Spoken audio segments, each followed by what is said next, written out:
Oh, well. Oh, for goodness sake. We have.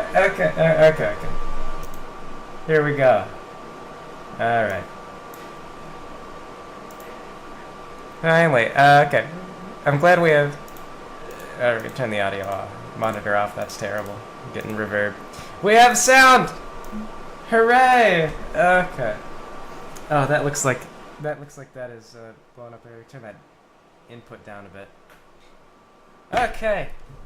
I'm glad we have two ways that we can mute our audio. I can yeah, turn it off or yeah, okay. Well, thanks everybody for sitting through that. We're here. We made it. I've got exciting news. It's not going to really get more exciting. This is a work stream, so I'm finally gonna have some hours free during the day to go back to like regular work, and yeah. So one of the things that I used to really like to do was stream for work because that way it kept me kind of on the clock and everything, and we knew I was working. That and people could pop into the chat in Discord. Speaking of, I'll go ahead and post a link. We do allow people that privilege can be revoked, but anyone who wants to hop into our Discord, you can actually jump in the stream and may briefly have the opportunity to create trouble. You say I will take your privileges away. Don't abuse them.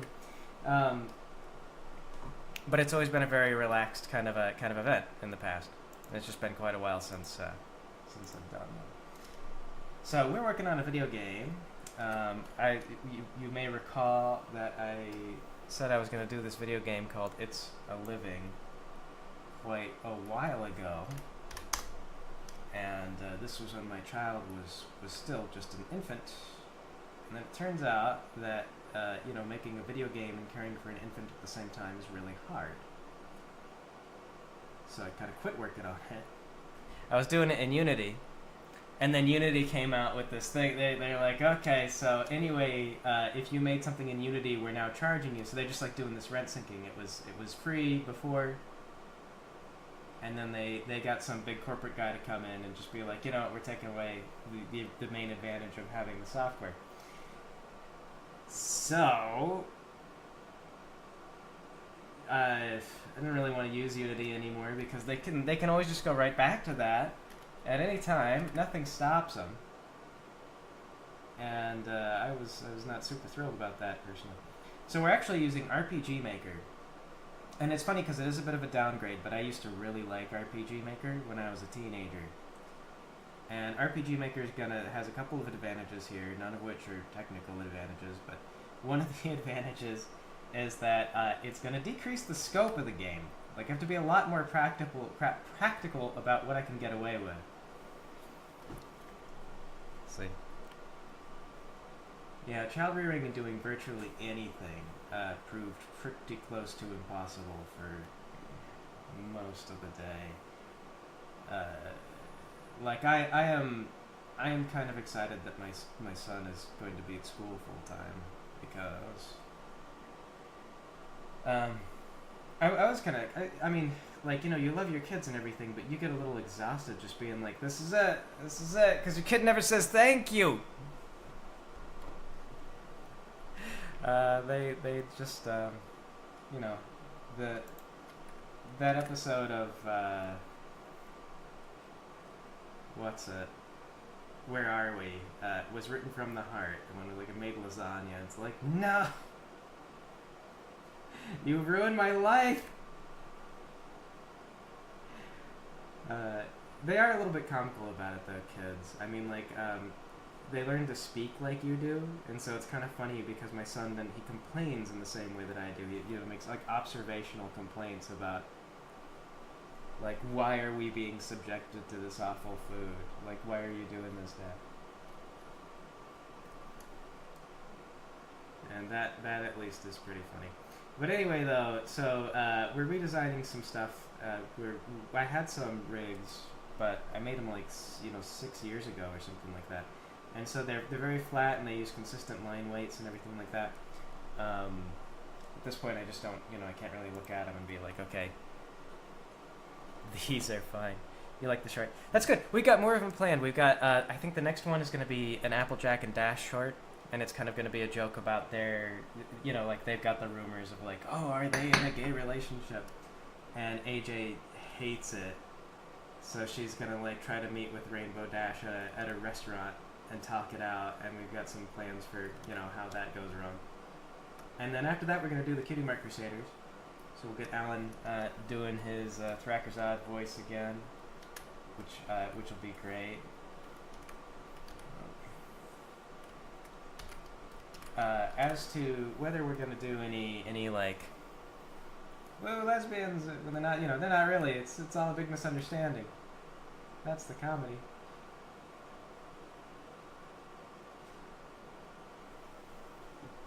Yeah. But anyway, though, so for this, I'm streaming on YouTube and also Picardo, and I was going to stream on Twitch as well, and just see how they all handled it. Because as I recall, the last time I streamed on YouTube, I streamed for a while, and so for this first stream, you get a lot of people, because it notifies everybody. It's like, oh, hey, this guy you haven't seen hardly at all is streaming. But pretty soon, because these are going to be work streams, so you're not always going to want to click on it, you're not always going to want to watch it. And it's understandable. It works like watching somebody draw cartoon robots for a project that's not going to be done for, the next year or whatever is a little dull. So sometimes you're not going to want to watch. And as soon as you don't click one of those, YouTube's going to stop informing you of the streams. That'll be the end of it. So I remember when I tried this before with YouTube streaming, eventually Picardo, which is, by internet standards, kind of a dead website. It's not really dead, but it's a little bit dead. Picardo wound up being just as good for viewership as YouTube. Because Picardo, at the very least, like, they will always send you an email, even if you stop watching the guy. I was watching Kazrad for a while, the guy behind Prequel. I pop in occasionally, and I kind of quit watching him.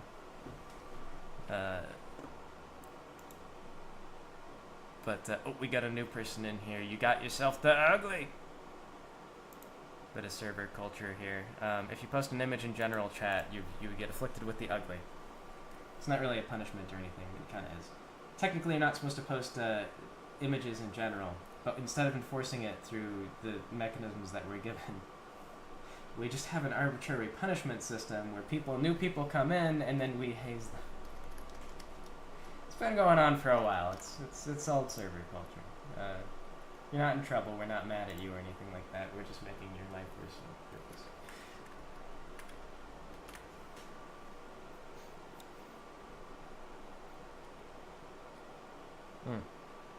Godot has been recommended to me as a better game engine. It's also probably a lot more practical than RPG Maker. So RPG Maker, it's all JavaScript. And I was doing Unity, and so that was in C#. And luckily, the systems aren't too much unlike one another. I have my shadow on this thing. So I didn't really have like that difficult of a time transitioning, but the problem is that RPG Maker is already like pre-built, sort of like this is what you're gonna do, and they don't really, it's kind of, I think the thought is that they're not really expecting you to change much about it, because if you were gonna reprogram the whole thing, you probably wouldn't use RPG Maker. You'd be happier using a different engine, which is why I originally used Unity, because that was, if I'm gonna be changing everything, I may as well just kind of do it all from scratch. And there are still a lot of things that are going to be left to be desired in RPG Maker, because there's a lot of stuff that I sort of wanted to do that RPG Maker doesn't support. But that's okay. We'll just adjust the scope.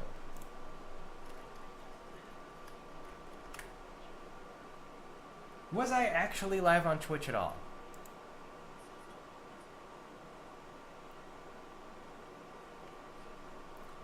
Oh, okay. Then I will.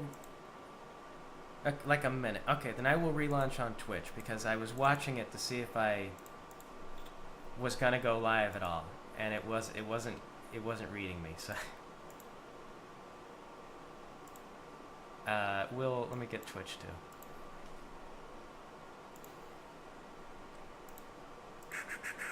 Twitch. Use a string key.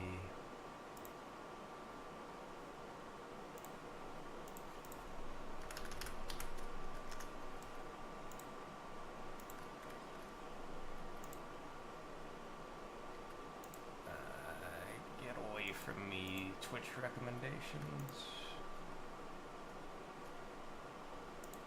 Stream manager, pop-ups everywhere.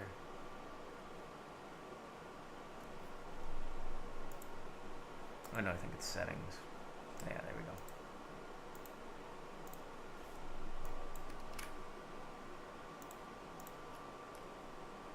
Okay, and we will stream on Twitch as well. Which means I'm going to need to pop up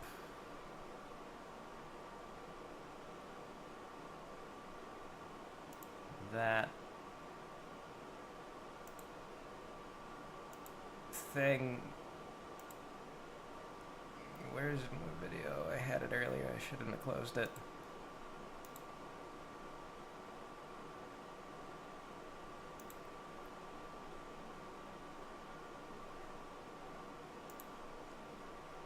Okay. No, give me a pop. Pop out chat. There we go. Okay. So yeah, there is some real struggle at times with trying to keep track of chat and everything else going on. Just cause I've got a bunch of stuff over here. But anyway, though.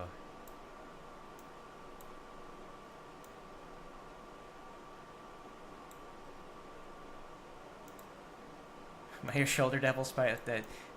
What do you need your shoulder devil to tell you? World theory. Oh well, see, the real trick, Caramel, to reading a whole bunch of stream chats at once is that first of all, Picardo only has one person in it at the moment, and second of all, I'm using two separate screens because I mean, with the amount of creative work I used to do. A single screen was never really going to be enough. And all of my nodes and everything are over on the second screen. So if I look over here, here I can show you. So Toon Boom, the way you build rigs is that each individual drawing is like a little piece of your model, and they've got these little nodes, this like spaghetti that you pull from. And then, so like, for example, we've got the body done.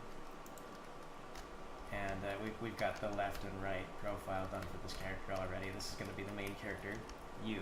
This is your robot here. And you will get to name him and call him things. What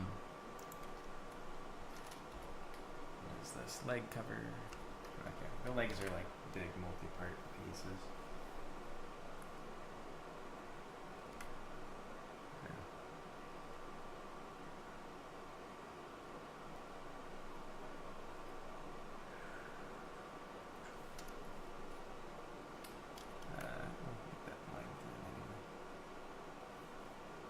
You should, in theory, not be able to actually see this, but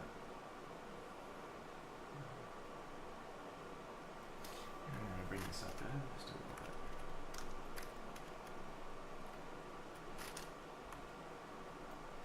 Oops.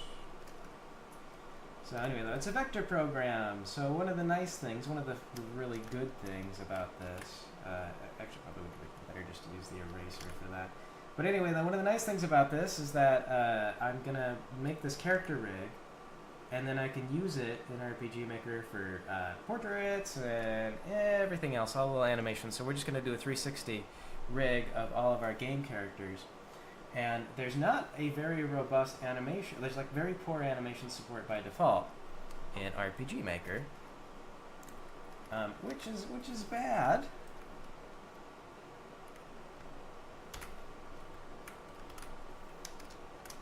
But there are tricks that we can use to get animations anyway. And we're going to use them because I want to do actual, like, little animations, smaller animations.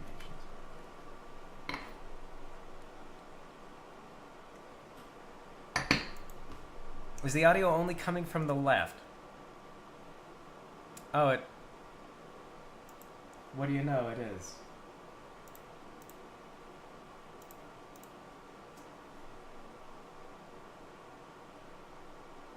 Interesting.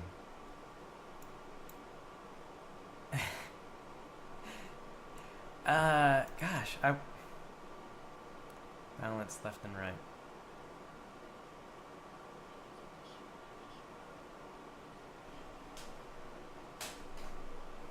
Yeah.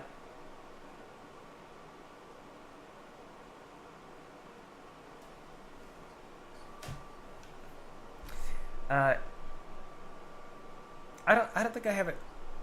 It's not set to stereo, so I don't know how to change it to currently two-dimensional audibility. Okay. It's been so long since I've done a stream.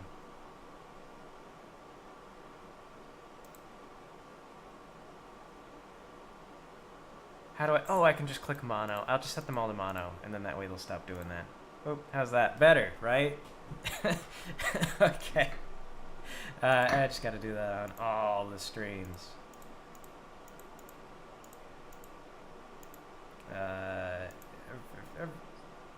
Okay.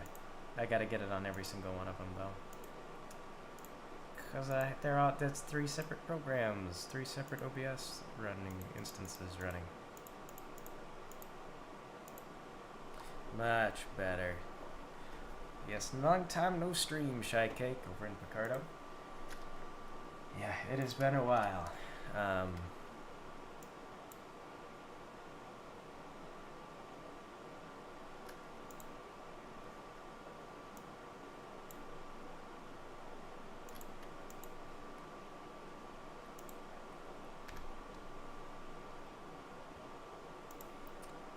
Okay.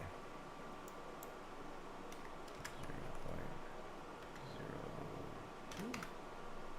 Whoops. Okay. That's not really good. Let me.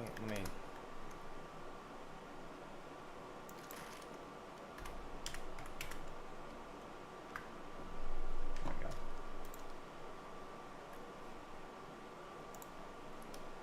Okay. So yes, what's interesting, it's real nice to be into the Toon Boom software again.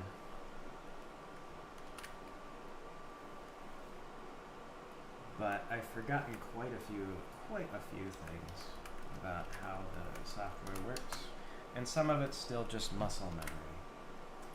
But one of the things that I've forgotten is how the heck do I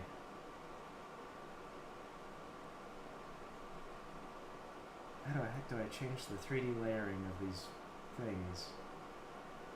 Because it's like there's a hotkey for it, but it's not working, which means there must be some kind of setting I need to put on in the program, and then the hotkey will work. Like, there's so many options in Toon Boom because it's set up to be software for so many different occasions and uses. So it's like, this is important that it has all these options. That's what makes it valuable as software.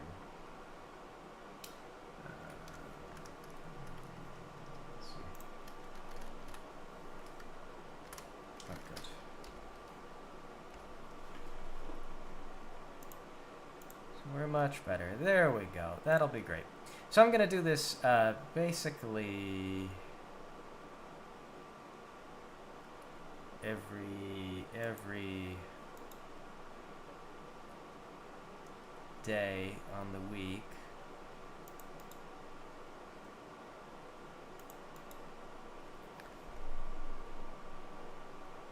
It only just now occurs to me. I only have one drawing for this, but you know what?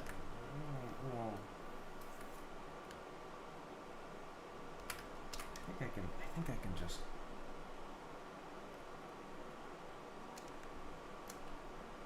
No, that's dumb. That's not a good practice. Let's do one drawing. We want to copy this.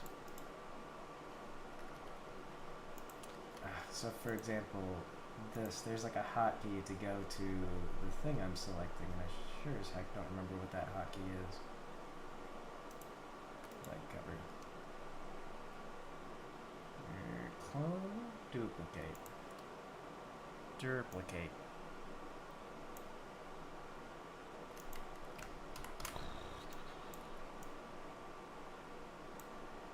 Oh, I got this body peg. Leg cover ought to be like here. Let me see if this breaks everything. I bet it will. Oh, okay.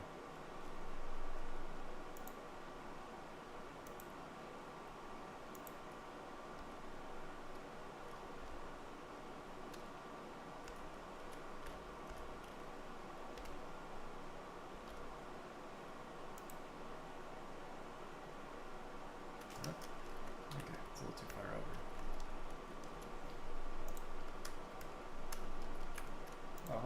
Oh no.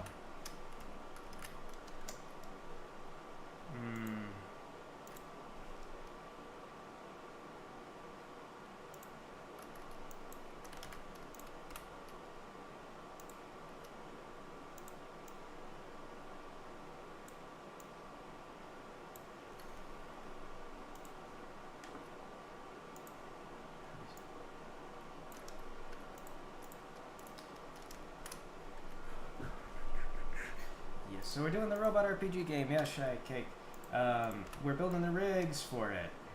And tragically, we're trying to duplicate drawings and for some reason have them synced up to each other.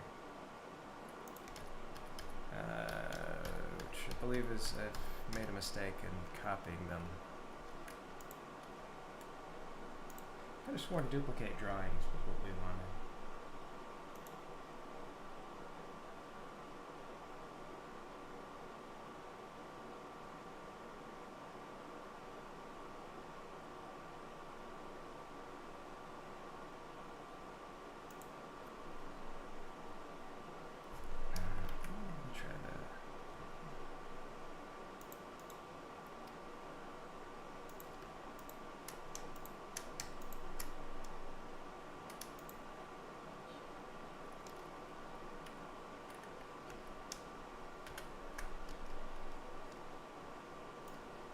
Well, I'm not looking for the hotkey. What I did is I duplicated the drawing.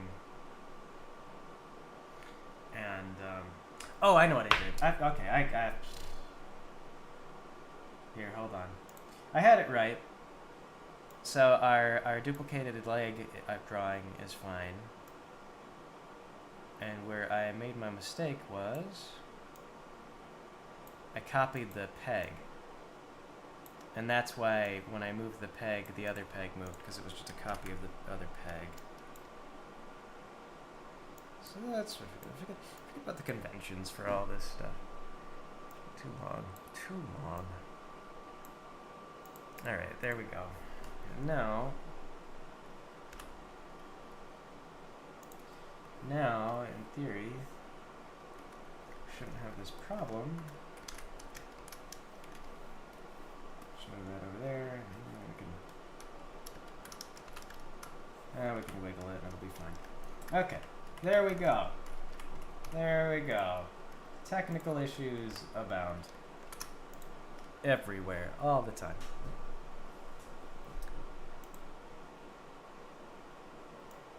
Silver over in Twitch says they do their vector art in Illustrator.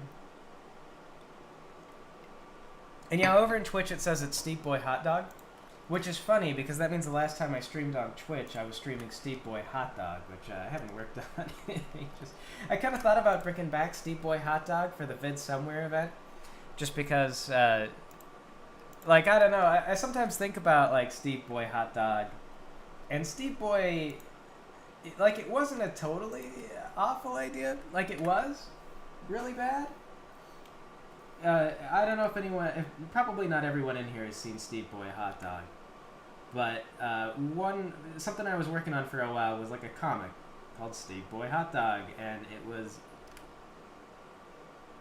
just this really bizarre, inscrutable plot, and I was completely unapologetic in terms of how poorly constructed it really was. I mean, a lot of it was just to practice art, to be doing some kind of artwork on a regular basis, like just to be making anything, so as to say like, okay, here I am, I'm drawing.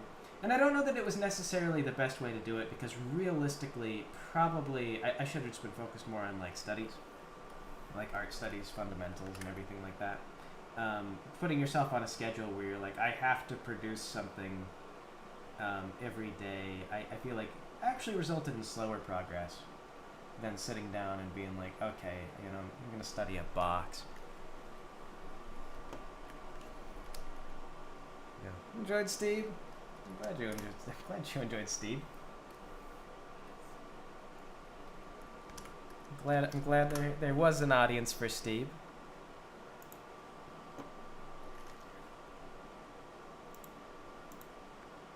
Yeah, Steve had his merits. He wasn't like completely awful, but he was a little bit inscrutable, and I had like a. It's funny because there was a whole grand plan for Steve. Like Steve wasn't going to be just like really stupid stuff, but ultimately the only thing I ever published was the really stupid stuff.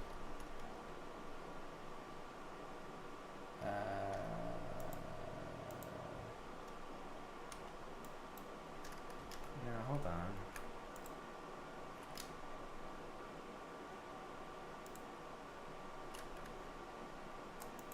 Are my thighs not actually linked up to each other? Oh, for goodness sake.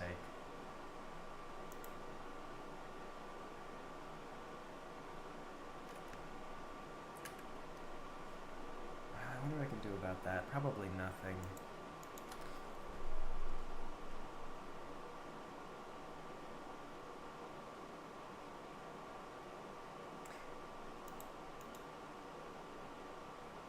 I could have sworn. Killing myself with all these rookie mistakes that I used to know better about.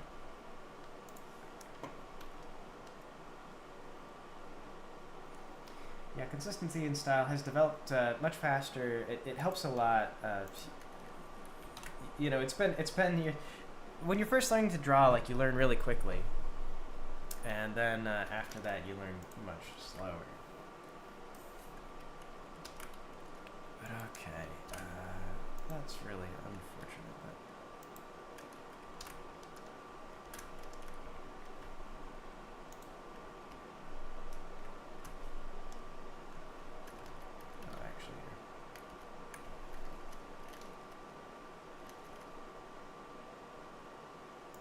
But honestly, this is gonna suck. This is gonna suck a lot. This is not a good way to do this.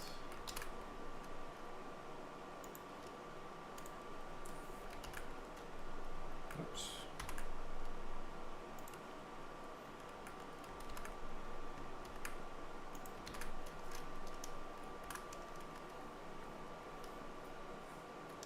Not good. Not good at all.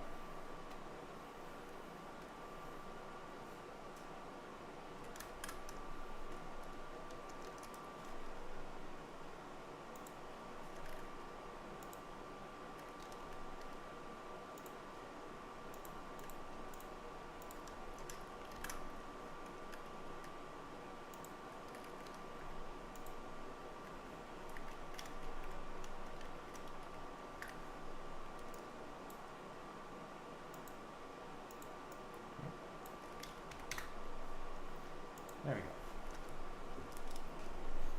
Is that a Skibidi toilet? No, it's a robot.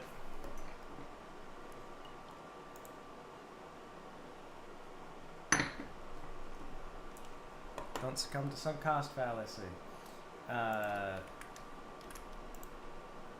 Oh, in terms of like, have I already?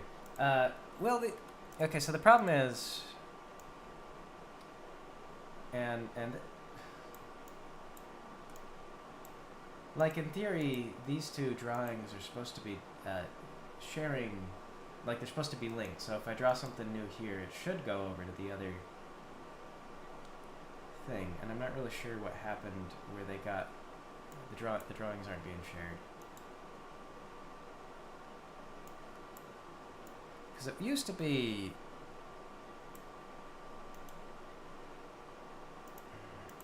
like you duplicated something and it would stay duplicated, but if you cloned it, like a cloning was the thing I was trying to. Maybe cloning is what I want. And that's where my problem is. Let me see here.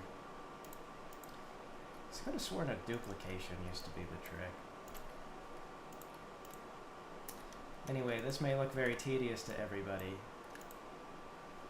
Why are we not selecting this thigh? Okay.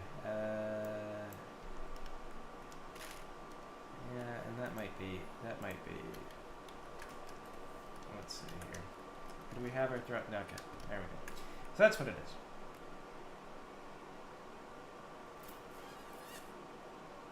That's not good.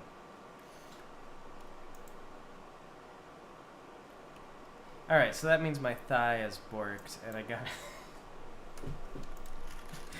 shoot! Alright. Get out of here, thigh frame. We're cloning you now.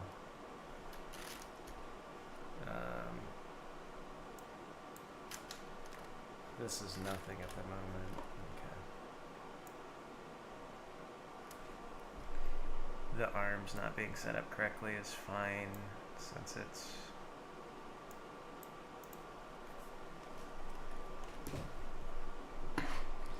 When did YouTube put ads in live streams? I mean, they put ads in everything these days.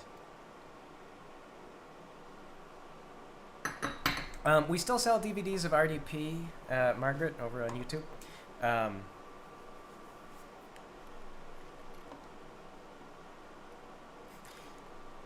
Yeah, we got a copy on the website.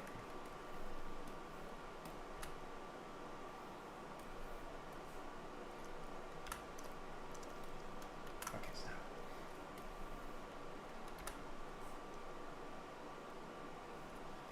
There we go. Okay. So the legs being completely wrecked are going to be an issue. So I'm going to go back and fix them. See now, our legs are on the wrong spot. What a joy.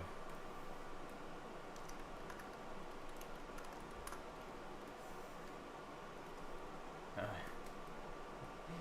also the 3D path is screwed up too. Alright, get back there. Not that far back, maybe.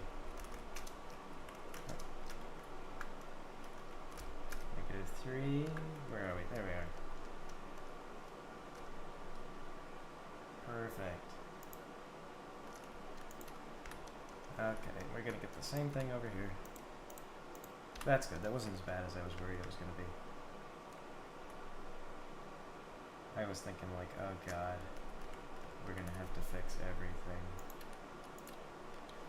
The walk cycle is probably borked, but that's okay. I already exported those sprites. Oops. What was it? 0.3? Yeah. Oh.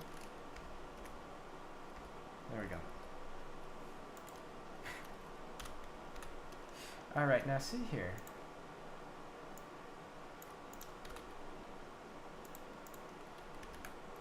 Quite enough of you. Let's cheeky move it around. So just because I moved you in the previous frame, it doesn't mean it's not give you license to just run around. Anyway, though, we got like a walk animation, but now you can see it's all screwed up because I fixed the legs. Oh no, I'm gonna have to do it on all the leg parts. Oh gosh, dang it. Oh, and also this is screwed up. Why?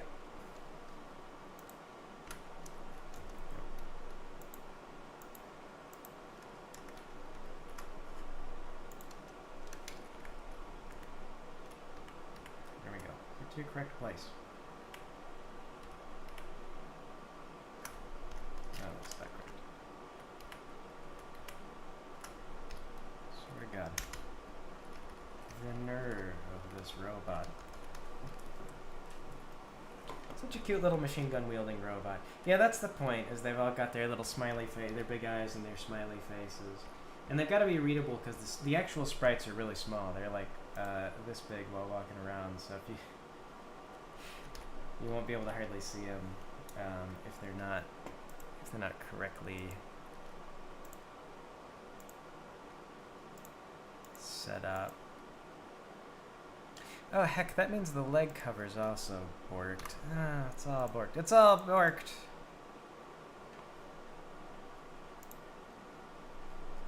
It's all a wreck. Oh no.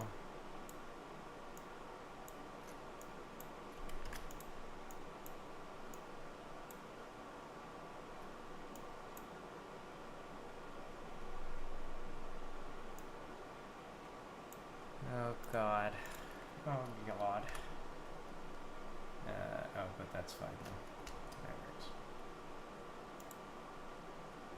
Okay, in this second link cover, we don't need this to exist like that. So. Oh, okay. Perfect. Now our drawings are working.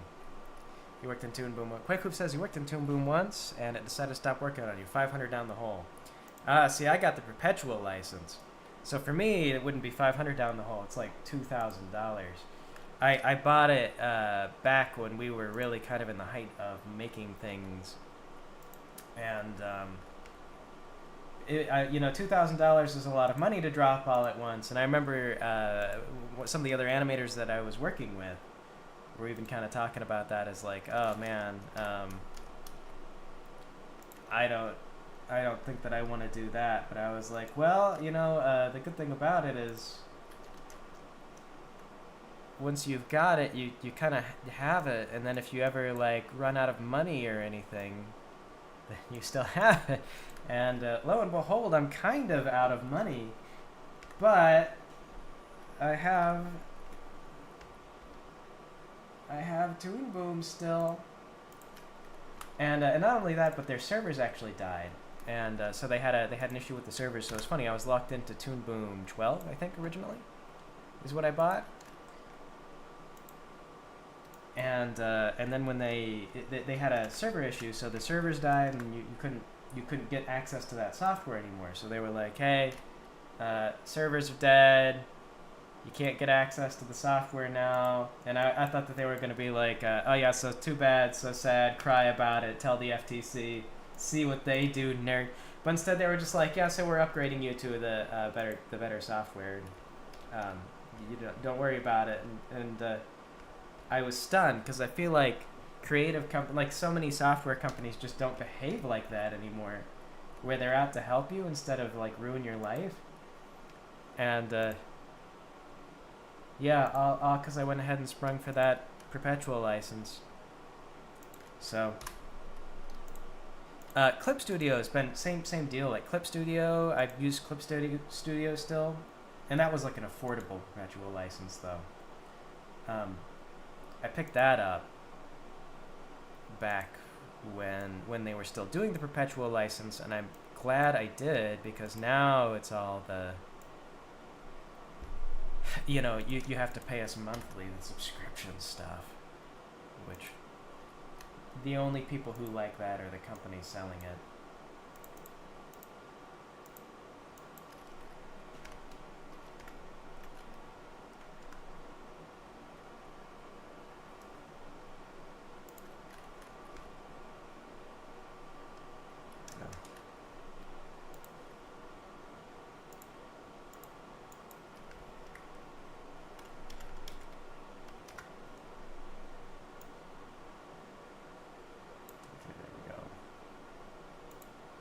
That'll do.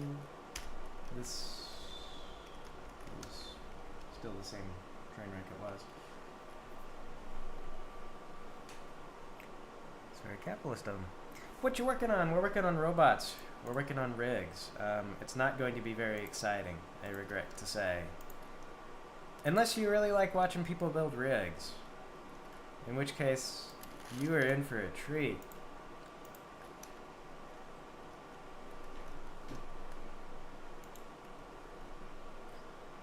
I mean, we're not even drawing the rig right now, to be honest. We're correcting a critical mistake that I made at the beginning of making this rig, and I guess I'm glad we caught it now.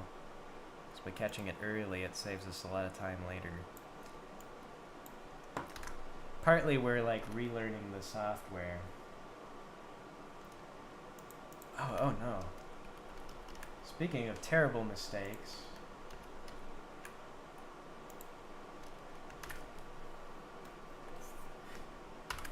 I didn't notice this when I was building the feet earlier.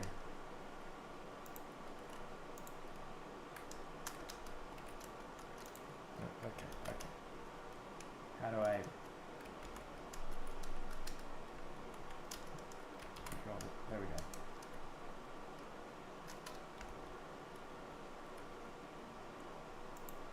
Okay, give me this other foot.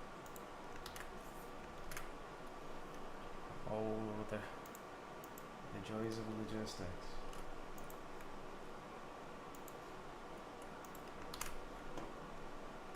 Alright, other foot. Steal all your textures. Just steal them all.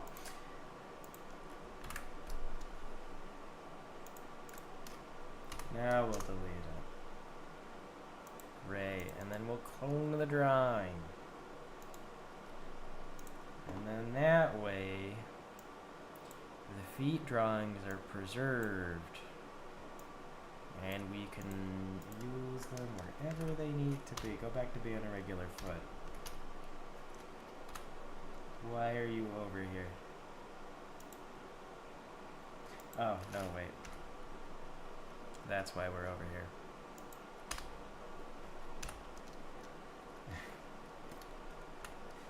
Alright, let's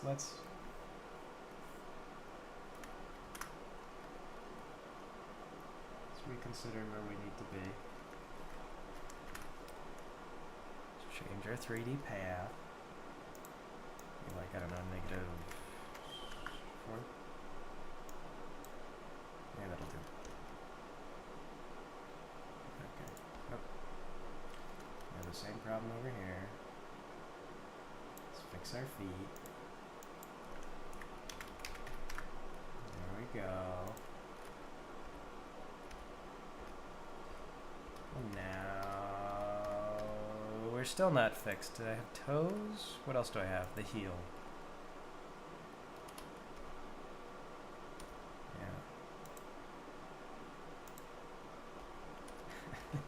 Yeah. Great. Cunningly.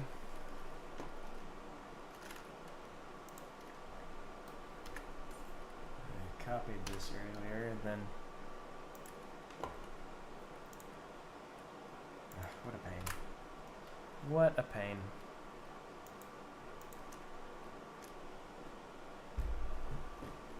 You like Gilda becoming a communist dictator. Some people pointed out that it was not Greta, that it was Gilda. And I'm pretty sure that at the end of that episode it was like Gilda and Greta teamed up, and for a little while people were like, oh, shipping bait. But then we never saw Greta again, as far as I recall. So I don't...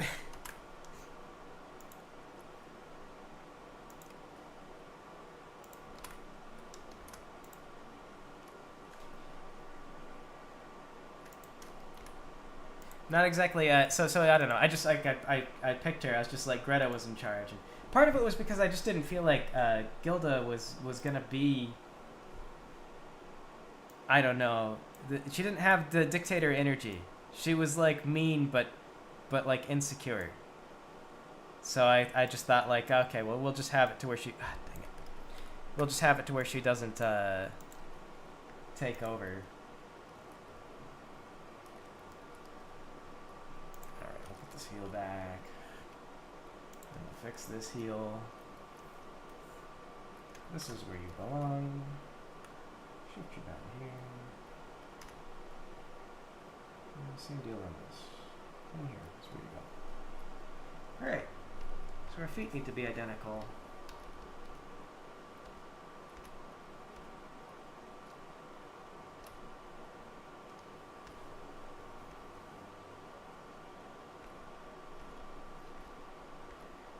And the arms are kind of going to suffer from a similar problem.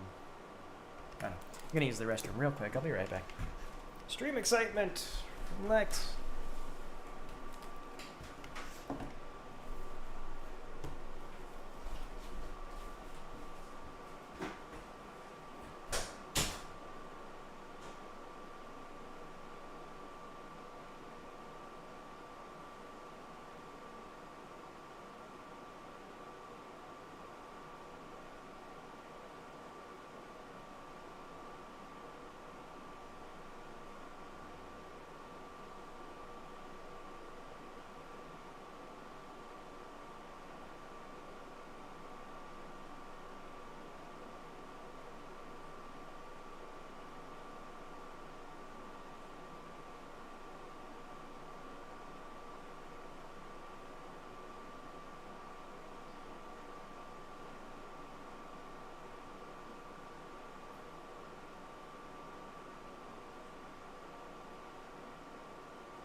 Okay, I'm back. Just thought it was a gag. I mean, Twilight would probably not remember the names. I'm gonna be at the SciTube anniversary. I don't know. We haven't hardly used SciTube. I mean, like Discord introduced the streaming thing, and so we've done a lot of our streaming natively in Discord, which is kind of like a betrayal of the old ways. We used to not do that.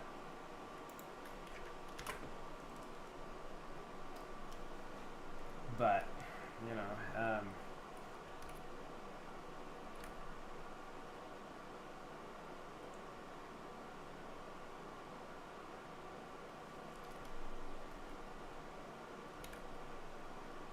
get ourselves a wobbly circle. I'm just going to erase it. We're going to fix it up.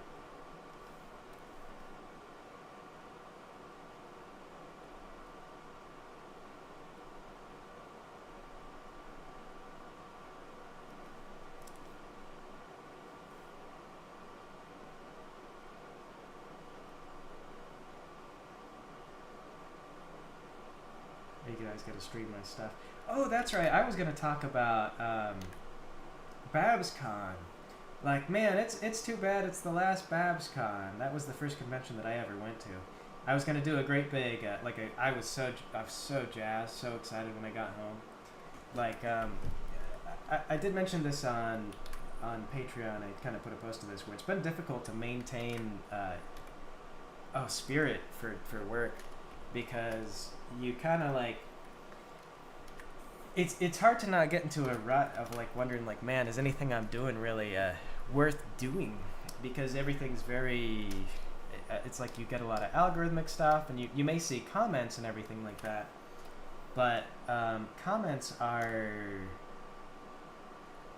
oh, what can I say, you can't necessarily put like a human face or voice to them all the time. So they're nice, like I read them and I appreciate them, but they're just not quite the same as having a person, you know, talking to you about the work and being like, what's coming next, or I thought this and I thought that.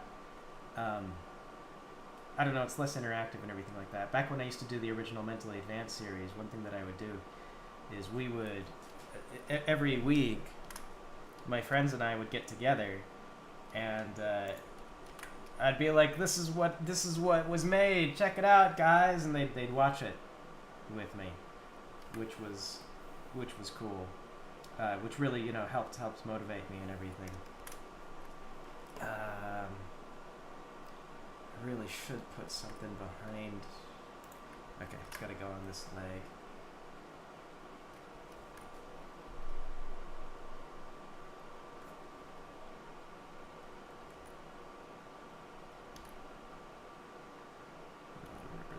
This extra thigh piece. Just do it like this. Since hopefully you won't really be able to see it.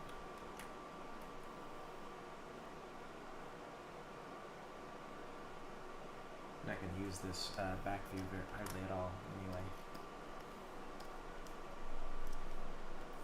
Oh yeah, but anyway though, so I used to get really excited to show friends and stuff like that. But as it is, I don't see nearly as many people these days who are genuinely interested in my stuff, like not in person. My wife's not very into the podcasts or anything that I do, and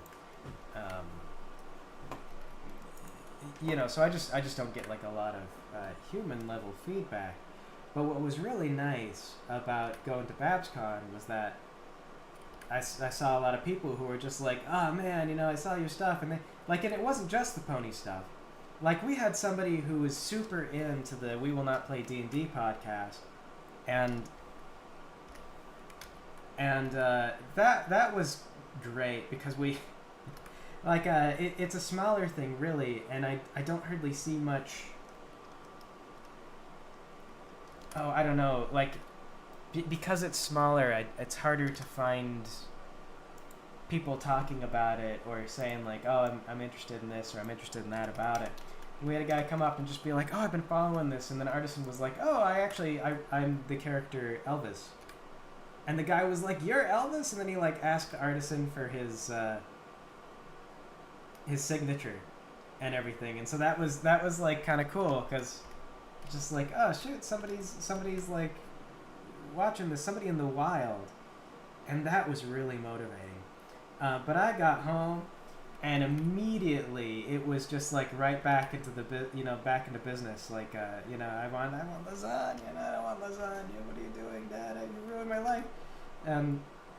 Gosh, it was rough coming back home after, like, 'cause to be so excited. I should draw the little balls. To be so excited to get back into making things, and then come home and just immediately kind of get like shut down and shunted back into, child raising and everything else. It was a little bit jarring. I was gonna do a big announcement video. It was a lot of fun. I hung out with Scootatrix, Jack, and he introduced me to a game called Everdell, which I then bought, and so I got a copy of Everdell. He's bringing that to Everfree Northwest, which I don't know when that is. I don't know if any of you guys are going to Everfree. It's the pony thing. Not sure how many pony people still. I know it's a lot of them, but I don't know exactly what the percentage of pony people is anymore, since I'm not doing as much pony stuff.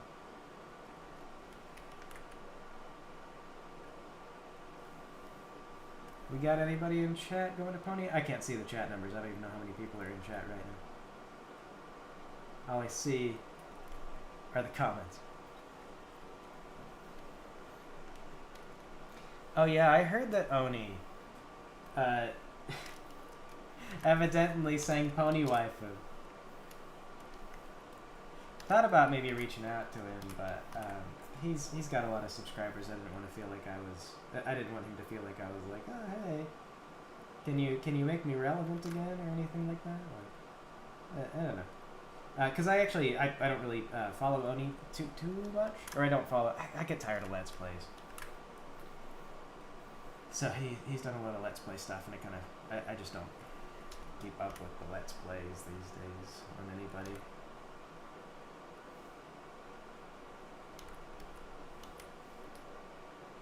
I don't want to do this. So yeah, I didn't want to be like, hey, and then show up and be like, oh cool, like what do you watch of me? And I'd be like, nothing. It's like, it's not personal. I just don't want to do Let's Plays anymore. I'm so tired of Let's Plays being the thing. Hearing about video games and What did people think about video games?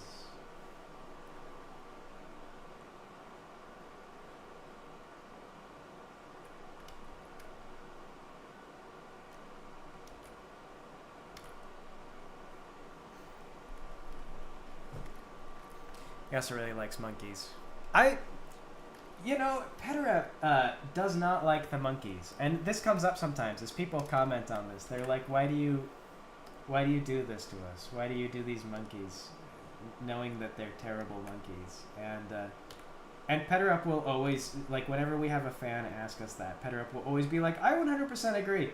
I'm ready to stop doing monkeys at any time. Anytime we want to like not do monkeys, we'll just not do monkeys. I think we should never do monkeys again, because he finds them creepy."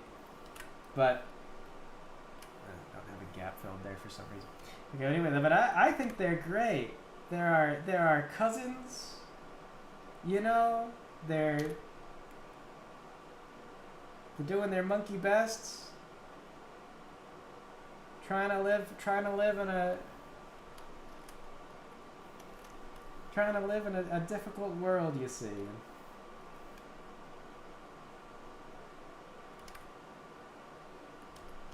Yeah.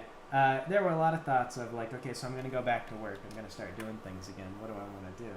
And I did consider bringing back Semi-Intelligent.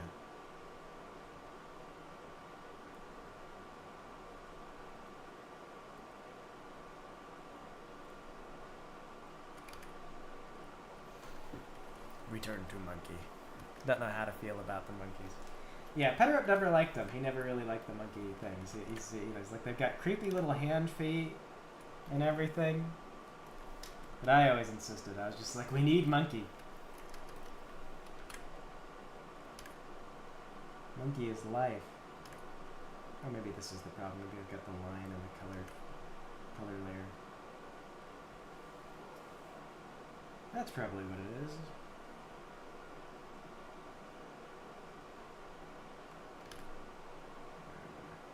Some more on the inside, so I'm trying to get a little bit more depth in there.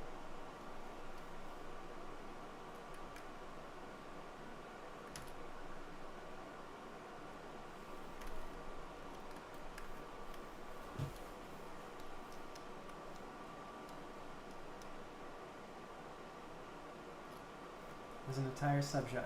Rolled over on Twitch is saying there's an entire subgenre of turning speedruns into stories. Which sounds like an interesting challenge to take something as dull as a speedrun. Without relying on the speedrun controversies.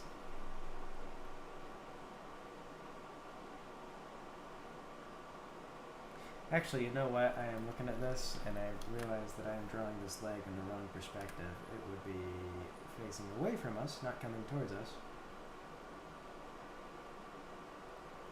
And I have been drawing it like an idiot this entire time.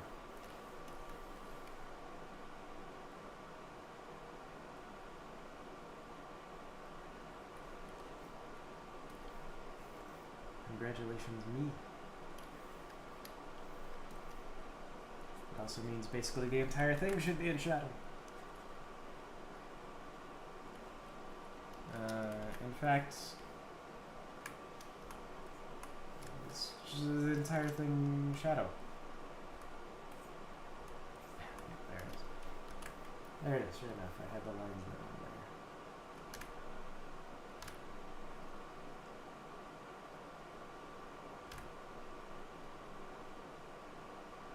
Sitting here thinking about like, perspective. Oh wait, perspective is screwed up. Okay.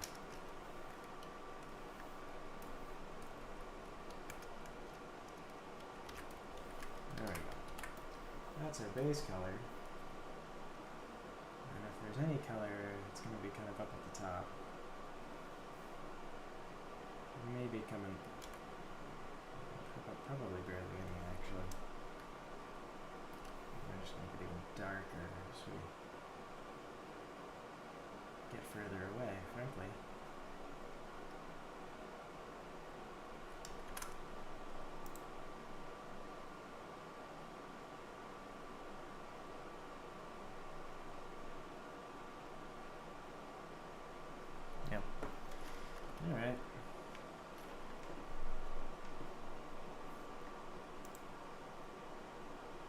Yeah, monkeys. The whole reason we ever use the monkeys for the mentally advanced series stuff, that's the feat, is because I didn't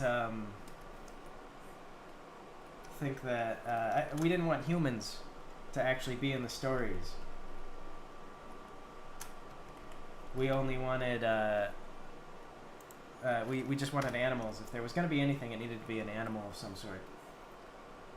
So, monkeys is what we did.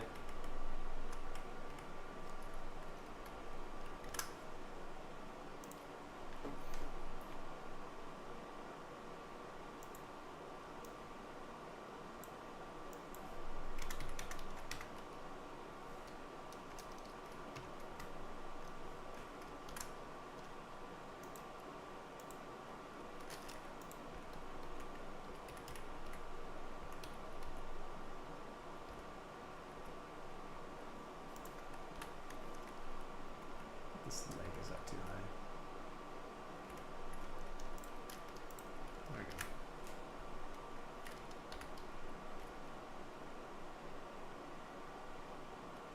Look at that. Any thoughts on using Blender for this kind of thing? Yes, I have had thoughts about using actual 3D stuff for that, but I know less about actual 3D animation work than I do about 2D animation work. So, although it would be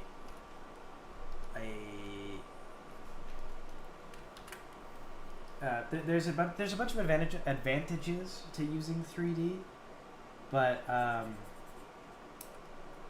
I don't know if they're necessarily advantages for me, just because I would have to relearn all the software. I also really like 2D animation, and yeah,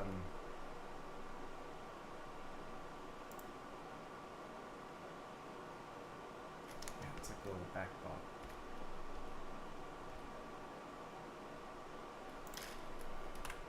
Okay. Whoops, what am I doing?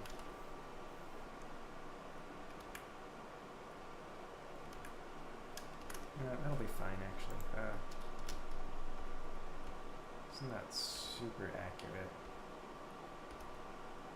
because the leg does kind of... okay, here.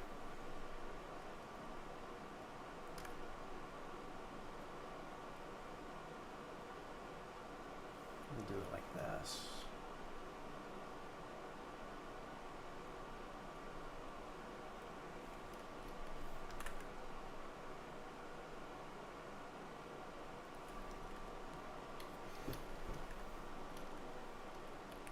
Yeah, you can do 2D style stuff with Blender.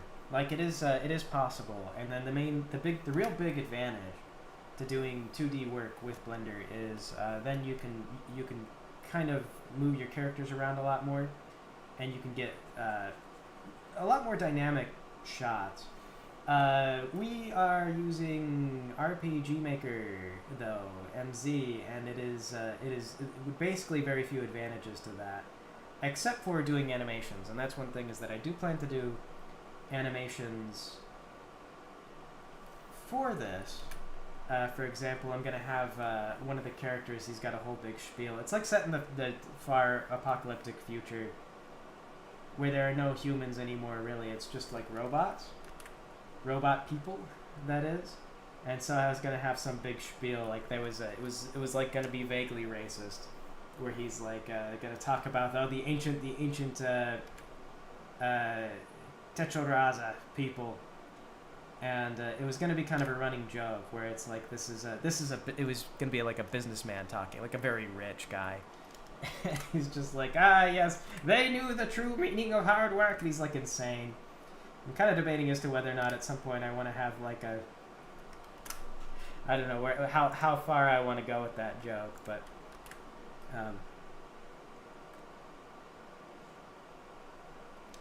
it's based on a conversation that my wife's family is Mexican, and somebody once said to us, they were just like, oh, it's a good thing. So my wife's an engineer, right? And they were like, oh, it's a good thing that you met your wife. She'll be able to help out with all the house stuff. And you were like, yeah, because she's an engineer, and then they were like, yeah, because she'll be able to speak to the roofers. And it was like it was just so casually racist. We like neither of us really knew what to say to that. after it was said, we were just like, yeah. And so after that, I sometimes tease my wife. I'm just like, the language of the roofers, and it's been an inside joke for us. So I was like, do you think am I gonna get away with that if I do like a public project and I refer to Mexicans as the people of the roof? And she's like, she goes, I don't know. She goes, you can find out. And that's as much endorsement as she was willing to give on it. You can test it, see what they say. Don't feel confident for it, though.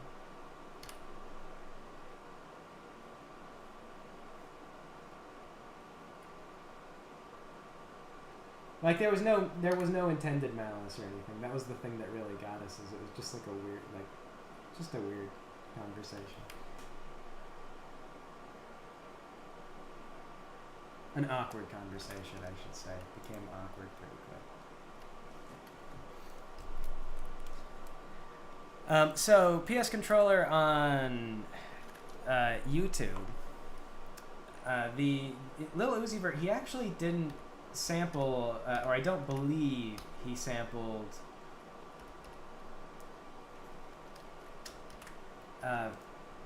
Pony Waifu. What happened was Lil Uzi Vert, he just went online and he found a royalty-free track that he used as the base for his music.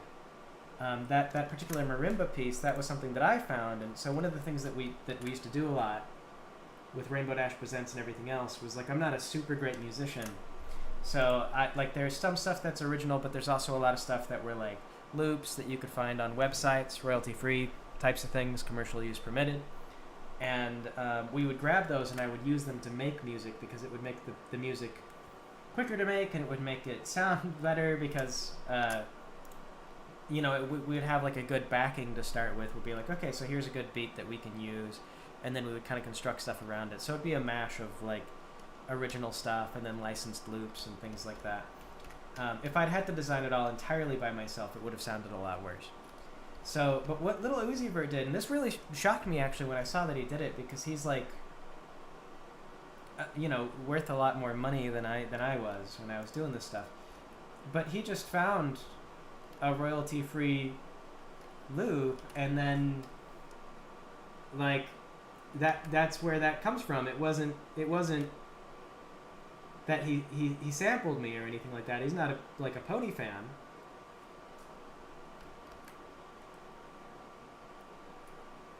It just happened that he and I found the same loop, and we were just like, this is a good thing. But one thing I will say about that though, that struck me, was that it doesn't seem like he added much to that. Like I think that people think like they look at it and they're like, oh yeah, clearly he sampled Pony Waifu, but that's because there's just so little effort going into what he did. So if you listen to that song, it's just that marimba beat for the most part. Like there's very little added to it, and that was the thing that really got me, because I was just like, okay, so yeah, you like have resources and theoretically income. Like maybe he doesn't. Maybe I'm overestimating the amount of resources that they give a rapper, like the studio would give a rapper. I don't like how this looks.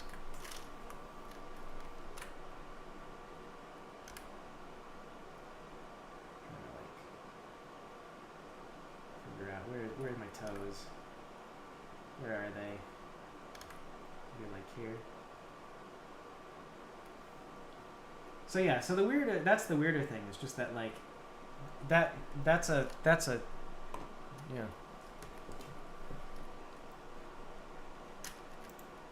It's not that he sampled me, it's that he just like found something completely royalty free online and then was like, that's it. That'll do.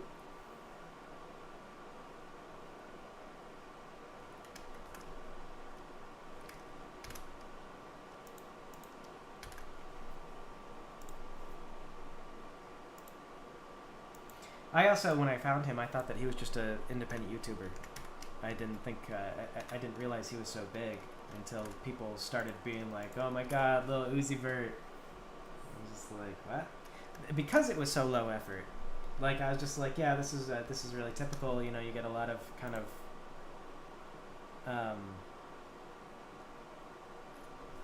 you get a lot of people, scavengers or survivors, says Volk. Oh, here, hang on, I'm getting shaky. First up, Jatlin. Silver Fulfil points out that rap does have a long history of sampling other things, and that is true.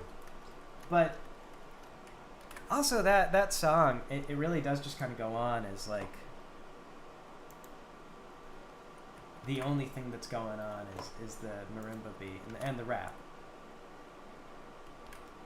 And I don't.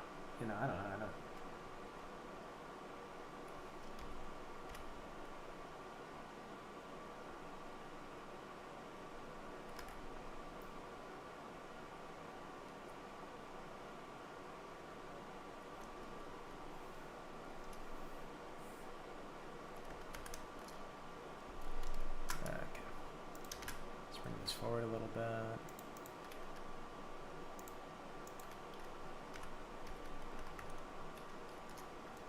Is that gonna be good? No.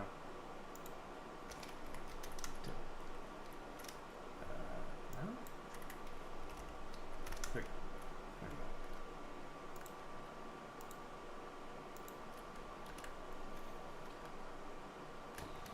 Oh, I got this in the wrong layer.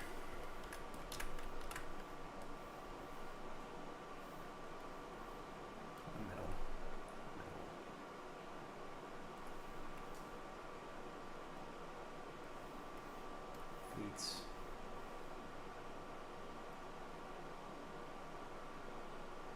is going to be barely visible. Oh, yeah. But anyway, though, this is we're not going to just do game stuff. We're going to get into actual animation things. I've got like a whole spiel about the history of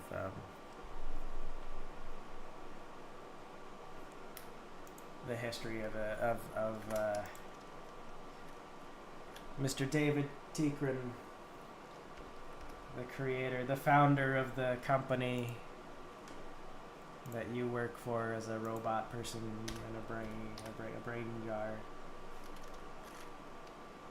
Is that the heel? What is the heel?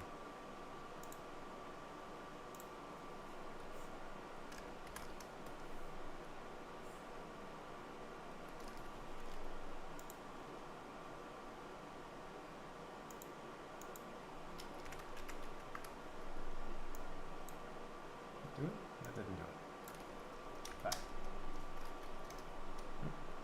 6. Am I on the right one? Am I even on the right one?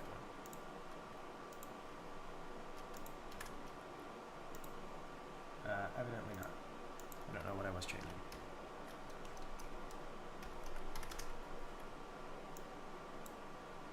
There we go.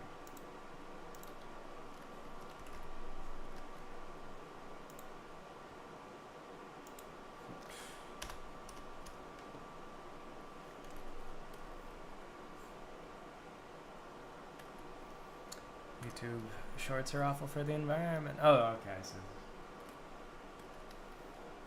Your whole username is a commentary on YouTube shorts. Click, click, click, click. So if these robots rap, they'll definitely be Skibidi. No, my son saw me drawing these. He's like, "Are they toilets?" And you're like, "No, they're not toilets. They're not toilets."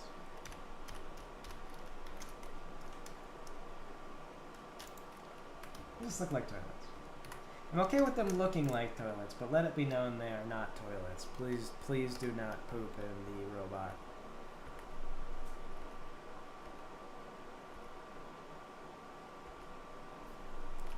Alright, there we go.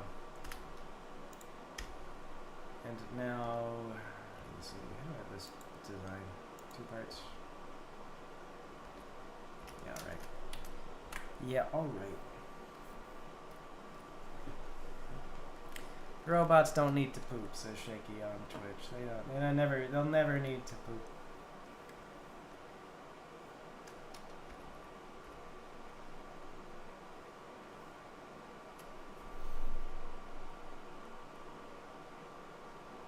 out how I want to do this. I guess I should probably be more or less behind.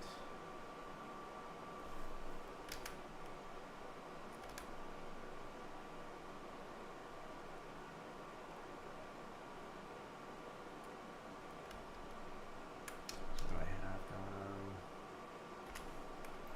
Looks like I got like a box, kind of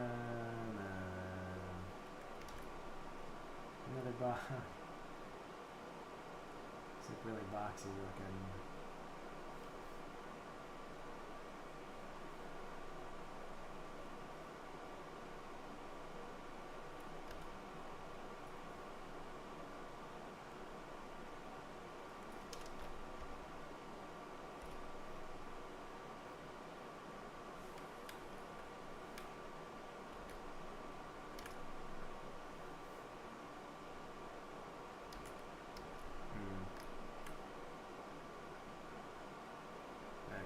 Just go straight down.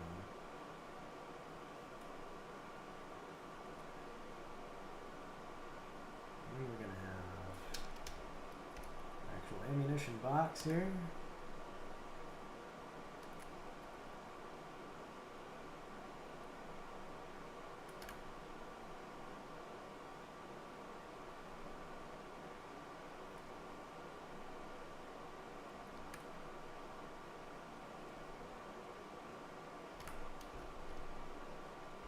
It's also just a box.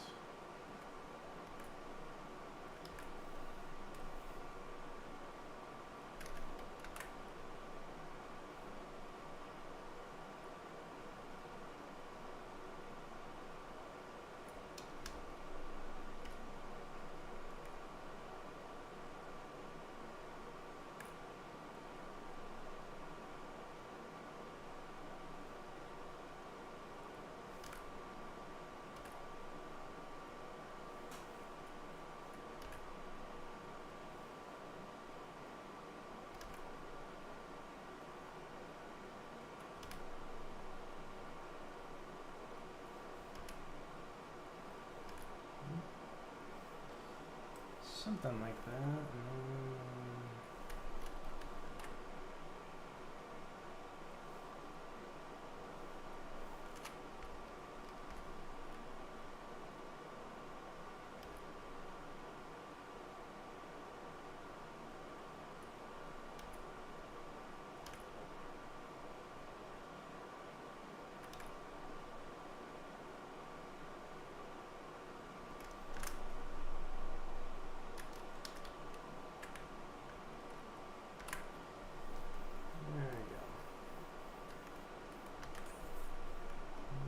More or less into silence.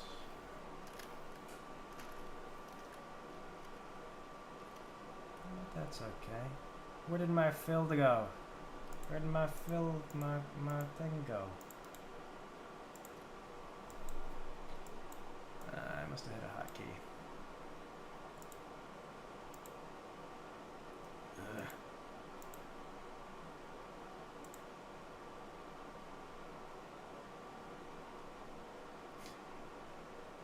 What the heck? Do I get back my fill bucket?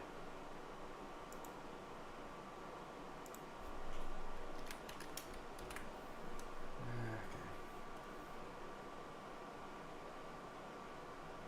I don't remember how to get back the fill bucket.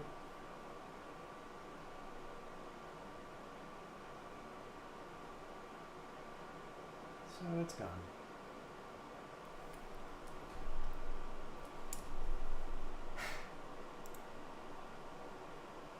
Okay, we're gonna find the keyboard shortcut for the fill bucket.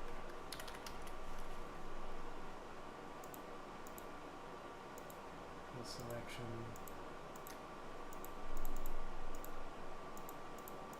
No, are we okay? How about bucket?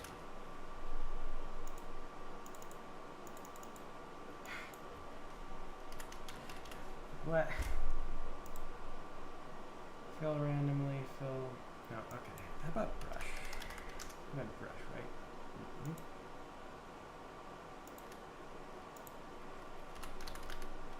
Brush.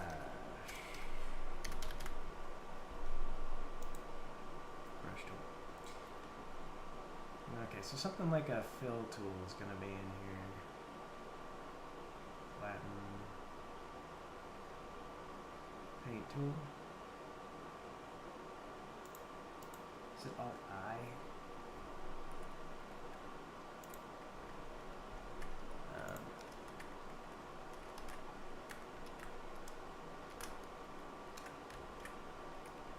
Problem is that now, what's funny is if I look into the, here, I gotta close this out and then bring it back. If I look into the preferences, oh, Alt-I, okay, you got down here in Twitch, we got it. Moment of silence for Phil Bucket as it vanishes. Hey, it's back! Okay, Alt-I, I see, now we have it again. So weirdly, if I check the preferences of Toon Boom, and this is an old version of Toon Boom, so it could just be this. It could just be the age of it. It will not find they will not find my stuff anymore. It'll just be like, I don't know, Chief. Can't, it's gone.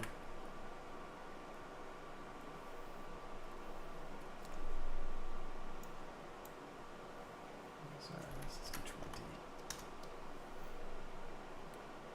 Hello there, Live Larva. We're on YouTube. Oh, you threw the shortcut list in Discord. Have a look at it. I mean, I can like get into the files. It's got the list. It's just that I have to want to go in and look.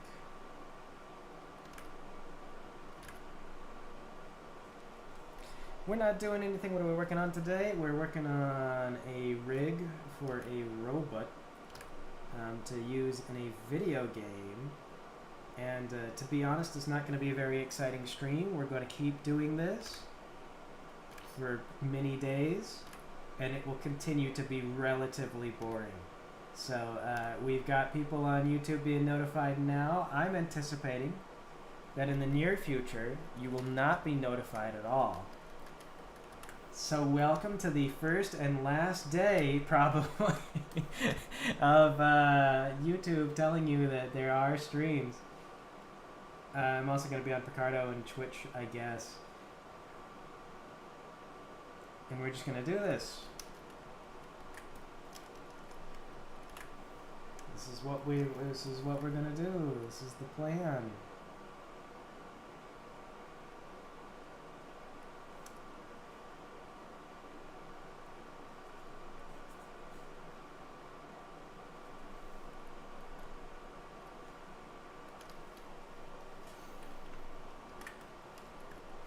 Anyway, though, I did. Someone asked earlier though about Blender. I actually kind of looked into it. I was gonna make, because my son kept downloading video games on his grandmother's phone that were like,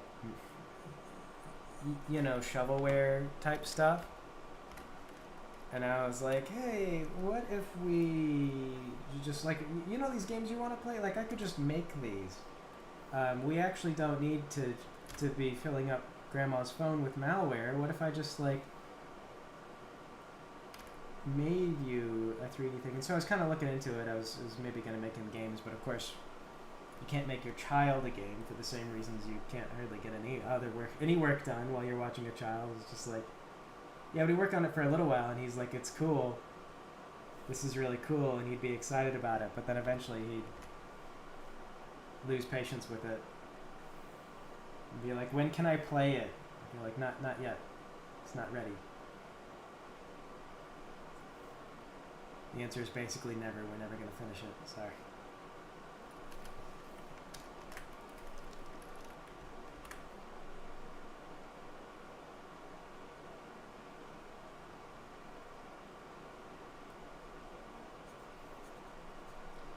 But yeah, I was looking into Unity for that because I was just I was using Unity to make that. Like, so I had one of those Galaga style games because he kept downloading those, and I always liked those as a kid. So like, I don't blame him for that. What's going on with YouTube this time? Same thing as always, my friend. Nothing ever nothing ever is going on with YouTube that really like benefits the general public. They must always be making more money, more returns, better income sums, and that means changes, always changes, often not good ones. But nothing special is happening, just the usual. The reason I'm just saying, like, yeah, we're probably not going to be able to keep doing, like, we could keep doing YouTube streams, it's just that they're like, you are not going to want to watch all of them because they're not very exciting, and then YouTube will stop notifying you of them entirely. So we used to do streams on Picardo all the time, and one of the reasons why we did streams on Picardo all the time was because Picardo will notify people that you're live whether you keep watching them or not. So like I used to follow Kazarad, the guy who did Prequel, and I haven't checked in on one of his streams in ages. But every time he gets online, Picardo tells me. Like, without fail. It never lets me down. And, you know, I kind of like that about Picardo. So if you're following on Picardo, you'll probably continue to get these streams, and if you ignore them, you can ignore them. It's not going to, like, punish me or anything. It's just going to be like, okay, so you don't want to watch it. But it'll keep telling you they're there. But with YouTube, though, like, as people start to realize, like, oh, man, this is actually kind of dull, then in the long run, we're you know, going to stop being recommended. It'll just stop notifying people, because that's the YouTube way. That's their system. I would prefer your attention be pulled to more profitable things. They will not be that.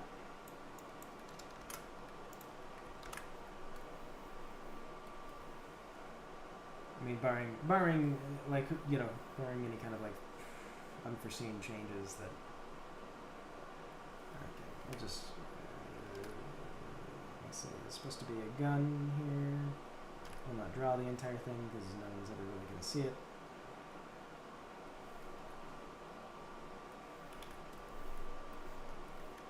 And we'll just paint it as such.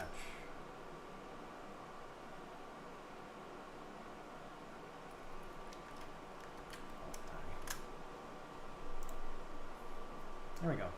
Gun arm.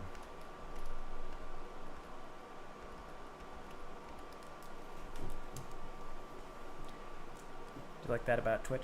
Does Twitch notify everybody consistently?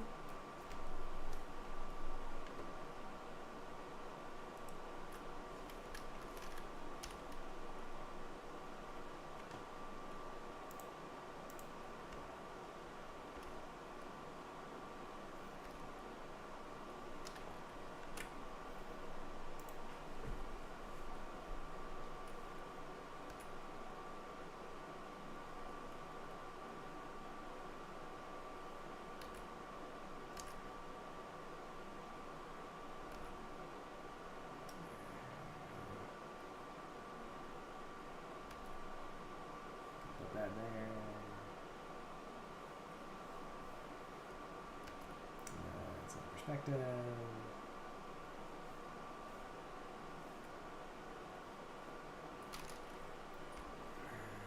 This built into it's like 3 segments.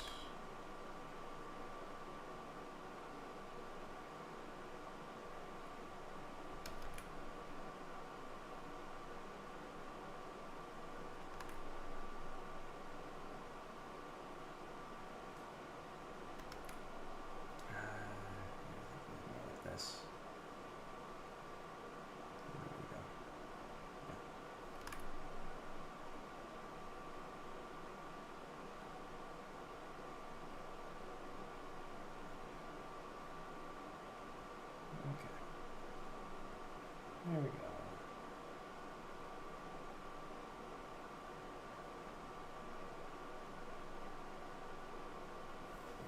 Black. Never been notified, unless you turn that off. Never been notified late. See, I do actually see some people say that YouTube works for them as well. and that they always get their notifications. And I kind of wonder if like maybe you're really good about curating what you want to see and you're consistent about seeing it. The subscriber system probably works pretty well because you're pretty on top of your subscriptions, and if you didn't want to watch somebody, maybe you would unsubscribe and you'd just be like, I don't want to watch them. Which, you know, like that would get it to where like as long as you're still watching somebody, then you'd be notified and everything.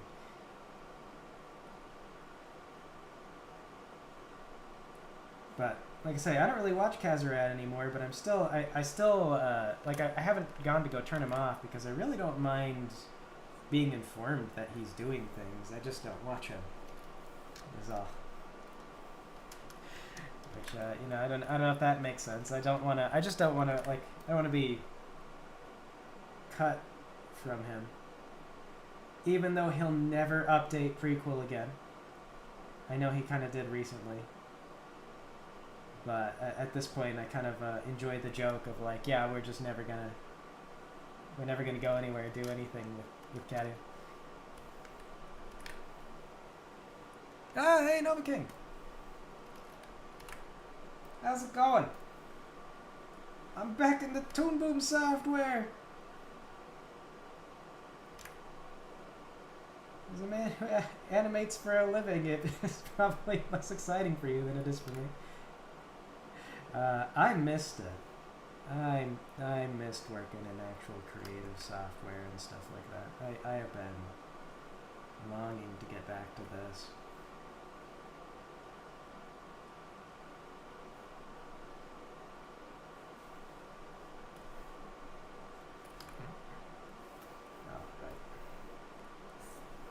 Turn down our minimum size.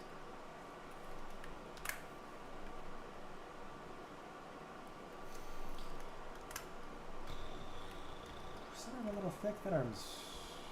No, that's good. That's good.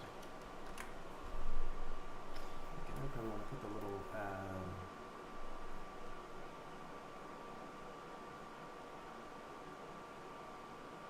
maybe not. I think the ball should be...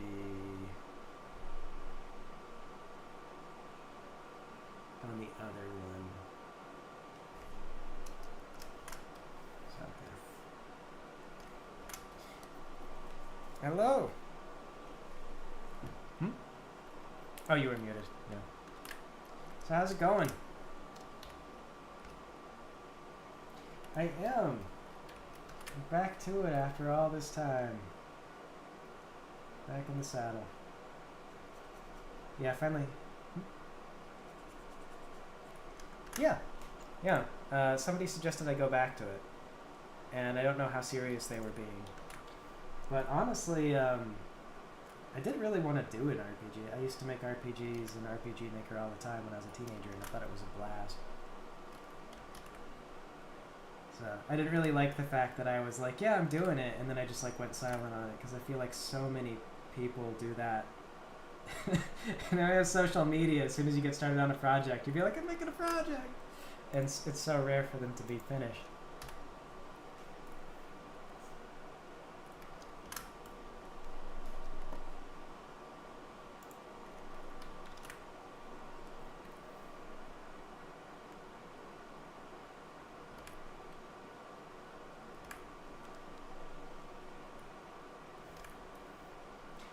Oh yeah, well I mean like you start working on something and then you're like, this is not going, and then you stop.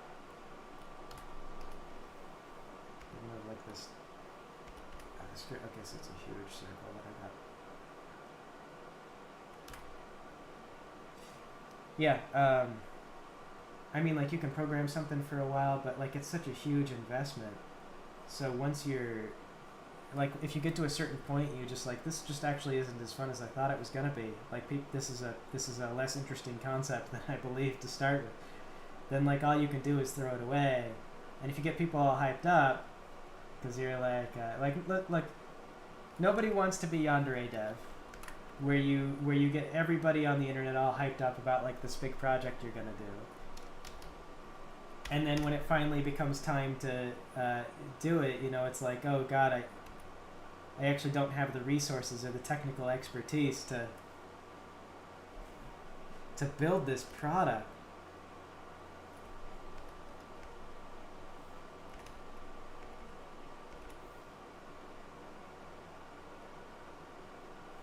And then he was locked in because he told everybody, I'm gonna do it. Became his whole livelihood.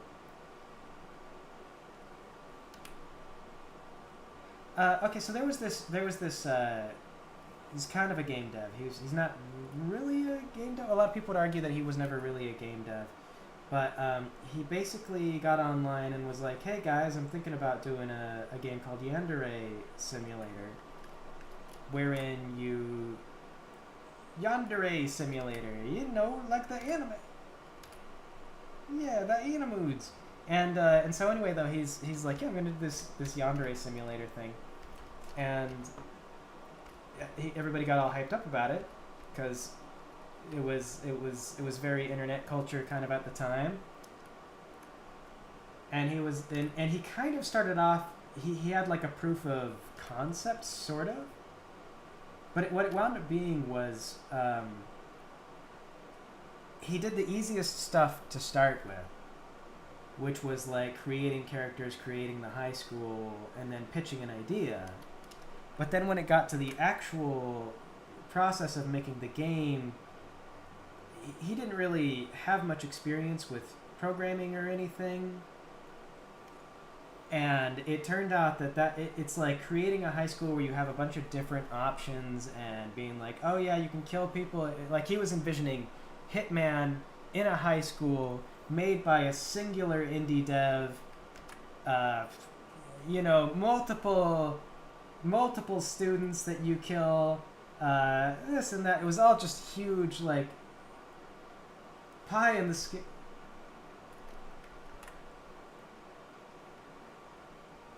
Yeah, she's like, I don't actually like you. Or no, that's Tsundere. Yandere is when she's psychotic. Yeah. Yeah, so the idea was though that you play as the Yandere and you're supposed to kill all the other girls in school because they're all threatening your love life with senpai. And so people thought that was funny, and like when he pitched it, people were like, yeah, I would play that game, and they got excited. He got a lot of support and everything. But then he had no real ability to create the game because once he started to get into it, it was like, oh shoot, this is a super challenging project, and it's beyond the scope of most. Like even if you had a team, you really couldn't do it. You might be able to do it with like something the size of the Hitman dev team. But as far as like an individual goes, like just an individual Unity project with one person, it was complete pie in the sky nonsense. You were just never gonna.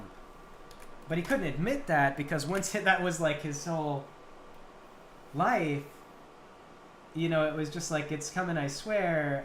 Ignore everyone who's saying otherwise. Like everybody who's like, oh, it's too big, it'll never work. They don't know what they're doing. And he's still at it, really. I don't think he has quite as many fans or supporters as he used to.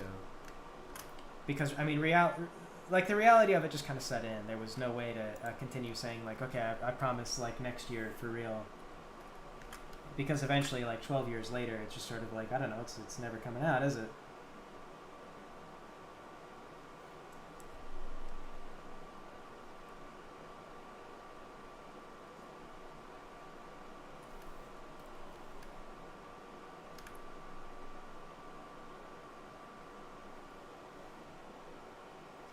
Yeah, it's still done.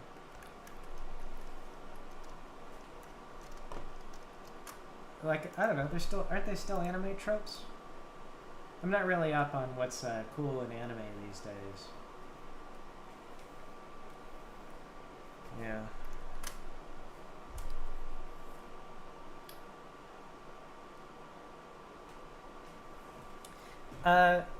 Yeah, I've seen Delicious. I haven't seen Delicious in Dungeon. I've seen people talking about it. One Piece, One Piece gotta be over, right?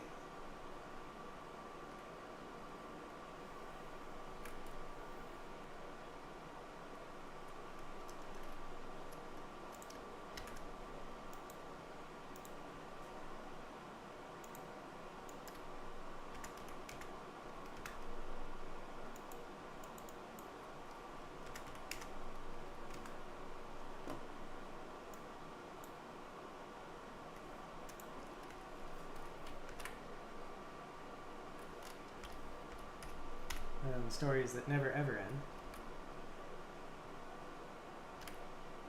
I mean, it's been going on for so long, and it's been popular. I feel like if you never got to an end, that would just be tragic. I said I feel like if it never ever got to an end, that would just be tragic, because it's been going on for so long and it has so many fans.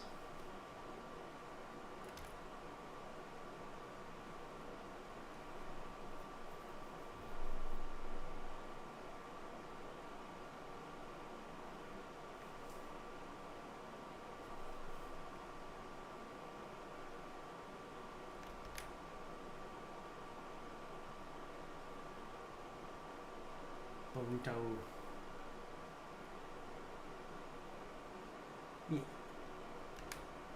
Yeah, Boruto. Listen.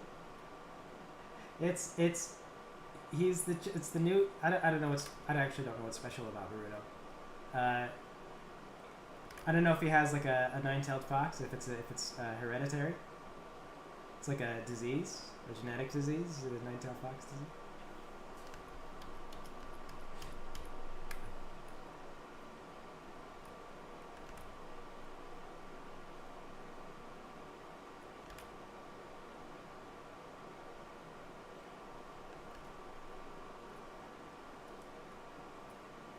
So, EP, I don't want to alarm you, but I feel like free drawing fingers is really hard.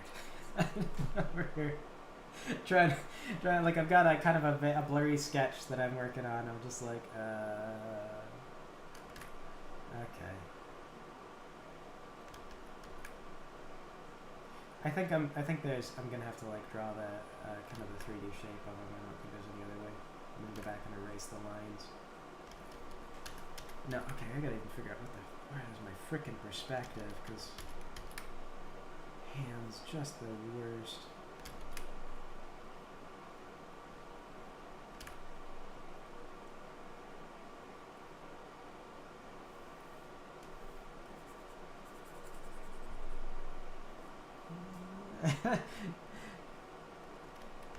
Yeah, like, good, yes, I don't want to draw this myself, so.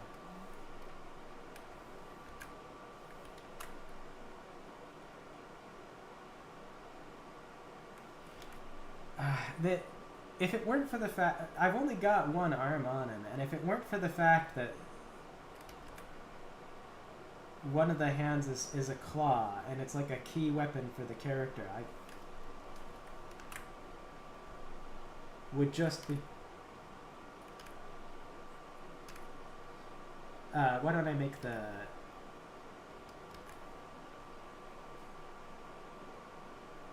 Oh, because the other hand's a gun.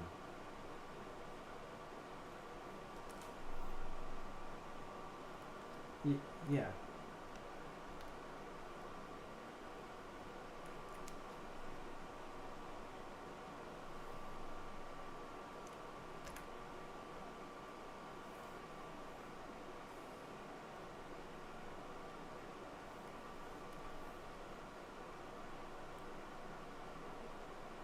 Yeah, it does add time to the whole thing, but I mean, the idea is that you buy.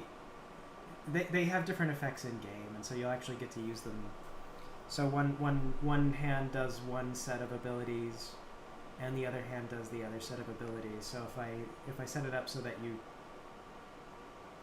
have the same stuff on both hands, then you kind of don't get the advantage of having two separate hands.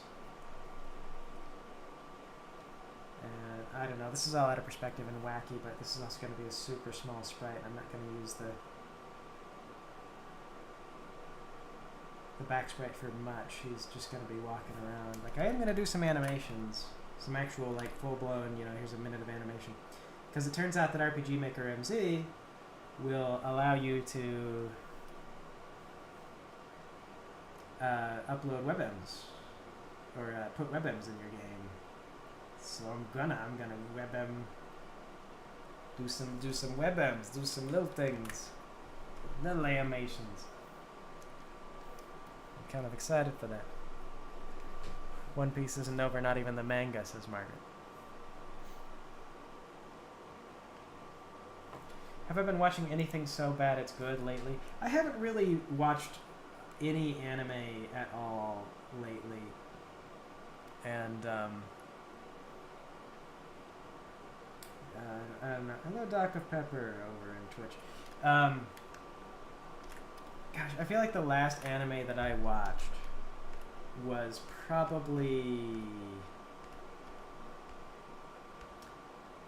It looks like I did put fingers on them. Okay. That'll actually help me draw quite a lot.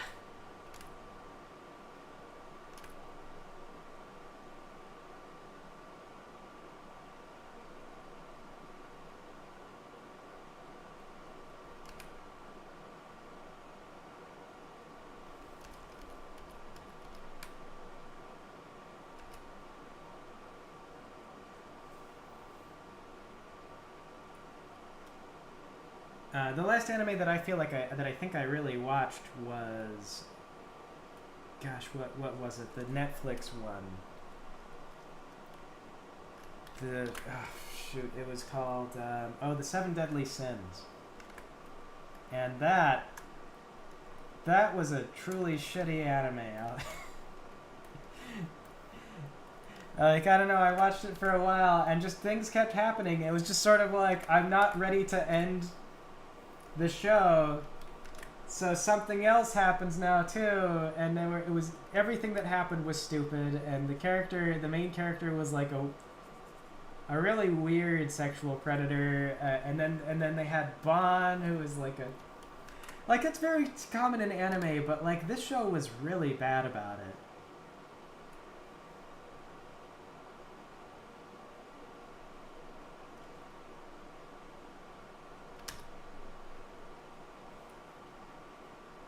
They really like it.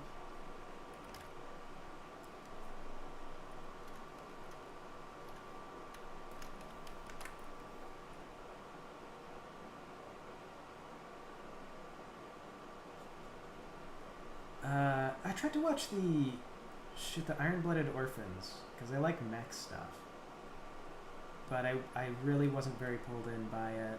I didn't really like the characters very much in Iron-Blooded Orphans. Yeah.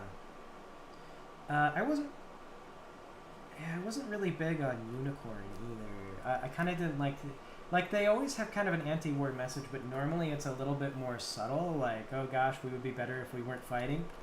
But I felt like Unicorn was just sort of like, we're not doing war.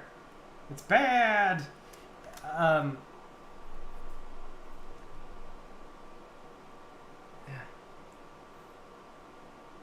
Cross.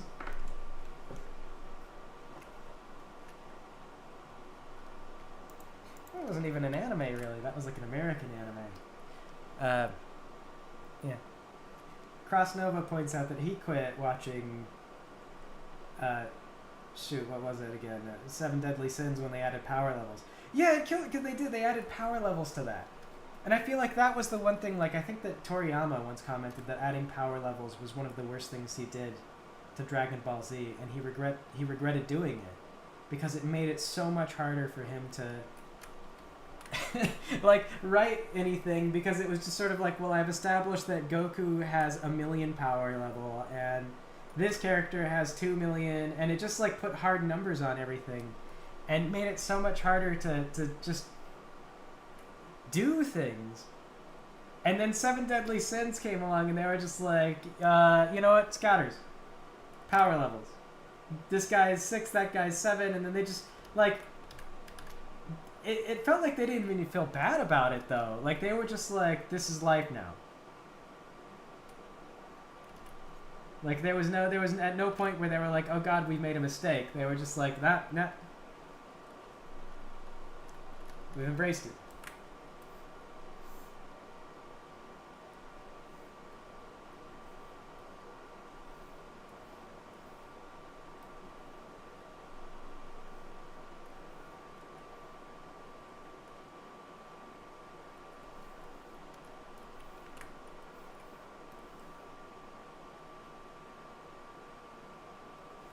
I think it was Ernest.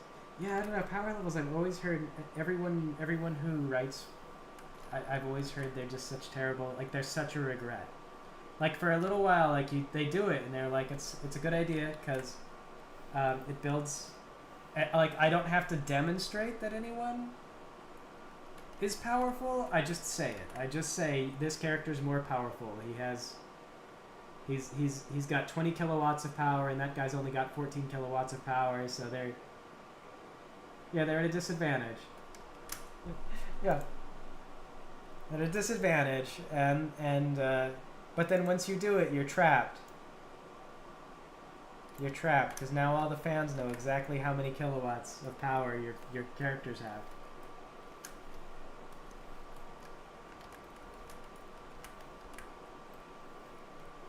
A Gem of the Romantic Journey.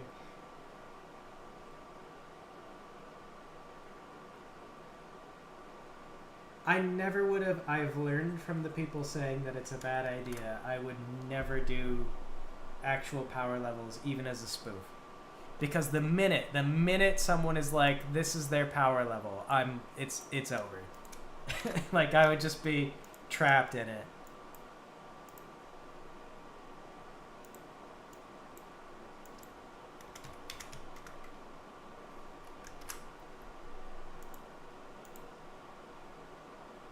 Yeah, because that's. I mean, what else can you do? Like once you're stuck, you're stuck. We did have a kid he was kind of a joke on like the protagonist though, and he was unusually powerful. So the thing that we were originally gonna do with oops, that was the wrong key. The thing that we were gonna do with Gem of the Romantic Journey was we were going to oops, that is way too far back. Is we had these gnomes that that you could use to do like supernatural bureaucracy, and that was a really big deal because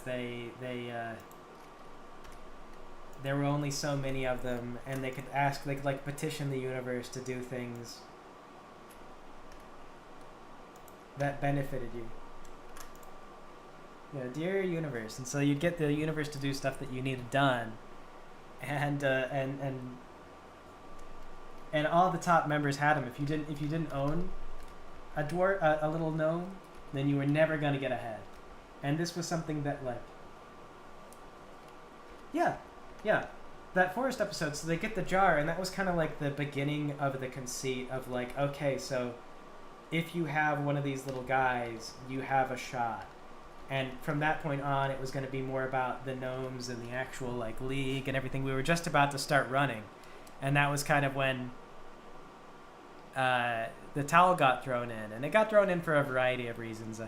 I can come back and talk about it. It's actually like this is around when I eat lunch. My wife sometimes calls me at about this time. I don't know if she's going to call me now, so I'm not sure if I should take a break yet or not. But I am going to go use the restroom because I've had a lot of coffee, so I'll be right back.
Oh yeah, people are free to talk. Actually, one of the things that we used to do back in the day was you do have to be polite and everything. And there are rules. You can lose your privileges. But if you guys want to join our Discord and just talk to me directly, then it's actually kind of good for the stream, because the big advantage of it is that then there's someone talking to me, and we're not just listening to me mumble about.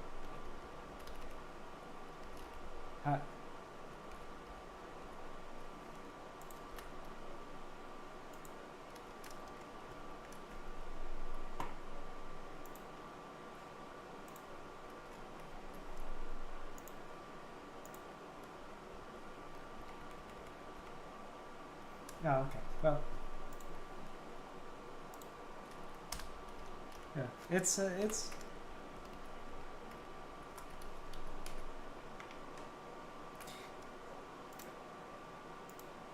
Oh, have I been talking to you this whole time? And people are okay. Hang on, I gotta turn on desktop audio for everybody.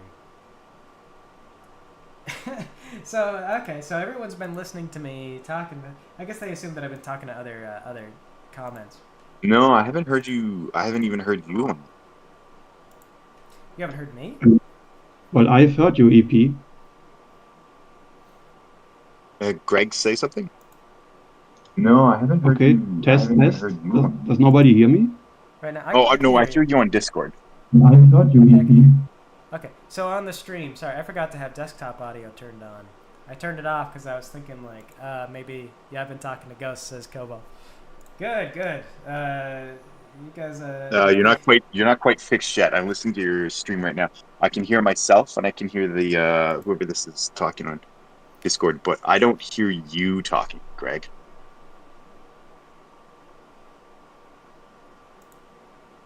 Really? Okay. Let's see. Are you on?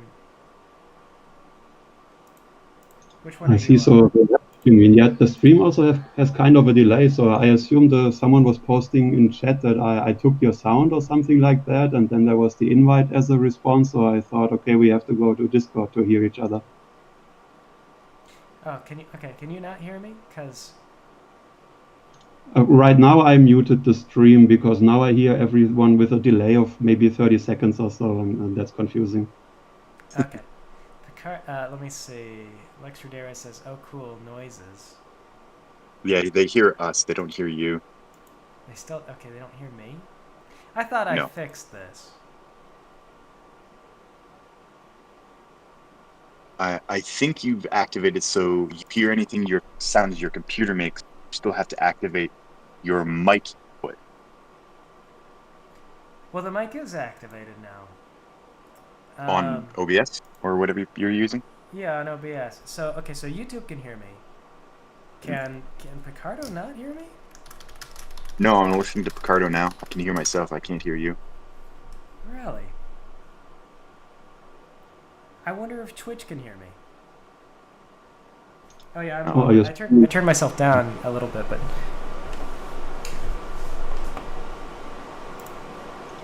I didn't realize it's streaming on all platforms at once. I only got the Picardo notification. Yep. Oh, well, there's my wife. Well, that's my signal to take a break anyway. We'll troubleshoot when I get back.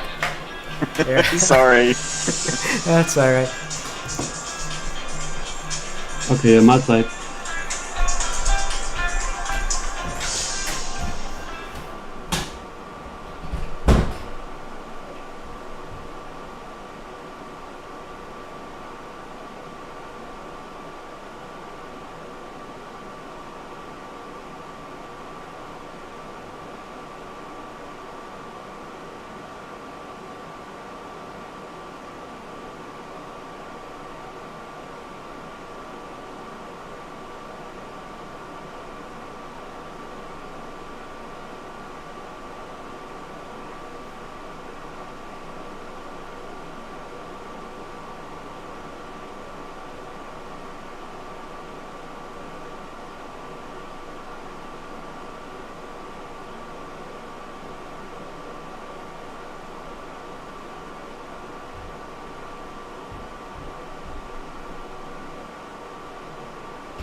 Alright. I am back.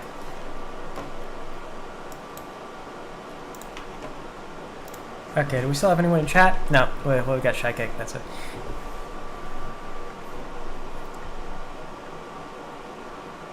We got 10 minutes left. Take my time. 10 minutes left to what?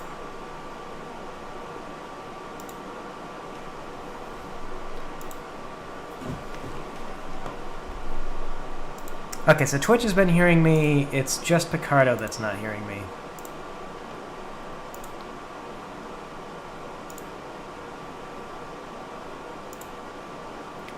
So I wonder what's going on with that.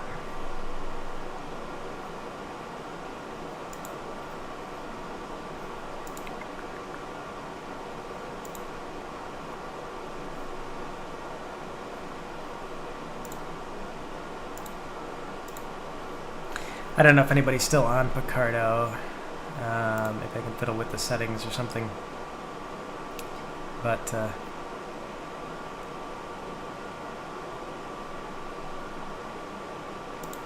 oh, here. Maybe it's because my microphone was still muted. I bet that, I bet that's why. Okay, there we go. Now all three of these things should be running. Okay, so the trick with that is my wife has her lunch hour, so she will call me during her lunch, and then we just both do lunch. So anyway, here we are back to it.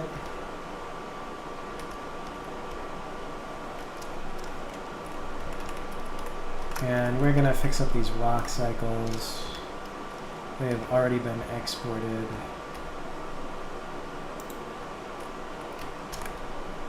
But we might need them later.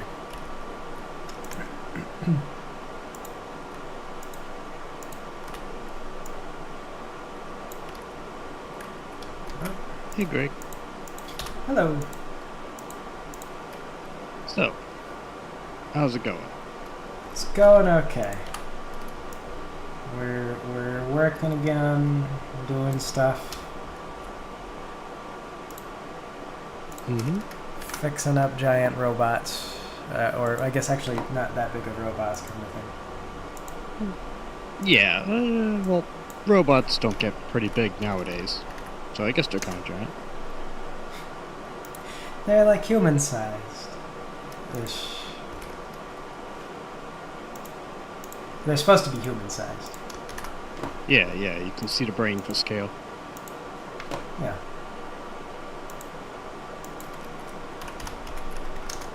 Yeah, it's good to see you working on a thing again. Yeah, it's nice to be working on a thing again. I feel like it's been a long time since I've been in any creative software for any kind of thing. Mm-hmm. So it's kind of good to be in it again.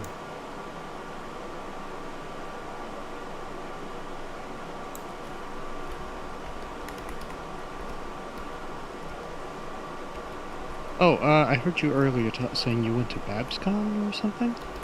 Oh yeah, I went to Babs. And yeah, it was a good time. We got to see a bunch of people. I met Koa in person. And that was fun. Mm-hmm. Cool. Yeah, she had me dance, and I'm not real great at it, we'll be honest. I did my very best to try to still make it cool and everything, but Mm-hmm. sadly I dance like I'm somebody's dad. I mean, I would be about the same here, too. It's hard to fight. Definitely. Yeah, but I was saying one of the things that was really fun about it was that I met people at the convention who were following the stuff that I was doing for like the podcast and things like that. And so one of them, like we told him like, oh, this is Artisan. He's the guy who's often playing Elvis. Like this is the person who is Elvis more or less. And he got super excited. He was like, "Oh my god, I gotta get your signature too." So like Artisan was really jazzed about that. Mouth noises. Yeah. Everyone's got mouth noises now. Yeah, sorry to keep Picardo completely isolated from the chat stuff for so long. It's fine. It's fine. It's fine. They lived. I mean, I'm surprised Picardo's running as well as it is. I remember years ago when I was trying to follow people on it, I had the hardest time, like, watching anyone stream. It just kept on breaking. Well, it's been time And since then. I still use Picardo these days. It's not the best. Kind of like Twitter. It's just where everyone is, and then everyone refuses to leave a horrible program. Really? Like, Yeah. Picardo's where it's at? I mean, Twitch is more for gaming, and I find a lot more artists stream on Picardo for. I don't know. I think they all should leave. I mean, I guess it makes sense in context. I've heard nothing but, like, awful things about Twitch, but that's probably just, you know, everywhere is awful, so. Twitch tried to reach out to me once, back when they were trying to take away the viewership from Picardo. And it was kind of funny because I asked him, I was like, "Are you going to do any promotion for me? Like, if I actually get on there, is there going to be any promotion whatsoever? Are you going to try to like encourage people to watch the stream with your algorithmic stuff?" And she was like, "Well," like, she couldn't like commit to saying yes because they weren't gonna, you know. Yeah. It's, I don't know. So what were they baiting their trap with, right? Come They to were- Twitch. You'll have to set up a new account. I mean, basically, like, it was just like they were like, "Come to Twitch," and I was like, "Cool. Like, what'll you give me for it?" And they were like, "Nothing, but it's a big platform, and we personally reached out to you." And you know, that's true that they did, I guess. But yeah, it wasn't like they were gonna give me anything or benefit me in any way. And they never did. I did go on there for a little while, and it was just, you know, there's no real point. So I think people stick to Picardo just because, like I was saying, at least it always notifies people when you go live. Like, we've got people in the Picardo right now, and it's not because I was like, "Hey, you can come to the Picardo." It's just that it notified people who followed me years ago. Yep. I got a message from Picardo saying Flim Flam Philosophy's online. I'm like, really? Yeah. I had all that turned on. I'm following like Spooky Kitty, Isu, who hasn't been online for a long time, and Marbles. Yeah, I think Isu might have closed her Twitter account, even. Oh shoot. Yeah, because I went to go see. I was like, she hasn't posted in a long time. It doesn't look like she's still open for business there. Yeah, she seems to have left the internet, unfortunately. She was still posting on Twitter last I checked, but that was a while back. Oh. Yeah. Sounds like I gotta get going. So you gotta get Kid's going. back. Yeah. Oh, okay. Right. All right. Talk to you later. Talk to you later. Bye.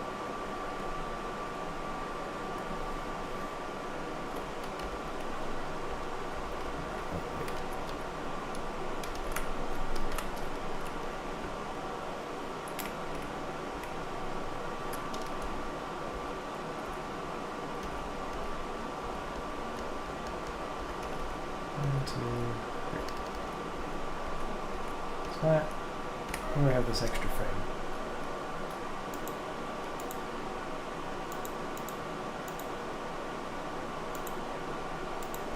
It's just the robot. Okay.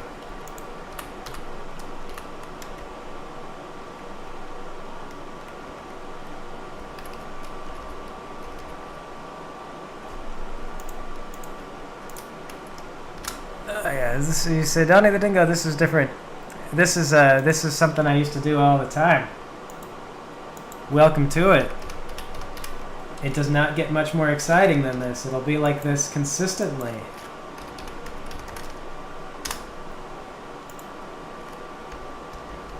We're building a rig. In and of itself, it's not very exciting, and it won't become very exciting. Unless you're really into that kind of thing. I am. Yeah. I won't really be doing anything too fancy with it, though. Like, no real special tricks. It's just going to be a really standard rig. Who are you replying to? I'm looking on Picardo. I don't see anyone saying anything. Oh, on YouTube. Mm.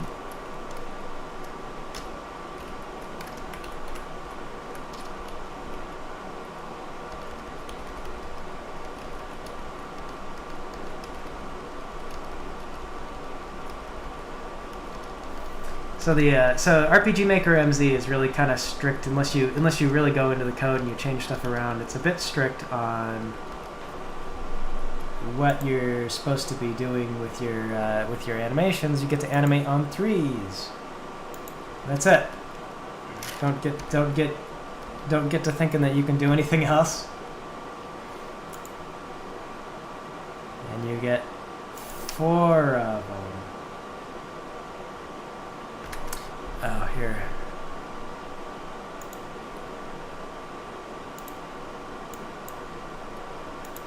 For the walk cycle, you get a left foot and you get a right foot, and that's it. So it's very simple.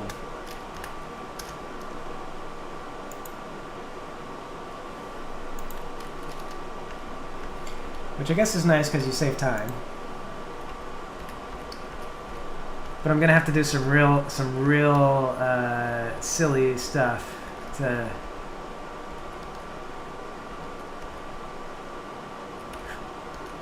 get the animations that I want to do going. So, for example, you can't just tell it to like change the image of your character, which is gonna be one funny thing. Why are your feet broken? What happened to your feet? Oh, I know what it is.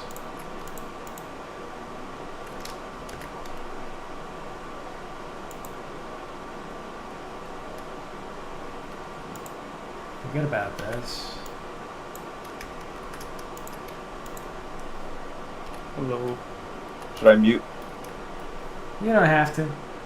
I mean, if you're gonna say something tremendously frustrating that's gonna upset people listening to the stream, then I've yes. been learning not to say that stuff. Do not worry. Okay.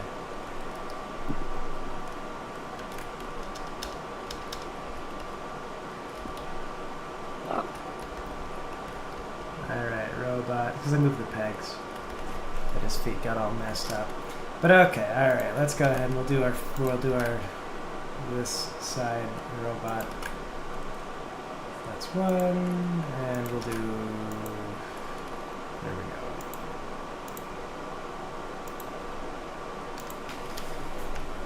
go. Okay, so that's holding still, and then we ought to have him, now hold on.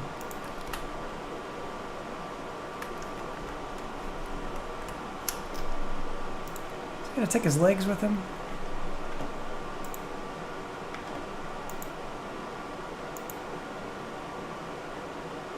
Oh, it is, yeah. I guess that's right, I wanted this. I forget that I wanted this. Okay.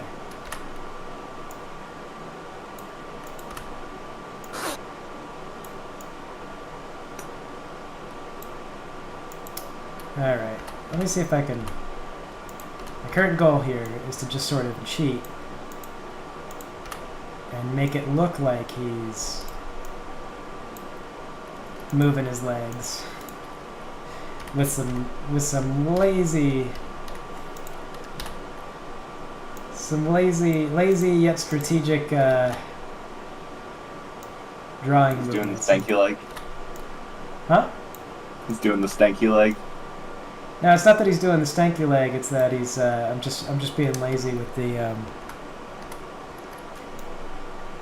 How do you walk do- cycle.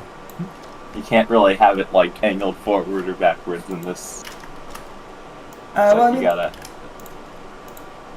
I could draw it to be. Actually, I wonder if that's gonna screw up a bunch of stuff. 'Cause I can't remember the heck.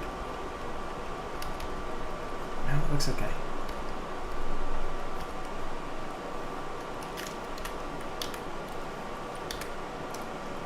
Okay, thank you. Now I'm trying to make it look like he's walking, but I don't really want to draw new stuff. So what we're doing. Sort of wing it, try to find a way that it looks like you drew new stuff. No, just trying to imply motion with it without actually doing any Yeah. work. Yeah.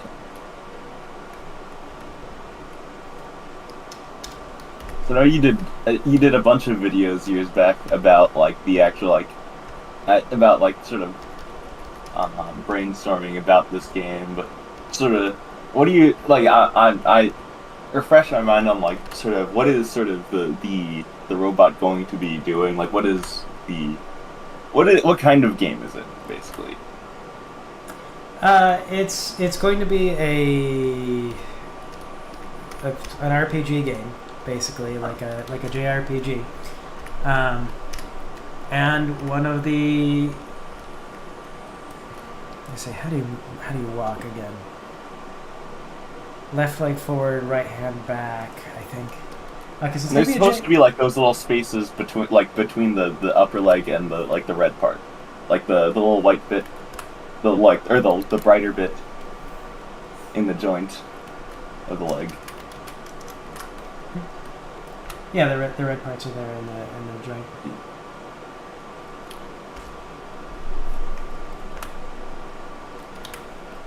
Sorry, you were saying about the game.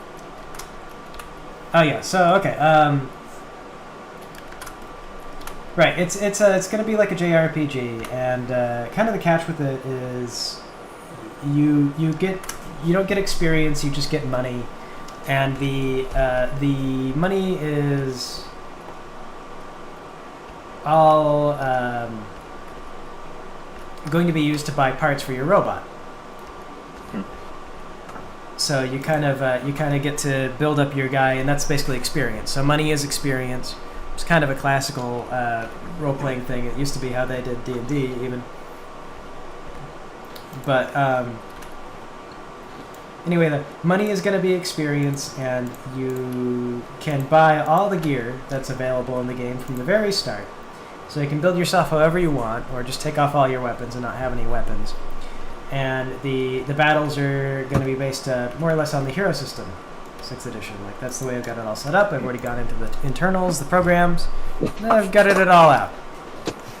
Just with all the legs, it'll be fine. Yeah. So I've gutted out the internals that were there, and so now it actually runs a lot more similar to the hero system. Yeah, which.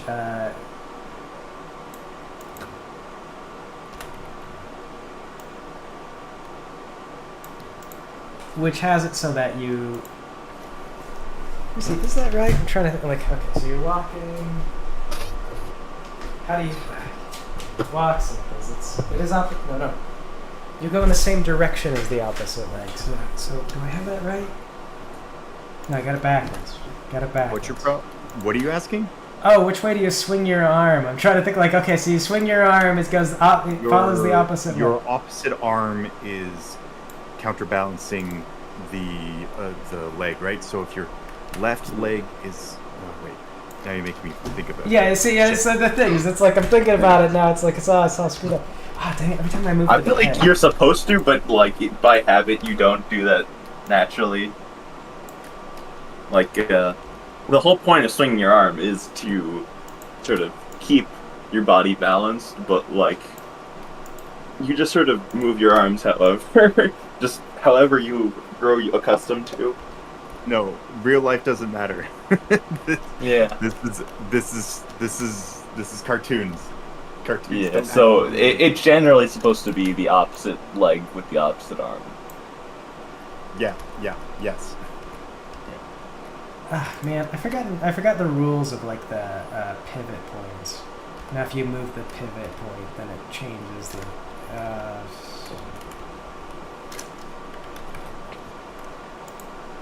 Gosh dang. Oh, the pivot point. To move the pivot point, you need to on the top. There's a circle tool.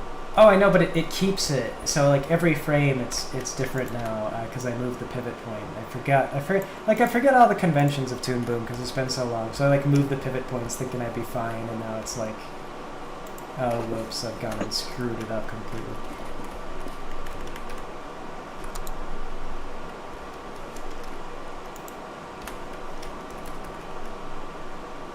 You don't have a node view, right? You probably just have the basic version.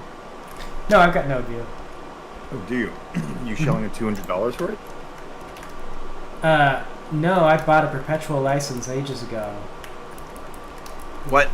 There's a perpetual license. I don't much know did if that they're cost? still at $2,000. But the good news is I don't have to screw around with any of this nonsense that other people get stuck with. I'm incredibly jealous, like fuming jealous. I mean, Yeah. if they could just say, actually, like they could do the Clip Studio Paint thing of saying like, even though you actually bought like an actual license, we're gonna say now you have to pay like a certain like set fee every month or so. No, Clip Studio hasn't done that. I have Is that- got.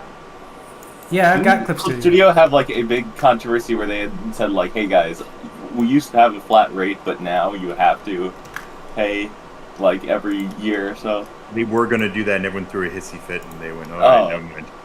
Got it.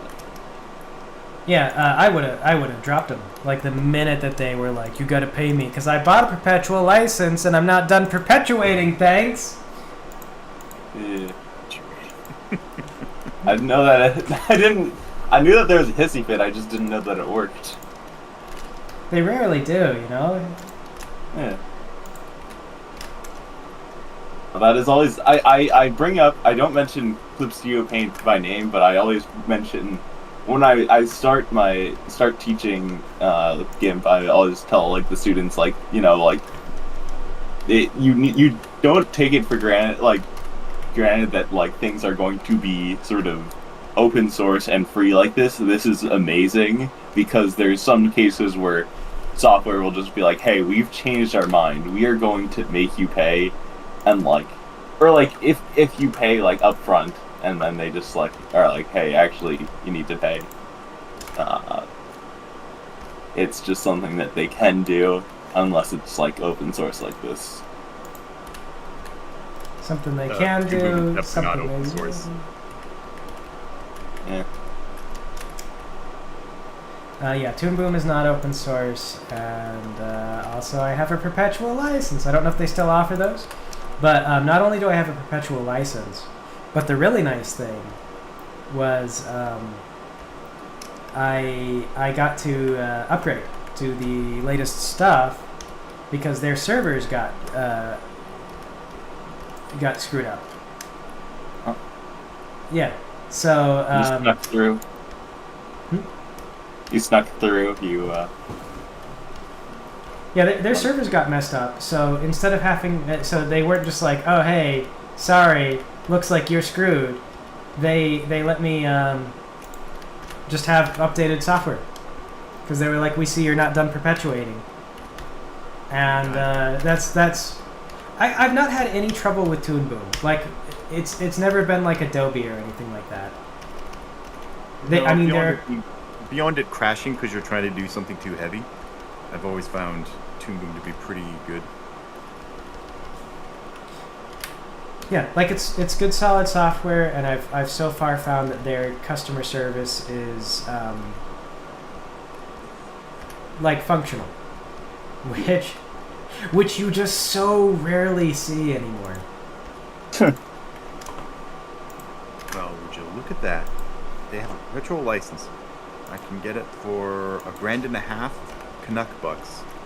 Well, I imagine it's way cheaper in the States. Well, it was like $2,000 when I bought it, if I recall. Maybe it was $1,200. But it was a wise investment because I got it back when things were going hot with the YouTube channel and there was more money. And I still have it today. Well, god damn it. I have probably absolutely spent more than a couple grand on this thing. If I knew there was a perpetual license, I would have bought it years ago. Yeah. That's pretty much the same thing I thought. Is I figured, you know what, I'm probably gonna, if I keep using it, I'm gonna want this perpetual license. And sure enough, it's been a pretty wise investment.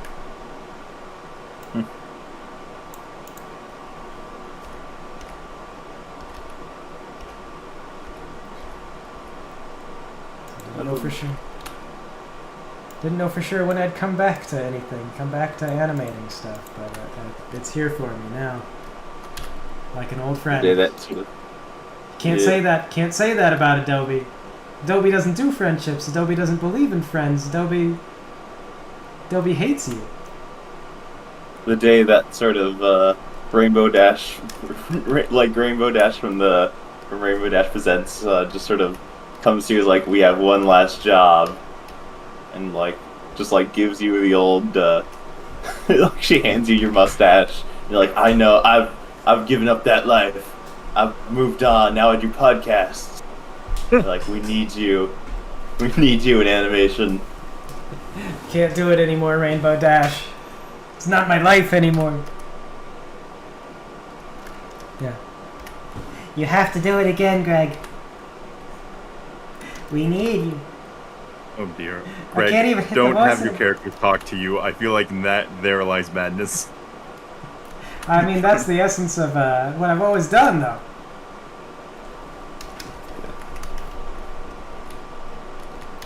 So I've always been talking to myself. My favorite thing is when I see comments from people who are like, "Oh man, I really liked all three of you." Like they'd be listening to the podcast and they'd be like, "I really liked all three of you. You were all like super cool guys." And then it turned out it was just one person, and it's like, it's like having three celebrities I liked all die at once. You feel like the Mason voice is weird, like, because all the others all sound like different versions of your voice, but Mason in particular does sound like. I thought Mason. Like, I thought the other voices were you, and that Mason was PBN for a long time. Yeah, I thought it was someone else, like, that for some reason you just got a different voice actor for that one role. Nope, it's been me. I just modulate the voice down by... Like, I found out that my voice holds together pretty well if you modulate down 2 octaves.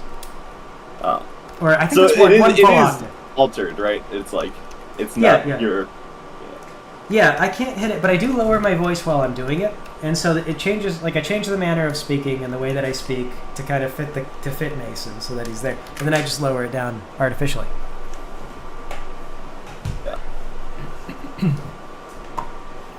Single person game development takes an average of 6 years, says Candyman. Well, I got good news. We're doing a RPG Maker game, which is probably going to spare us some of those years because there's so much less that we actually have to do. We need art assets and everything. But that's the other reason why we're doing this, is because on a practical level, I don't know that I want to spend 6 years working on a thing before it's released. We do have plans. I got an outline for it. There's going to be like 4 main sections. I guess about like 6 main sections. There's like 2 character sections and then 4 like core sections of the game. I guess it'll be 7 because then there's also the intro. So do the intro. It won't be too long. I don't know exactly how long it'll take to make it. I mean, like right now we're doing rigs, and rigs always take forever because it's like you got to build them one little piece at a time. But then once you have the rigs, you can do a lot of your animation. I have already completely messed this up because I forgot about how you have to build on top of the pegs if you want to do this correctly. I could swear there was a way that you could see where the pegs were while you're doing your drawings. What do you mean? So, okay, so like the peg, right? We got this, he's over here. Here's our peg. Mm-hmm. And I could have sworn that while doing a drawing there was a way to see where the peg was. Because I feel like I used to always have that on. Because one of the things was that wherever you want to rotate around, you gotta draw it. That's like you gotta draw it around the peg. Because if you move the pegs around, it saves it. So like I was doing that earlier, I was like, oh, it'd be easier to rotate here. And so I moved the peg. And then the entire rig got messed up because the peg is perpetual. The peg is persisting. You never. Yeah, not standard. The peg's perpetual. There's a way to make it change when you change elements without screwing up other ones. But I forget how to do that. Ugh. Yeah. I have to go and change that setting. Oh well. It'll slow down my work, but it's fine. It's fine. It depends on the size of the game.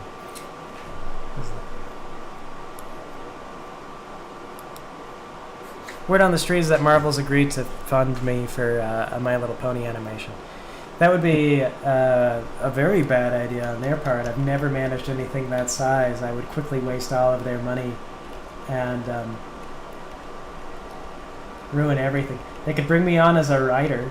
I would certainly do that and take it seriously, but... That'd be a nice change for Marvel. Yeah, try applying. Taking it seriously. As opposed to... What did I apply? I did actually send some scripts to IDW back in the day. Let me see here.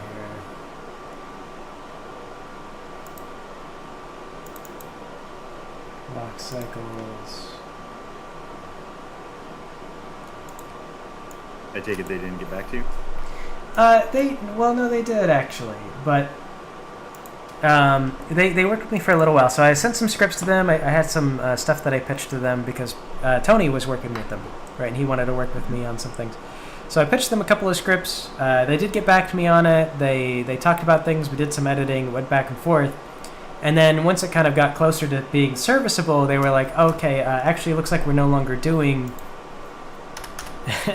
we're no longer doing pony stuff for a little while. So they're like, well, just try back again later. And I sort of didn't. I was like, I don't know, because it was a lot of back and forth, and it was a fine experience. It was good. They were working on creating something that was going to be good. But I don't know. Like, it wasn't that there wasn't going to be like really good. It wasn't going to be like consistent income anyway, and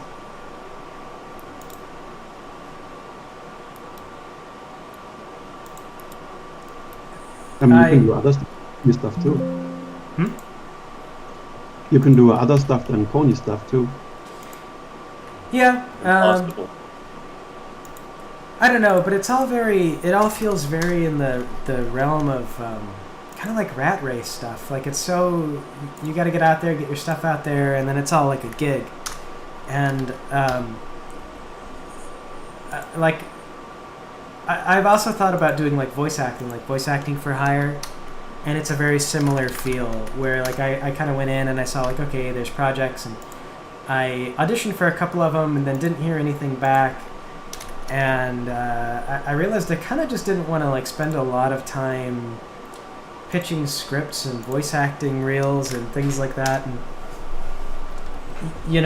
each one would only be about a couple $100 if I got picked up for it, and then I'd have to find the next project. You know, so it would never be like, okay, I've got a real consistent thing unless I got into something that did really well. Like, that would be the only way, is if I ran into a project that did really well and they had to bring me back as a voice actor or writer multiple times, which I think is kind of what everybody in that sort of deal goes. Is that Well, they're you- looking.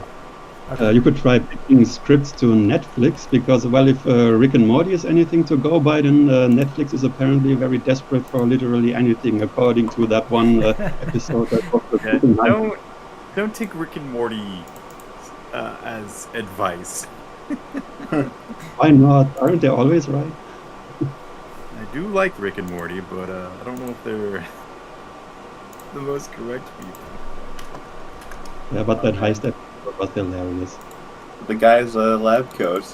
You can't be wrong if you're wearing a lab coat and you say science. You know what? And then I everyone's like, forgot "Man, that that's you wore so- lab coat. You're right.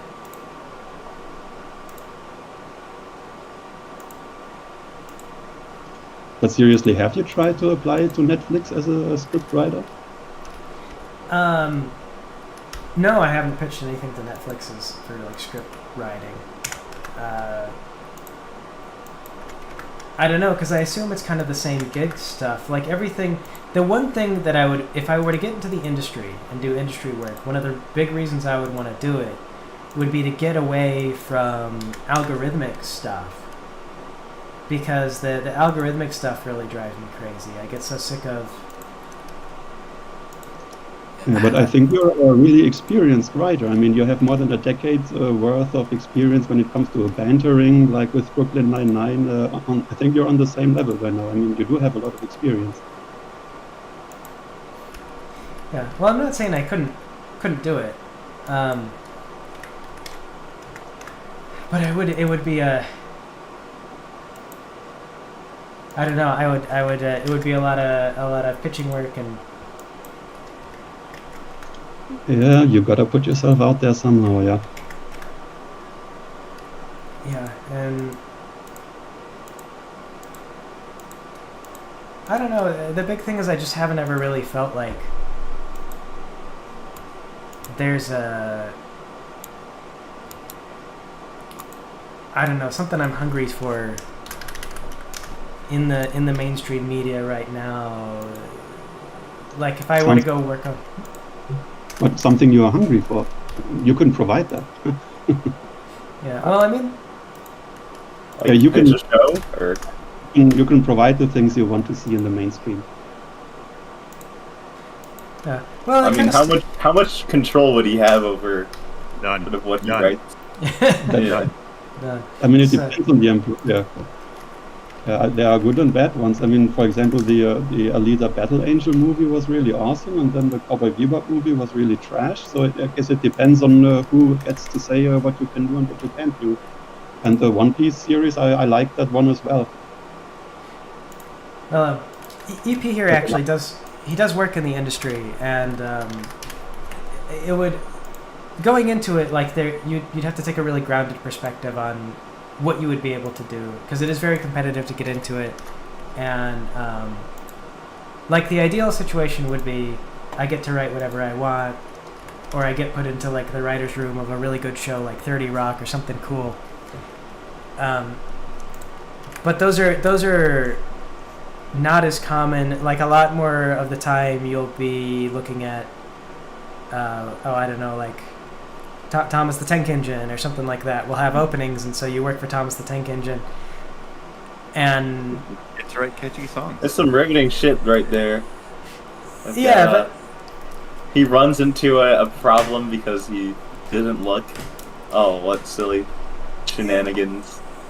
and well, see, but it's like it's okay, it's work. So I'm not like saying Thomas the Tank Engine. You know, everyone who's ever worked in Thomas the Tank Engine is a fool.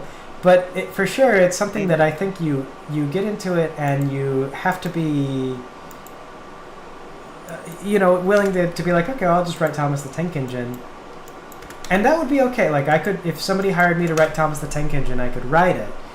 But is it something like I would want to say like, okay, well, I'm gonna kind of put a pause on my personal projects and write Thomas the Tank Engine for a while, because doing the stuff that I do now, like the money is not great. but it is okay. And I don't know that I would make a lot more necessarily doing industry work. And the way that I do now, I kind of have my own creative freedom to do whatever I want. So Your work is not necessarily for self-fulfillment. It's for making money to have a stable life, and then you can pursue your hobbies as much as you want in your free time. well, I mean, yeah. If just from the perspective of if I wanted to go and get work in the industry, then yeah, that I could probably pitch and then work on something. Maybe if I set to it. But I feel like You're also a stay-at-home dad. You have that responsibility too. well, that's starting to change finally. Miles is getting older. Oh, How old nice. is he now? Well, I don't want to talk too much about my son's age, given this is a public thing and everything. We don't want to talk about like family stuff too much. fair. Yeah.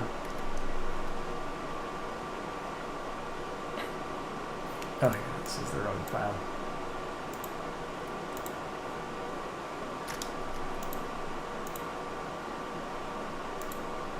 That kind of looks like a face on the robot. Yeah, he's got a face. No, he means the backside kind of looks like Yeah. Oh, Back- backside looks like a face. Glasses wearing, Oh, yeah. beard, Jesus type of guy. You saw Jesus on the back of. I saw Jesus on the back of Friendbot. Yeah, It yes, must be a sign. Yeah, I can still kind of see it like this, but when it was brown, it was more obvious, like the two Now it eyes. looks And like Homer Simpson. Like got like the sort of 5 o'clock shadow to it. yes.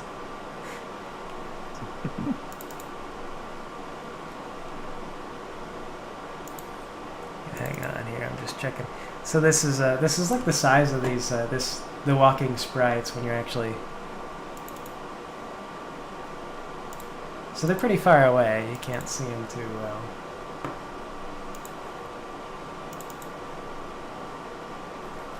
Just trying to make sure that I don't accidentally have too much shadow on the back arms or legs. Vold says, you can pursue a stable life for decades, and once you get it, it's too late. Can be truth in that sometimes, too. But, I don't know. I do like the independence of being able to work on my own stuff, kind of on my own time. And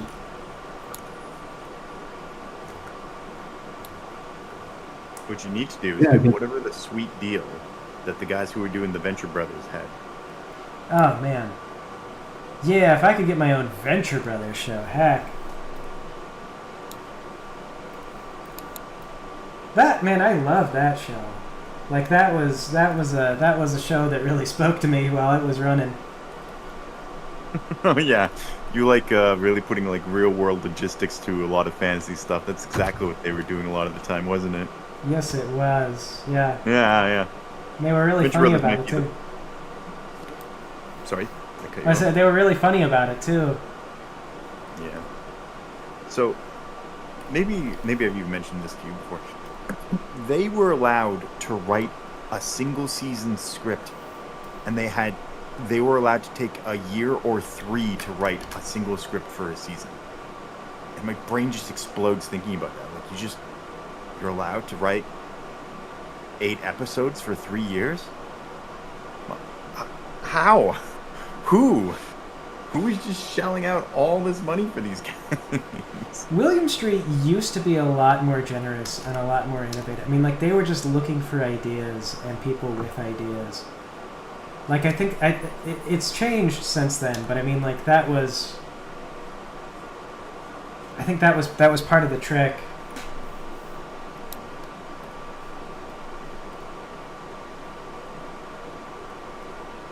Let's see what we got. 2 years. Okay. Yeah, they're not as open as they used to be, but they used to be very open to like we will just let people make things, and I think that was a joke in Perfect Hair Forever, where it was like, okay, I've got an idea, and they would just say the stupidest thing you'd ever heard, And the William Street executive just goes, fund it. And they just kept coming up with like stupider and stupider ideas, and he just kept saying, fund it. No matter how stupid the idea was. And so that was a joke that they had regarding the studio for a little bit. As I say, they don't do that anymore, but that used to be the William Street way.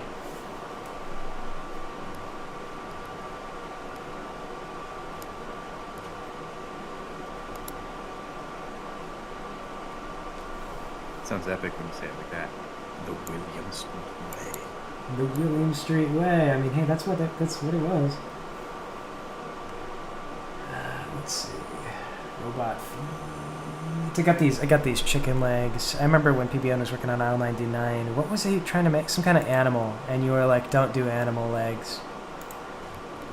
Because they're so bad. And a lot of ideas. They kept saying like, PBN, I know you can do whatever you want because you're just doing your own time, but like it's all. Some of that it sounds really complicated to make. And you're like, don't do it, don't do it. I think I'm doing chicken legs. Chicken legs. Look, a robot without chicken legs just isn't as cool as a robot with them. That's my earnest belief.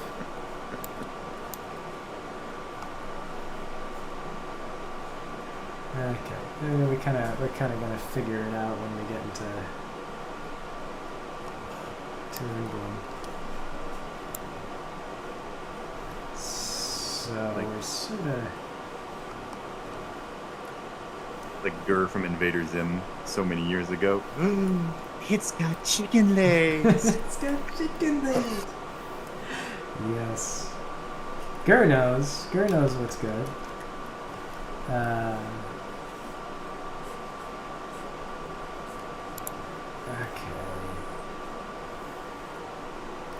Perspective and everything else is still really not very good at perspective.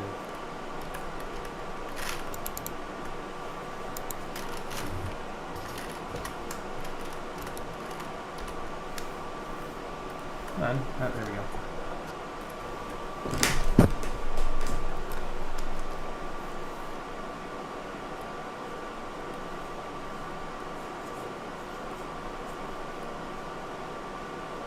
So how does the grabbing mechanic work in the RPG Maker?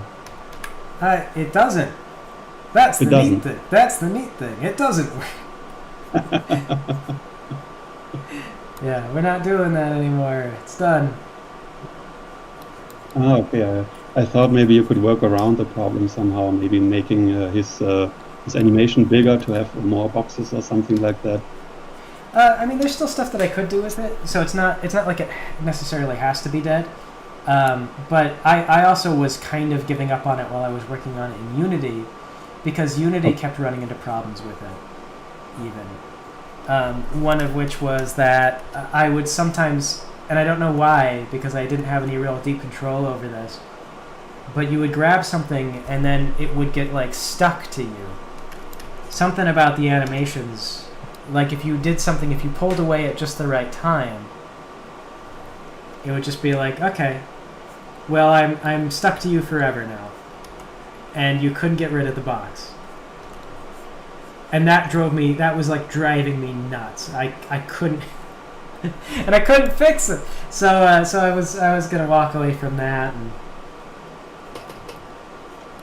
I guess maybe you could use two buttons instead of one to toggle the grabbing. So if you can't let go, you can press the let go button again as a workaround.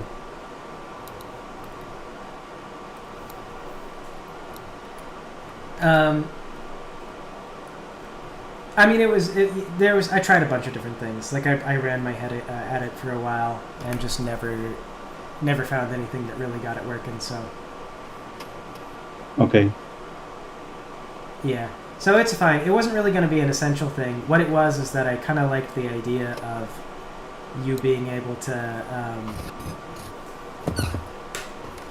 grab this stuff and pull it around, and I was going to encourage you to like yank walls down, and you could push NPCs around and stuff like that.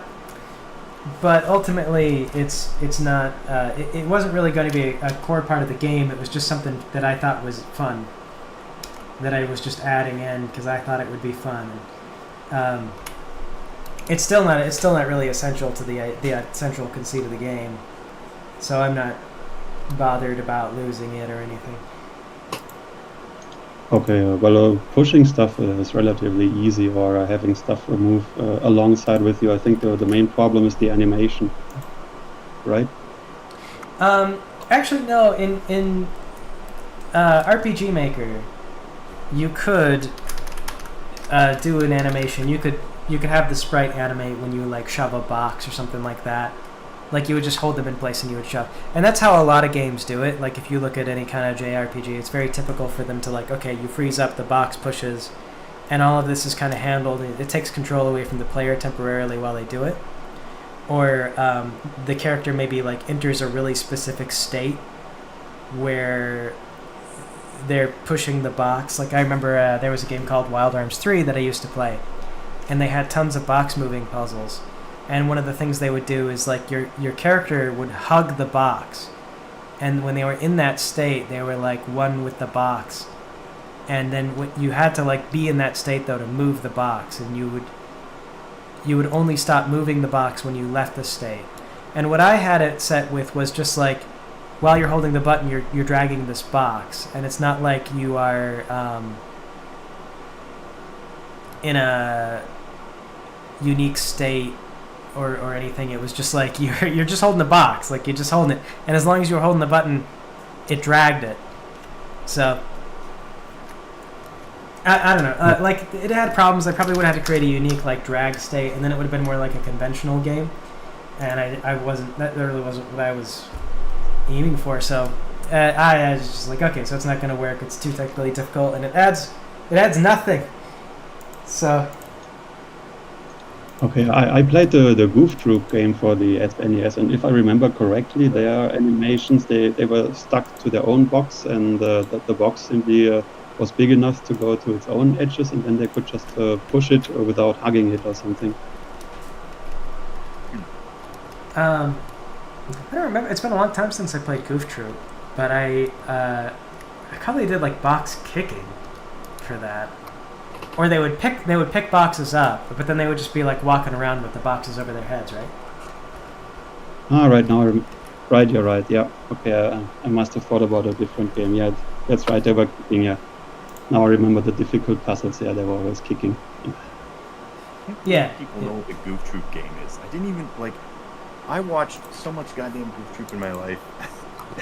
Yeah, it was I don't hilarious. recall anyone ever talking about a video game until I, got into my adult years. Like what? I've seen the Game Grumps series on it. Well, you missed out if you haven't seen the Goof Troop game. It was a good little game.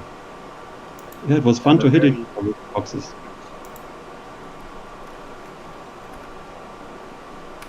That's the one thing it has in common with the Chippendale NES game. You could hit each other with boxes. It was fun. Oh yes, box hitting. My thing.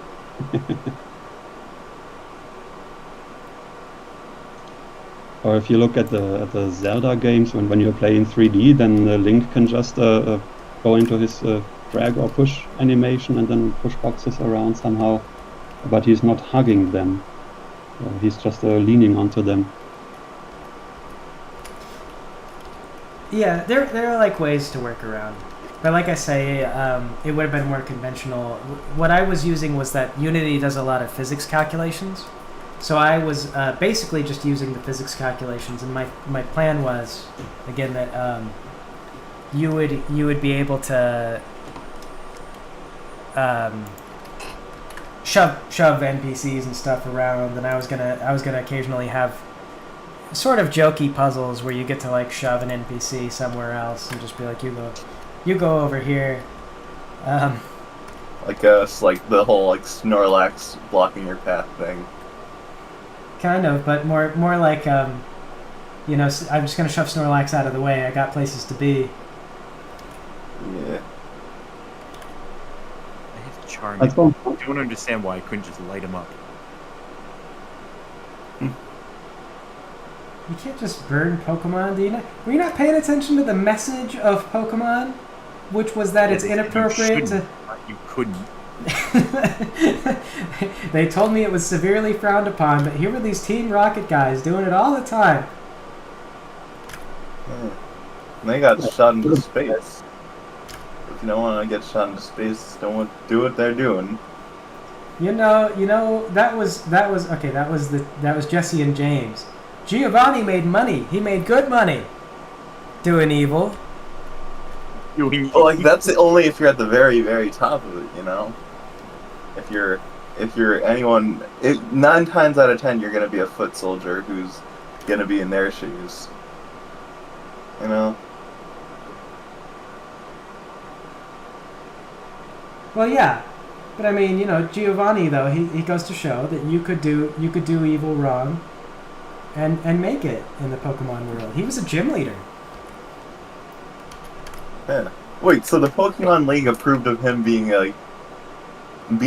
allowed to just give out badges as like a as a criminal? I don't know how well it was known that he was a criminal when he became a gym leader. I feel like it wasn't something they widely advertised. There was just an anonymous donation to the Pokemon gyms that they looked the other way. Yeah, it was just No, like, him oh. becoming a gym leader and then somehow using that to get money must have been the scam. Because think about it, Oh, he was the only closed gym in that game, right? So they, it's like going to that laundromat that's never opened, and you're always like, Well, do they vet that you actually beat the like? Could you just like give out sell the badges if you have the approval to be a gym leader? Sure, why not? Brock in the cartoon show just gave it to Ash because he cared. Yeah. Yeah, so what we've learned is that a mix of nepotism and money is a perfectly valid reason to become a Pokemon master. Yeah. Originally, they were going to show that Giovanni was Ash's dad. Dun dun dun. Were they really? In the show or the game?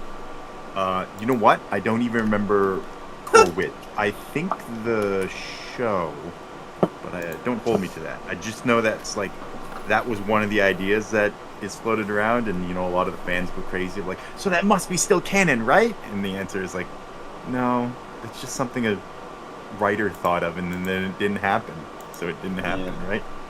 But fan base, everyone goes nuts about it. I'm just concerned about the idea that Ketchum is like an Italian last name in this world. Well, it is pretty close to ketchup. Ketchup is tomatoes. Which came from the Americas. Oh, shut up.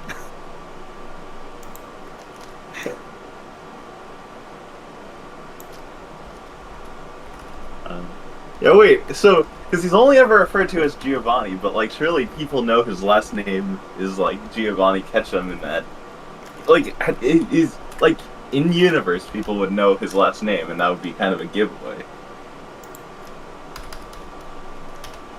Taking to the internet.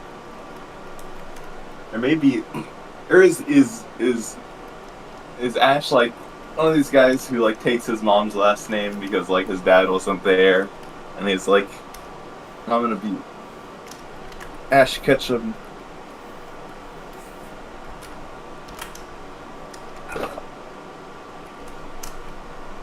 Well, was this a surprise thing, or was it oh man, Dad? Yeah, it was gonna be revealed to the audience, I think. But was it a reveal to Ash? Was he aware that his dad? Oh, I don't know. Giovanni's gym leader in appearance.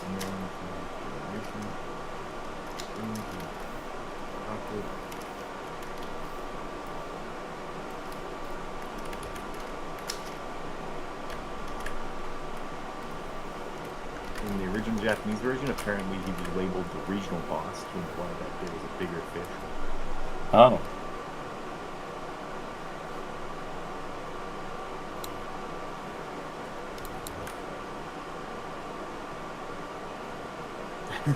that would have. I'm gonna try and use a bit of logic on fucking dumb kid thing, but like that would have made a little more sense because there were so many, team whatevers in the Pokemon world, and I thought it's weird. I always thought it was weird that like each region had their own gang who kind of operated in the same way of everyone wearing uniforms and stuff like that. But if that was just like an even larger organization who, had them as different faction, different like sects, I'd be like, okay, that make a little more sense, and like, don't think about that too much longer though.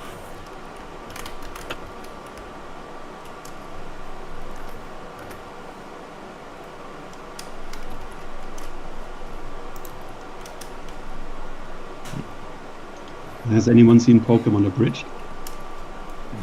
I saw like a bit of it. I have not. I have seen and voiced Bidoofs in Starter Squad. In what? Starter Squad. If you haven't seen that, you should check it out because it's pretty good.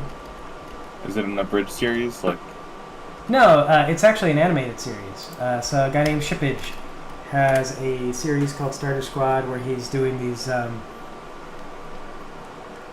He's doing like a. The joke is that these the original 3 starters are kind of. yeah.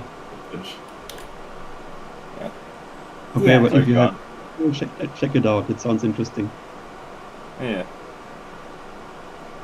By Is the it way, on I sorry, you go. Is it on YouTube somewhere? Starter Squad? Yeah. Yeah. He brought me in to voice some Bidoofs. And it did. Voiced the heck out of those Bidoofs. I was all the Bidoofs. I saw at the end of the end text of the very first episode of Mentally Advanced series, you had mentioned that this was like this was sort of you breaking off from something called Fim Abridged. Did that turn into anything, or was that just a project that got scrapped? They eventually did release something. Like it wasn't as though they just like died or anything like that. But it sure took them a while to get anywhere. And then what they released, they didn't get quite the fanfare and support that they were expecting, which they did not like. And I don't know what you mean. Yeah, they have a lot of views, the starters, but I actually watched episode 10 when you said you were voicing for them. But after the beginning with the really funny Bidoofs, I guess the humor really fell off, so I stopped watching like 10 minutes in or so. oh well, it got a little bit more dramatic.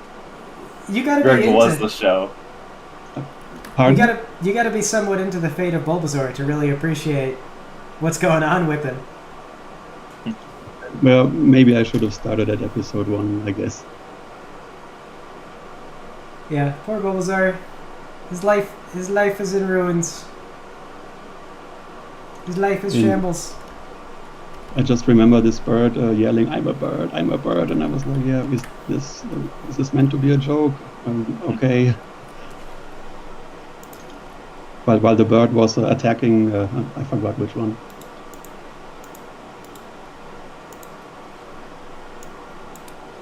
But yeah, they have millions of views, so like 13, 11 millions of views. They were really popular. But I guess after episode 10 2 years ago, there was nothing else added to the playlist. It's been a while. I mean, Chip is also kind of he's gotten out of college. I mean, like these creative projects, they always slow down once you get out of college and you start to meet like a lady, and then you start to settle down. Life gets busy, and it's hard to commit time to your creative works. It's harder to, especially now, like as because it's like you never really know if it's going to pay off. So. Yeah. Fogger says it's only 100 years until the next episode. Only 100 years. Okay. I knew of Shippage as someone that's just in the server, and I know that he has like a channel, makes stuff. I think PBN has mentioned him a few times.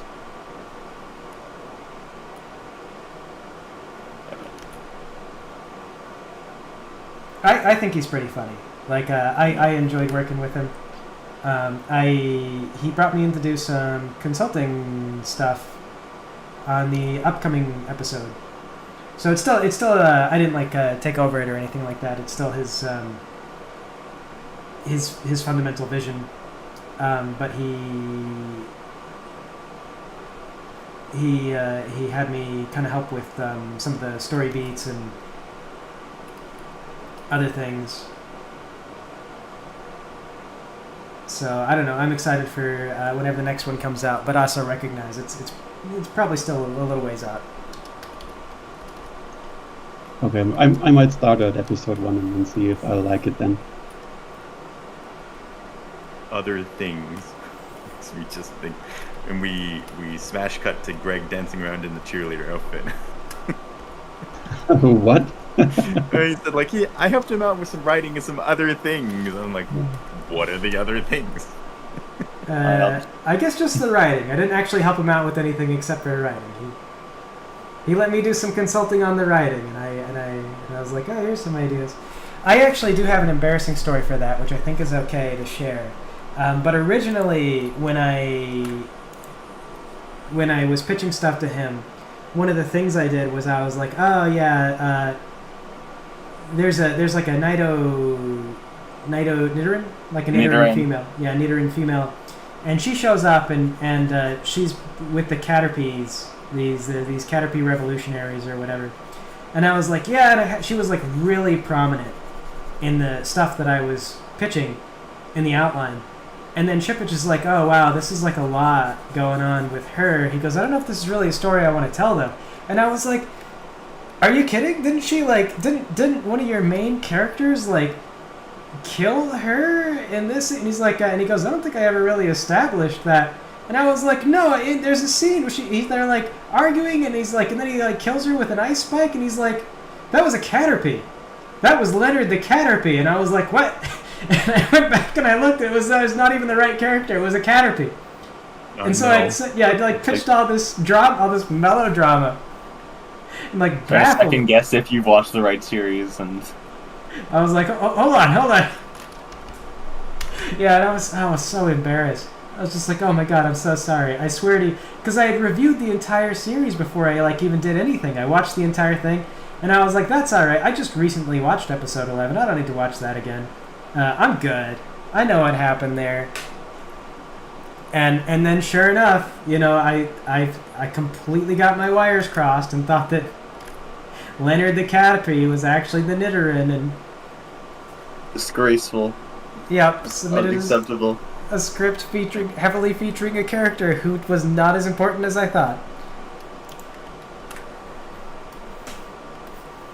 Well, yeah, I guess that's the kind of impression the character left. if you survive walking the plank, then you'll get to go on. Otherwise, bring me backwards. Bring me back. You know, I don't know. But yeah, it was like I had all this like emotional connection stuff that was going on that wound up not being relevant to anything. And I was just like, oh shit. Oh no, I am stupid. So sorry.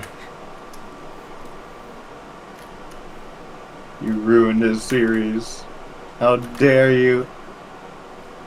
I bet everyone else had fun when this happened.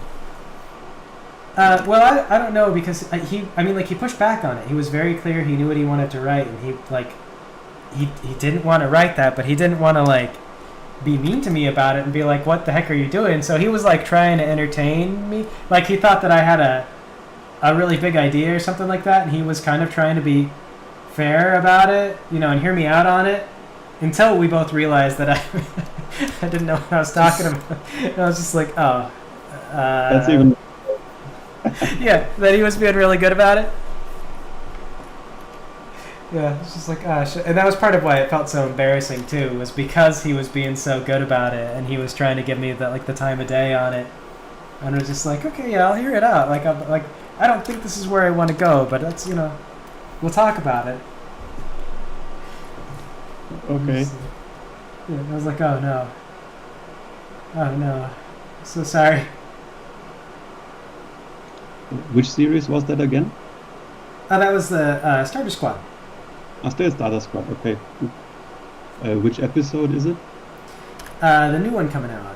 What are they on now? Is it episode? Are they still on? Is it still on episode 10, or was that episode 11? Was the last one? So I just wonder it was episode 11. Well, the playlist says episode 10, but you never know if there are new episodes that haven't been added yet. Okay, so it must be episode 10.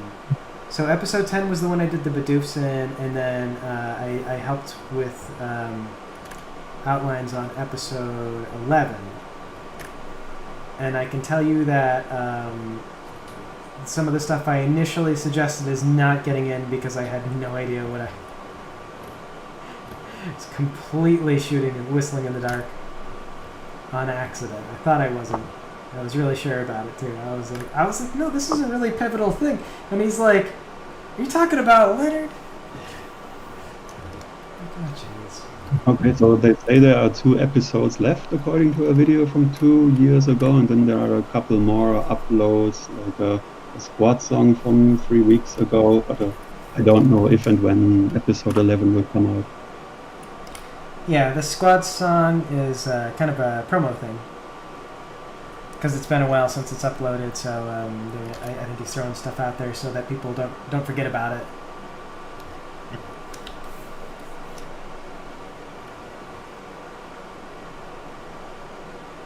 He's been working as well. He also does the streams. He does work streams. I honestly, I rarely watch streams, to be honest. Imagine streaming. That must be so cringe. Imagine being someone who's watching a stream. That's even more cringe. What would compel a man to watch a work stream? Well, I've been saying this will get boring. I'm pretty sure YouTube will stop notifying people pretty quick, and then once that happens, we'll just it'll be as good as being anywhere else. There'll be no advantage really whatsoever to being on YouTube. Yeah. But work streams have always been like that. It's always been kind of so do you like watching somebody draw a cartoon robot for hours? It's like, not especially. You're like, oh, have I got a stream for you? No, wait, I mean, have I got something you won't watch? Yeah. Well, there's always some other things to do while the stream is going. I'm in the stream and I have it in the background while I'm playing Minecraft. Traitor cheese. Be like me You and dare. have the stream in the background. Give Greg the sort of the algorithmic advantage. Well, I have you're a doing script of upcoming episode of We Don't Play D&D. Doing what? What about we won't play D&D? I'd rather have a stream about scripts about that, Oh. where you case the dialogue. See, I've thought about doing that, but I can't then communicate with anybody or really read the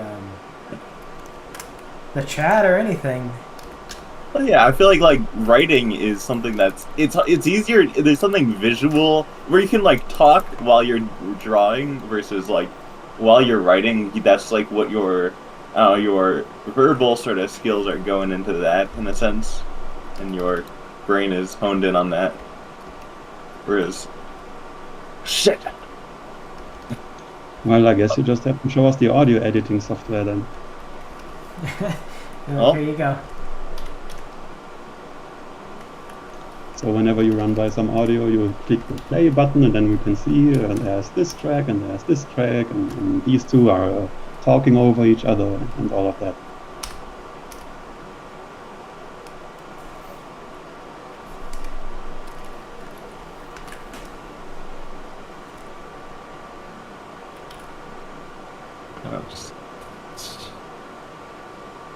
I feel like I do feel like streams are typically something that you want to, something that like is entirely visual, but something that like takes up part of your mind but then like you can do it.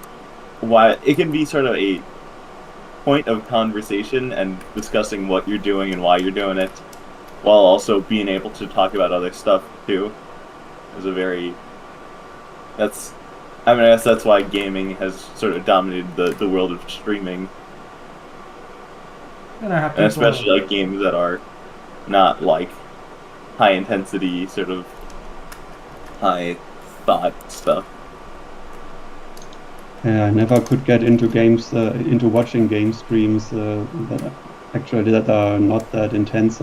I prefer the special ones where there's entertainment going on, like some stories that get spun around it with MechWarrior 4, for example.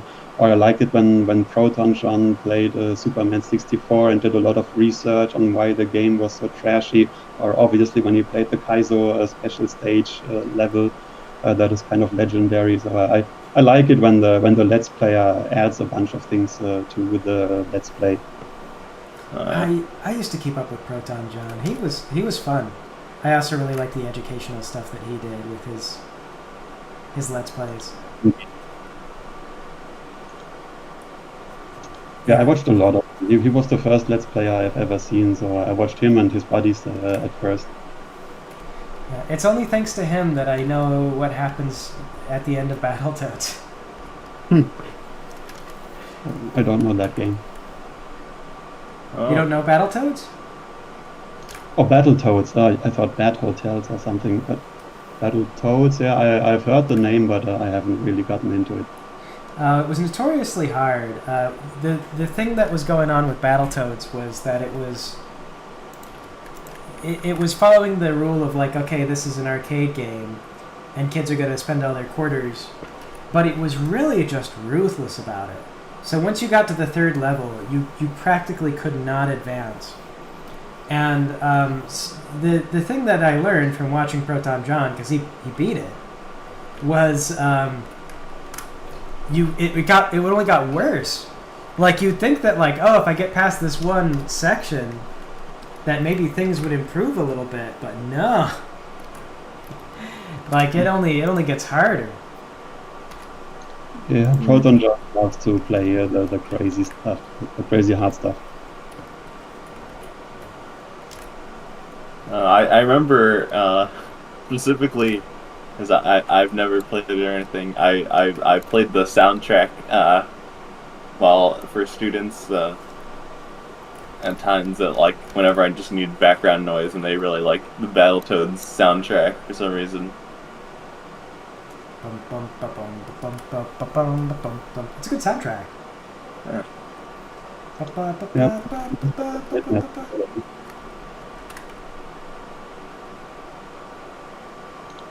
Probably the stuff of nightmares for the veterans.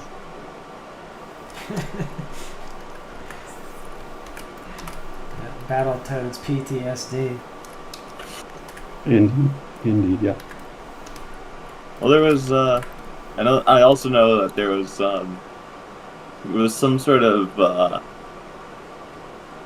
it was like some sort of meme years back too, like call up GameStop back when GameStop was still like a thing that you would go to call it up and then ask them if they have Battletoads as sort of like a, I don't know, some sort of funny bit, and then like it got to the point where like GameStop employees were just fucking tired of it, and it's one of these things like the asking if they have the Fortnite burger at like Burger King or whatever, and like it's just not funny and it annoys the hell out of retail people.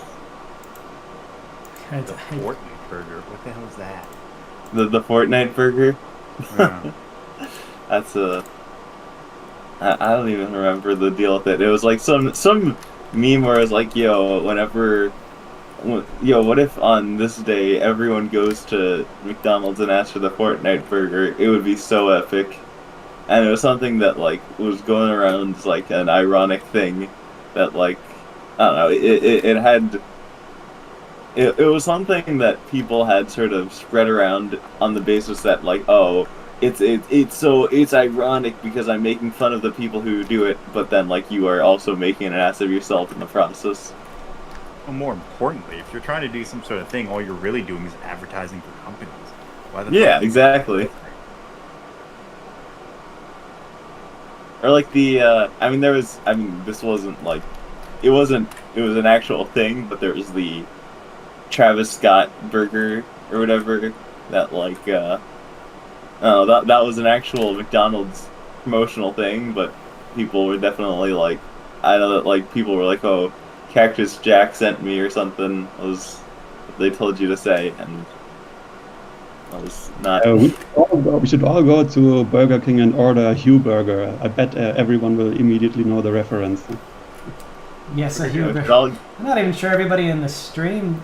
I don't know how many people we've still got watching this, but I'm not even sure how many people in the stream would know what the Hugh burger is. Oh, I have no idea. And, yeah, the guy from Radio Skyline, yes. Yeah. Did you ever follow? Yeah, Hugh Burger. What? I was gonna Yeah. say, EP. Did you follow Radio Skyline? Yes, No, not that one. You might have liked that one. I feel like that one was kind of. It was like a spoof of NPR. Does- Of what now? NPR. Yeah. NPR. In the United States, we have a news station called National Public Radio, NPR, and they do that. That's what I was kind of doing a spoof on because they do a lot of like different things, and they do some human interest stuff, and I think it might be one of the most listened to radio stations in the U.S. currently. And it's Oh, like, I- Wait, don't tell me, and they have like all these little like sort of series about different like very interesting sort of stories. yeah, like they do What news coverage, but The GTA thing. I thought it was a GTA spoof. oh no, yeah, it's a real life radio thing. Well, I mean, it's not my thing. Wasn't a real life radio thing, but NPR is a real life thing, and yeah, they're a very popular radio deal, and I like NPR. So Yeah. Cypher says that sounds like a fake name. Chatterbox was the name of the GTA stuff. Oh, you know what was another one of these big sort of people making an ass out of themselves for a meme was the Szechuan sauce thing at McDonald's. Didn't Nice, McDonald's encourage that though? I feel like that one. Yeah, they absolutely encouraged it, and then as a result, like it was something that they only had regionally, and then as a result, like people were totally like people, and it was the same case of people trying to be ironic about it, but then they're making just as much of an ass out of themselves in the process, and they think that it's sort of As a Rick It's- and Morty reference? yeah. And like there was that guy who he had like jumped up on the counter and was like he like put his shirt over his head. Is like I want Szechuan sauce, lubba lubba dub dub, and like People can be so cringe. And McDonald's I'm encouraged sure it. that guy himself thought he was like making fun of other people, but he was just as much an ass himself, especially because people, whether or not it was ironic, people were very much uncomfortable with it, and everyone around him thought he was a weird guy, which he was. Like, turns out aggressively making fun of people for liking a cartoon show is also really weird. It's not much better.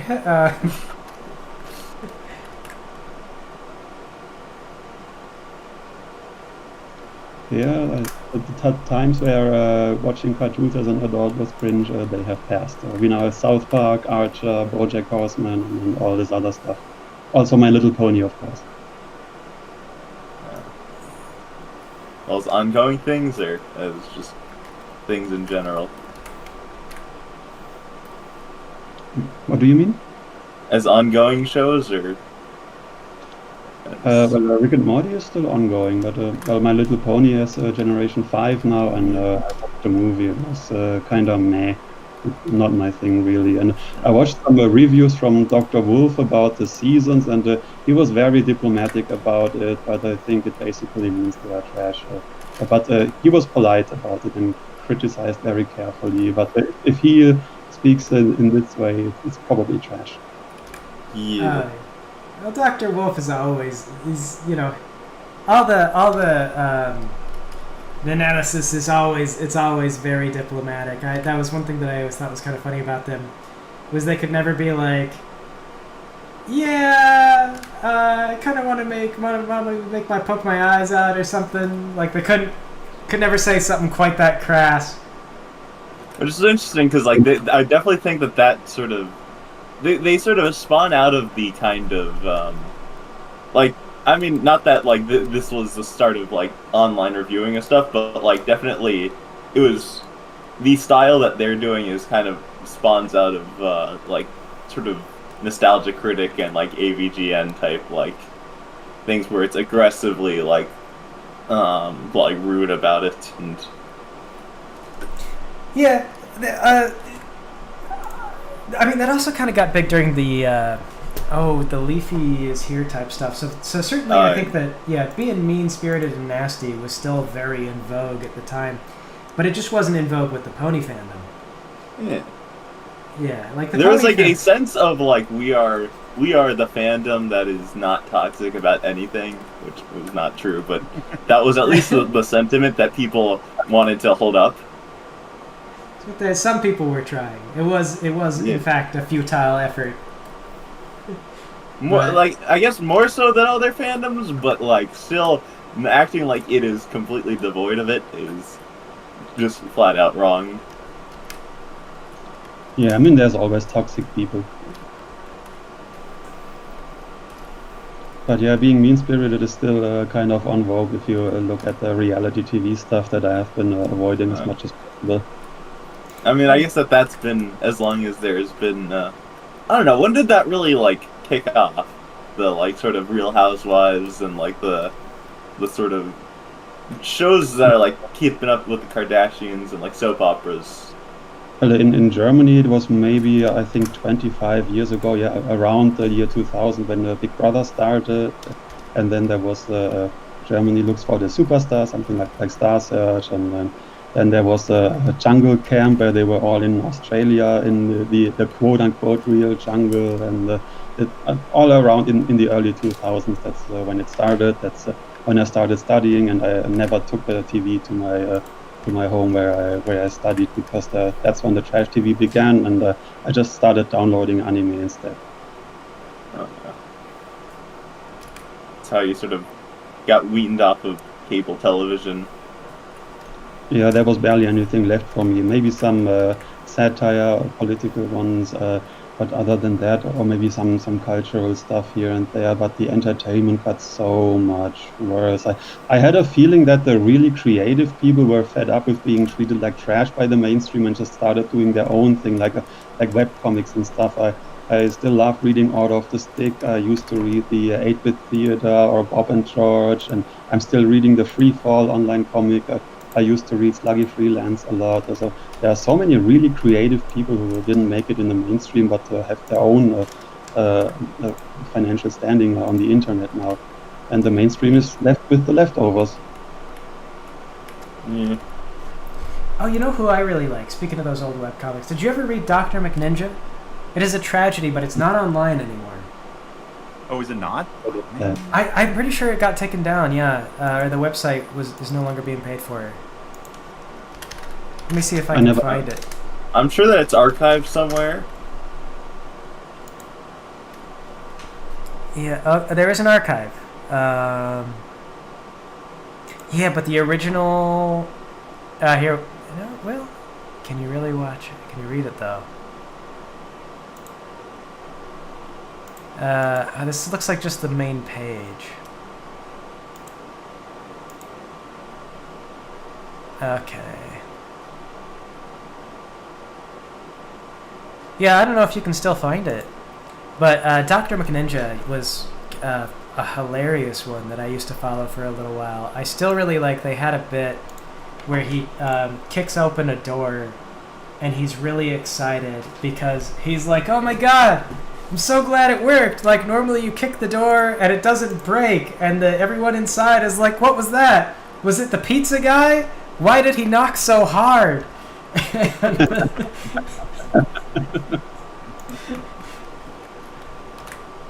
Like it's just like full of really funny little jokes like that I really liked. It sounds funny indeed, yeah. I'll try to Google it, but if it's no longer there, my chances are probably low. Yeah. I remember, I'll never forget, what's his face, Justin Wang had, put it at, like, the start of one of his videos. It's a great way to put it in perspective that, having your own webcomic was, like, for a time, it was like having your own podcast, where everyone wanted to sort of get their start in that. Well, I mean, it was valid. There was a lot of people who were doing podcasts and being found from doing them. Like it was much easier to be visible doing podcasts, or not podcasts. Excuse me. Webcomics. The book of Dr. McNinja on Amazon, you can buy it for 157 euros. Oh. Or the Kindle version for 13.68. I mean, that physical media sort of came out when you can't pay for a domain. I guess, yeah.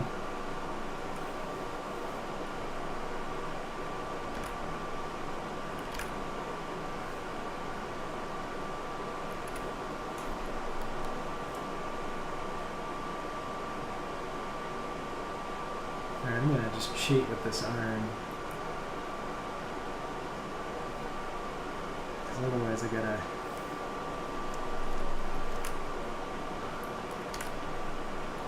worry about where is it actually situated behind.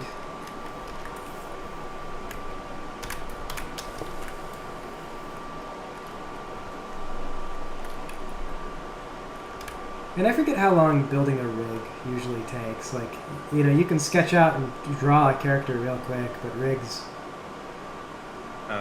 When I was rigging for a job, I got it down to this character, maybe 6 hours from start to finish I could do it. It's not bad. I mean, I'm going to be working for less than 6 hours today, and I've got, like, what, maybe I'll get 2 facings done? I don't know. Well, it's only 1:30. We still got time. I just found an internet link on archive.org/details/Dr. McNinja. There you can download a zip file. Ooh, And it's like trustworthy. 400 gigabytes big. 4 gigabytes. 4 gigabyte disk drive. Ooh, I hope it's zipped and password protected. It's the best zip files. Half a gigabyte. That's 400 megabyte. 400 megabyte. Half a gigabyte. Okay. Yeah, I joke about that. I guess for anyone in the stream, if you're not aware, if someone ever encourages you to download something and it's in a zip file that's password protected, delete that file. Do not run it. It's a common virus thing. It's one of the reasons why they do that is because if a file is password protected, your virus scan can't read it as easily. Mm. Good call. Yeah. Don't let him fool you. He's just trying to keep all the zip files to himself. Nice.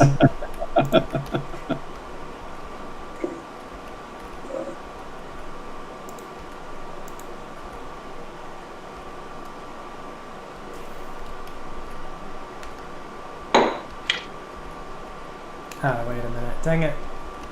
Freaking stupid. You Keep the you just peg open together. it up and then a terminal opens up on your computer. And you're just like, oh shit. Then you know you've screwed up. Yeah. Your default search engine switches. Oh no! This is the worst thing that's ever. I don't even care that they got my bank account. They switched my default to fucking Bing! God damn it! I Yeah. remember I once had a virus that switched my. When in the process, it had switched my default search engine to ask.com, and I'm just concerned that this like whoever gave me that virus is using ask.com. What would compel you first to write this virus, second to use ask.com? I think we have clear signs of someone crying out for help. Who's not well.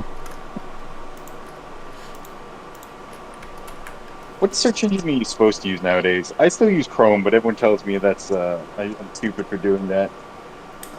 I don't. That's right. I yes. said Chrome. I mean Google. I still use Google. Yeah.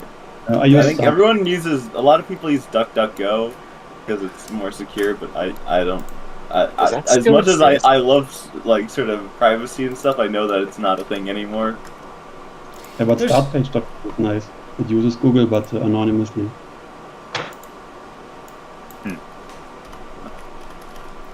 There's really just very few at this point things that you can use that are actually,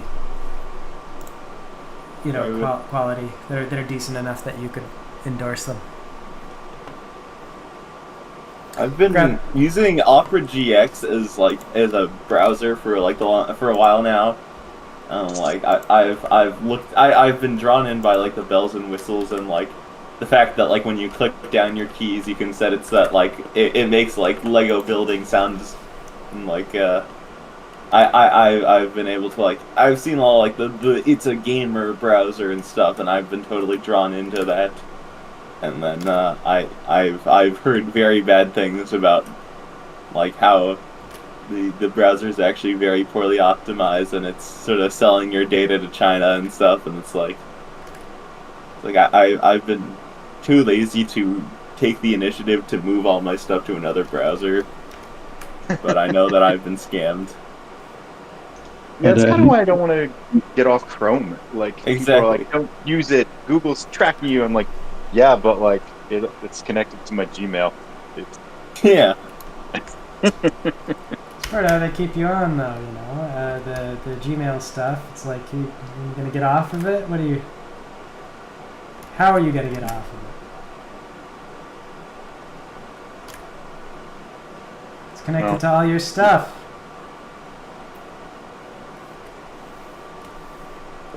I save a bookmark on my phone. Come check it out on my computer later. Pretty nice. So resort to carrier pigeons. I hear you say. Smoke signals. Go Vatican route. Smoke signals are not exactly anonymous either, huh? Yeah. Actually, that's probably much easier to intercept. Just, unless But- you keep the There's- code secret. You know, there's probably less personal data in a smoke signal, though. Like, There's It less hap- data in a smoke signal. yeah, like it doesn't tell him like,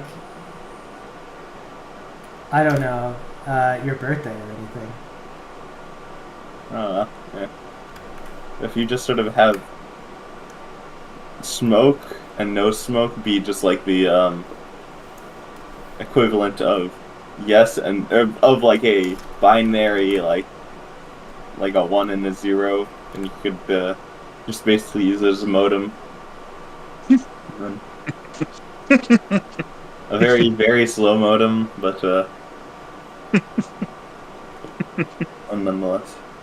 Yeah, it reveals your location, that's true. Yeah, man, you're trying to Yeah. keep down sharing information, and you're letting everyone know. You're doxing yourself. Yeah.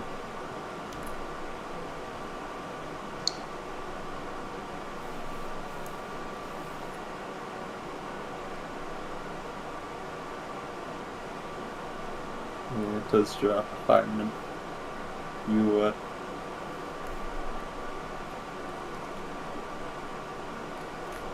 maybe you're trying to signal to the firemen. Maybe that's how. Maybe firemen should use smoke signals for everything. just to keep with the theme. So they're Firemen are starting mod. small fires to know about where Yeah. fires are. Exactly. It's branding. It's like how superheroes have like their batarang and stuff. It's like the firemen should use fire for everything, They should use including fighting fires. They should use the fire signal to communicate Yeah. more. Yeah, of course. I mean, I always have to think about this flavor text from Jaya Bala from Magic the Gathering. On one of her cards, it says, "Of course, you should fight fire with fire. You should fight everything with fire."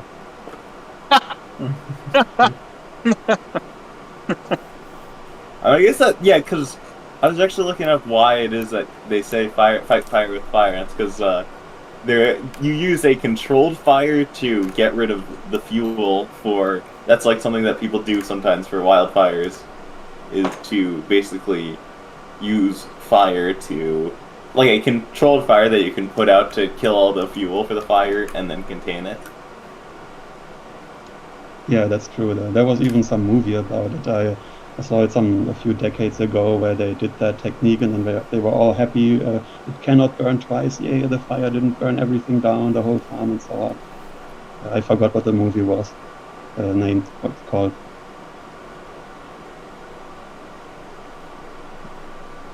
But yeah, it is a useful technique.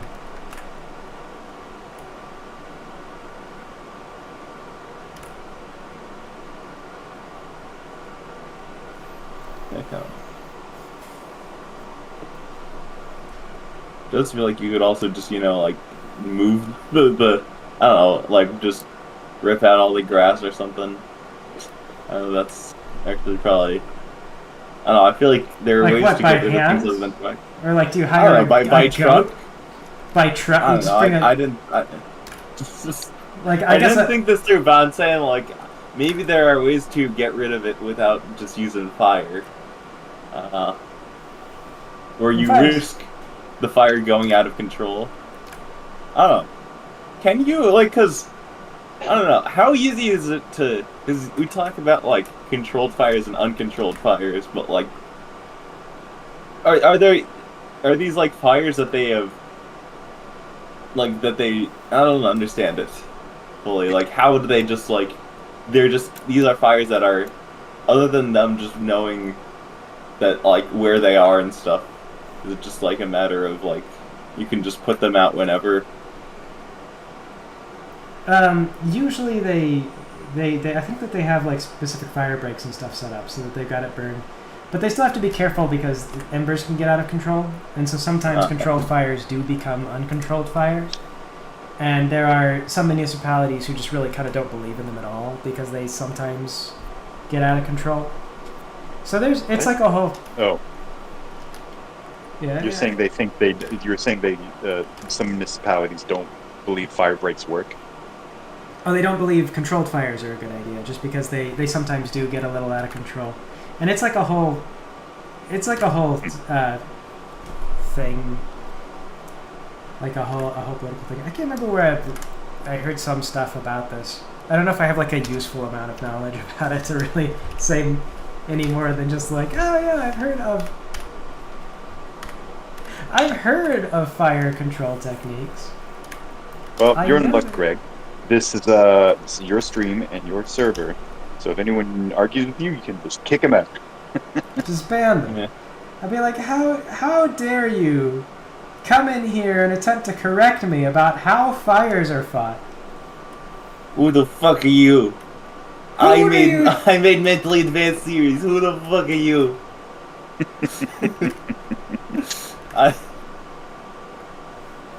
Who sent you? Come in here and make a fool of me. Like the trumpet man. It's like, I went the BronyCon 2024. Who the fuck are you? Oh wait, not BronyCon. Whatever. BronyCon doesn't exist anymore. Getting. Oh, Hello. Oh, Yeah, Fires. now it's all. That's you're fine, isn't it? streaming now. I'm streaming. I'm making a robot. Nice. Looks like a good robot. You're on the stream. Alright. Don't I'm say waking any up of your and getting notorious. ready for work. What? Don't say any of the stuff that you're notorious for saying in this server. I won't say it here, but let's just say viewers at home, Artisan, whenever the What are you- cameras are off, or is saying some What are you stuff. accusing me of? I'm not supposed to say those words because it's no. I wouldn't say those words. My God, I don't know how artists Yeah. live with themselves after I saying don't know. those words. Because your What mother on words? the mouth You mean- of those. You mean arcane mastery?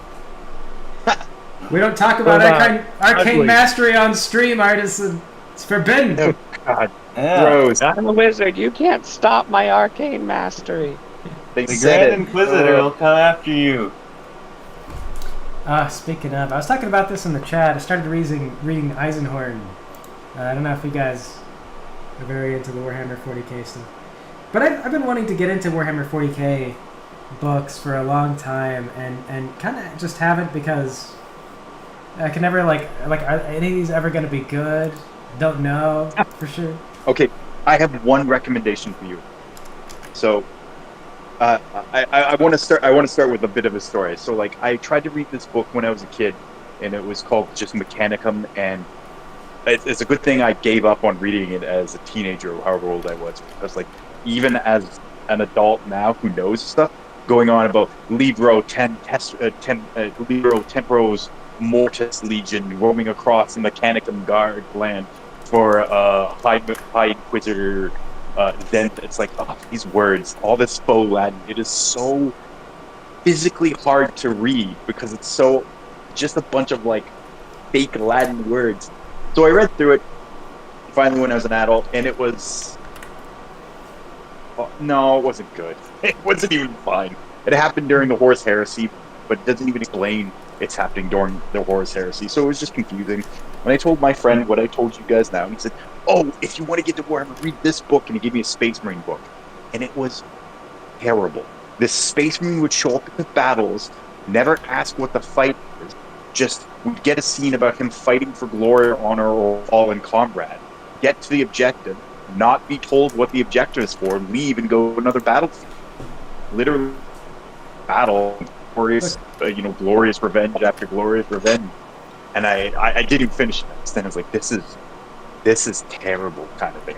I don't ever give me another Space Marine book again if you think this is even passable for writing. My God. A true Space Marine doesn't need to know what's going on in the battle to win it. He gets there and he observes the situation as it's ongoing and makes all of the critical decisions at that juncture. No sooner. So, someone else heard me complaining about, my friend going like, this is bad. He's like, you should read The Infinite and the Divine. And it's a book on Necron. And I'm like, oh my God, a book on Necron? I gotta check this out because I just don't I hear know. that's a funny one. And it is fucking hilarious. And it's definitely, how do I phrase it? It's like the writing of the book itself isn't comical. Like, he doesn't craft his sentences to be like a joke. I was just reading it after a while and realized, wait, what happened? So he's fighting some Eldar. Gets bit by a giant T-Rex, and half his torso is in it, and he's like, sighs, not again, right? And the T-Rex just shakes him around and responds, and then he's able to transfer his brain to another body. It's Necron. Well, I'm like, wait, what the? So You cut real out. quick for Yeah, the you're both viewers. breaking up a lot. for the viewers, Necrons are an ancient race of super cancer people who were dying all the time and made a deal with a devil to put their bodies into robots, but that also killed their soul permanently. So that's their deal. Like ring wraiths. Yeah. They're also insane, just because they've been alive for so long.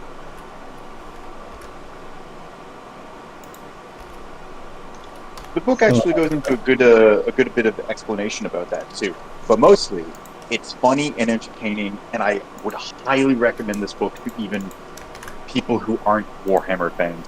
It was awesome. Well, Yeah, I don't know much about Warhammer myself. Sorry. I just I was curious where it started. The world is already about to die, isn't it? Wasn't it something like they were warping too much and therefore demons were coming in, and the more they are warping, the worse it gets.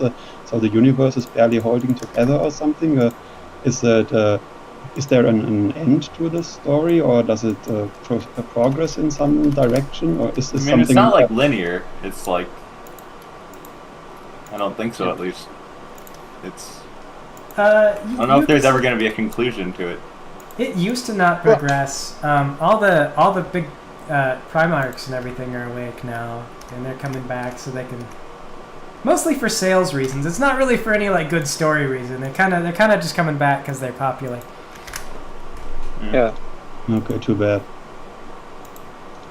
But what is the story arc that's the furthest in the future?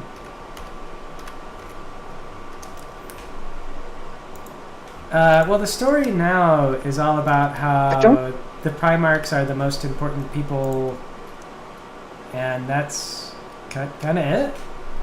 Yeah. Well, there's also like the bugs are here, and that's kind of bad, but they're not really doing anything scary, but we're told it's scary. Also, the universe was ripped in half a long time ago. We still haven't done anything like that. And with the Tau, we recently learned that somehow the Tau have a god now. Like there's like a chaos god that exists for the Tau. Oh, that's new. I haven't Yeah. heard that. Oh, It's super controversial because, like, one of the Tau's whole thing is they have barely any presence in the warp, but now suddenly they have a god. Also, So- apparently, barely what's his any name? presence Arcite being in can the warp. summon demons using his sword. Summon demons using this sword. Okay. No, At will. it turns out the Chaos gods really like Farsight, and they're like, hey, especially I think it was Khorne. He's like, hey, what if you like worship me? And Farsight's like, no. How about I stab these guys instead? And Khorne's like, I'm cool with that. Okay, what else would I expect from this universe? So, like, there's no real story. It's a setting. Like, there have been stories put in the setting, but Yeah.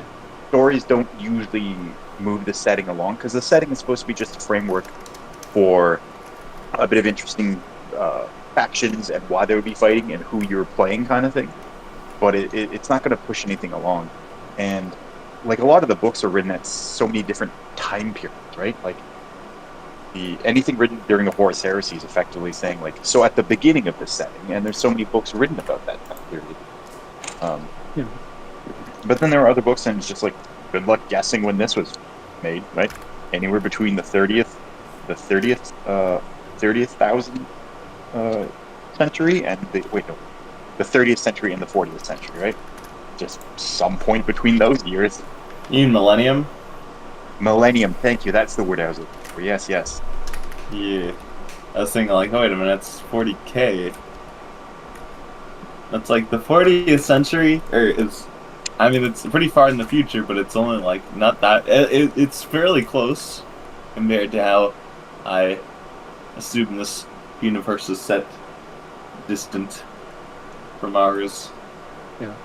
The Horus Okay, Heresy artisan. is like back when everyone only knew about the main quest, so that's what we did. And then at some point, we opened up all the side quests, and we were like, hey, wait a minute. I'm not ready to end the game yet. So we've been doing that for like 10 million years. Well, has the Horus Heresy been part of the lore since the beginning of? I mean, in real world, no, but they retconned it. Retcon or wrote it in as like, this is how it started at some point, and everyone was like, yeah, I mean, that's not overwriting any fiction. We were glad to get it, so then it was, right? I couldn't tell you what real life year that it was introduced. It's been around for a long time. I mean, like, Rogue Trader was when it first started, and originally Space Marines were like space cops, and so they weren't kind of like the super soldier. They were like the super cops. But then gradually they kind of got into the Emperor and all the other stuff, and so now that's kind of more where they're at. But originally they were just space cops. It's like whatchamacallit, it's like the Space Police Lego franchise. It's a good video about how, like, going through that and talking about how, like, that whole police force and how it's designed is very sort of very American, and in how they are. It's how it's sort of set up where every member of the Space Force is the space the space, what was it, Space Cops or whatever? Space Police was the theme. It was always a human character hunting down an alien who's committing crime, and it seemed to be very sort of, and they were very militant sort of space police. It was very sort of American in how they designed the police force.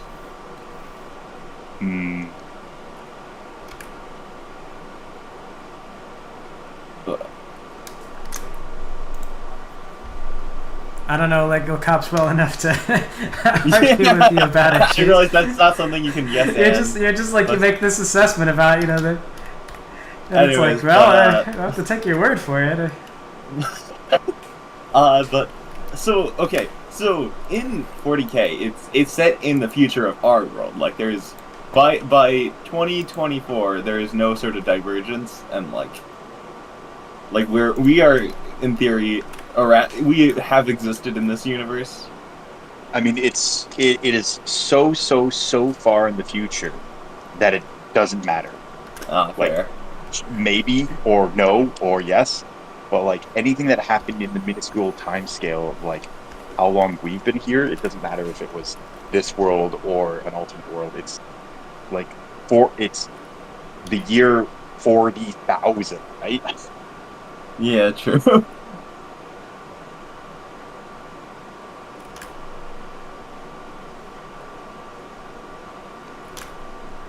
It was after the great AI rebellion. Yeah. You guys remember the AI rebellion, right? That was a big deal. Yeah.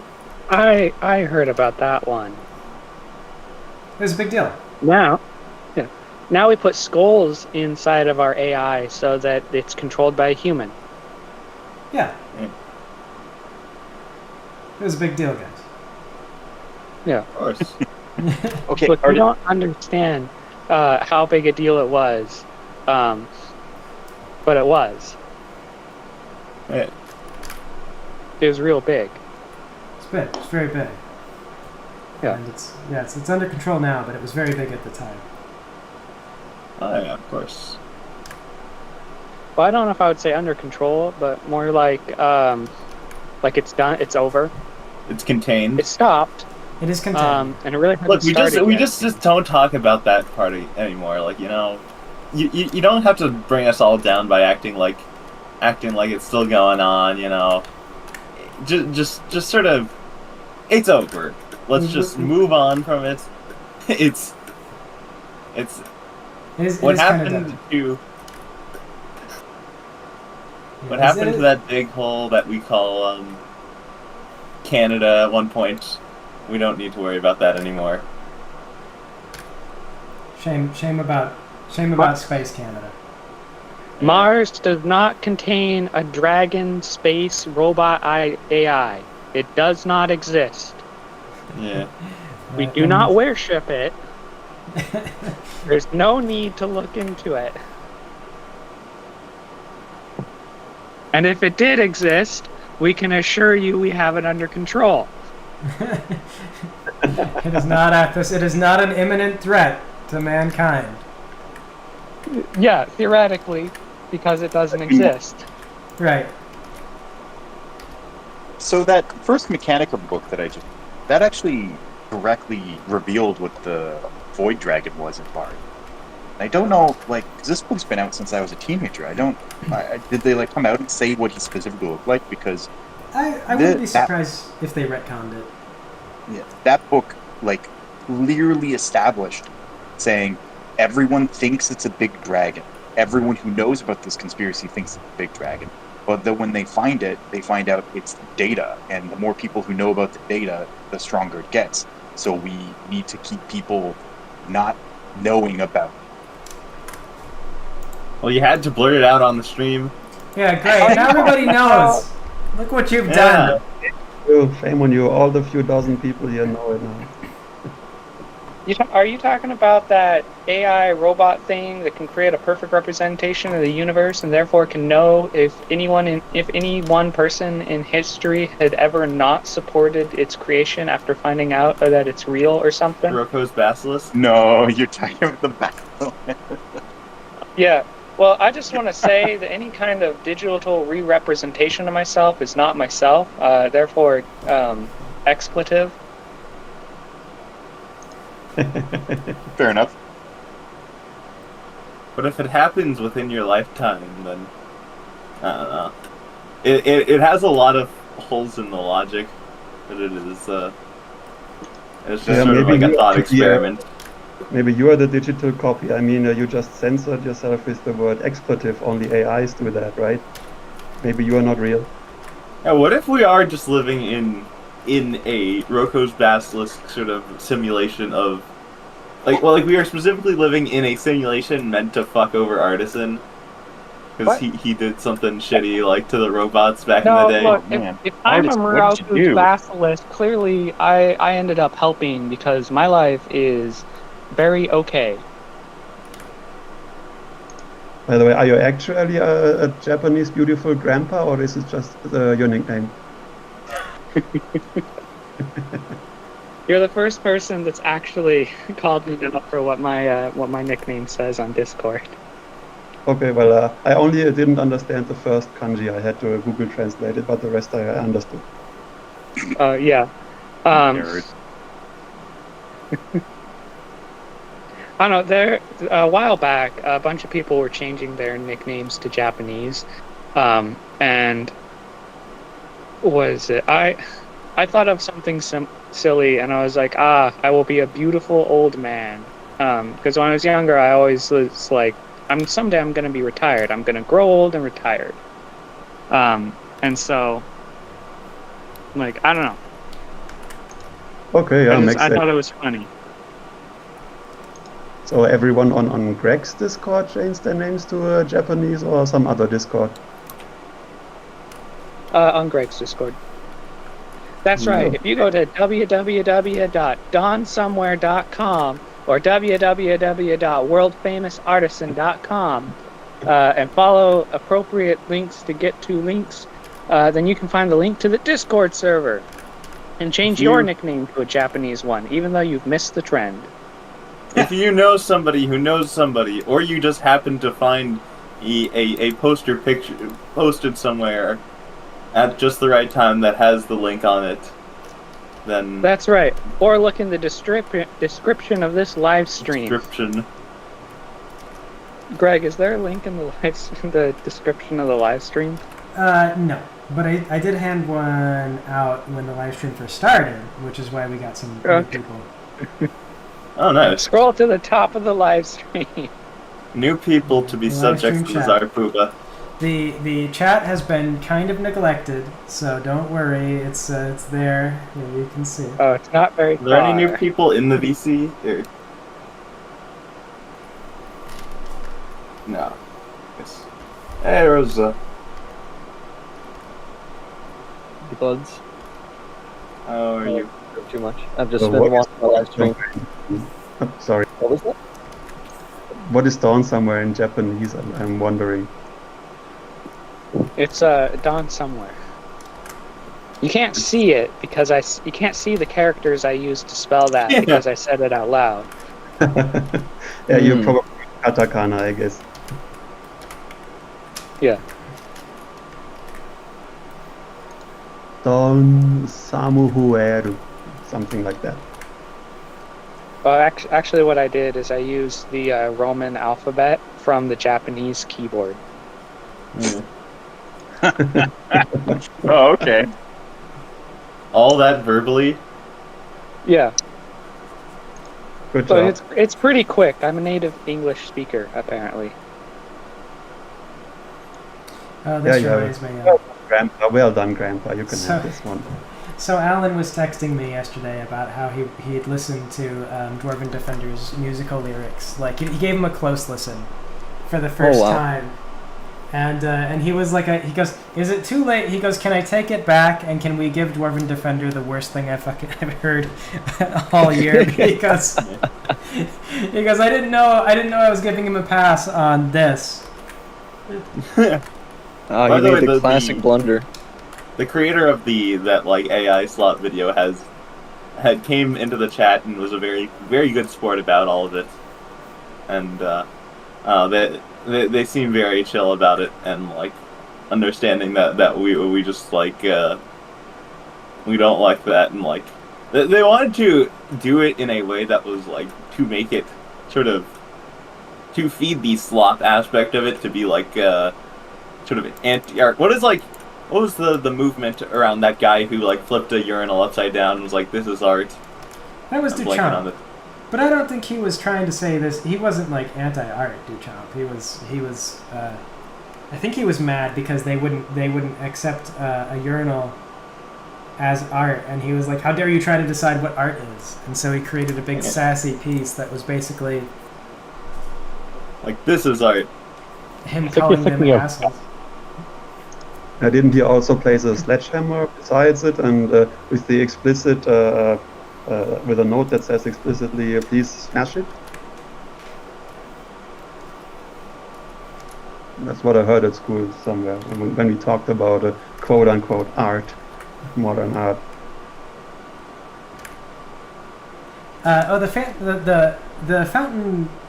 What it was is there was an artist named Duchamp. Duchamp.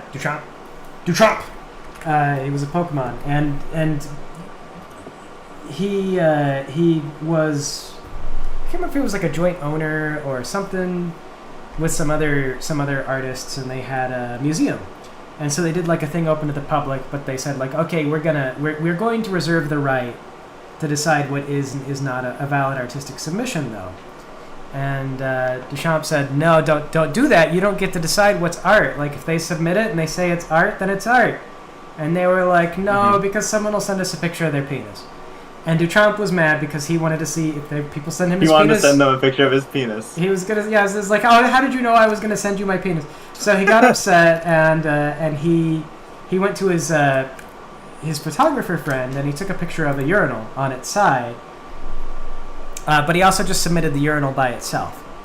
And so the thing was that the urinal was just like somebody had taken a urinal, they'd set it on its side, and they'd written "our mutt" on the side of it. And it was the data movies, the Dadaist. So yes, yeah. So it wasn't like, it didn't look like art when you just saw it in that context. It was just laying there, and it really wasn't anything.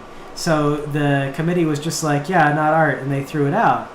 But because he'd had his artistic photographer friend take a photo of it, he sent the artistic photo, which was legitimately like well put together by a real artist, to the newspaper, and he was like, the museum said this isn't art, can you believe it?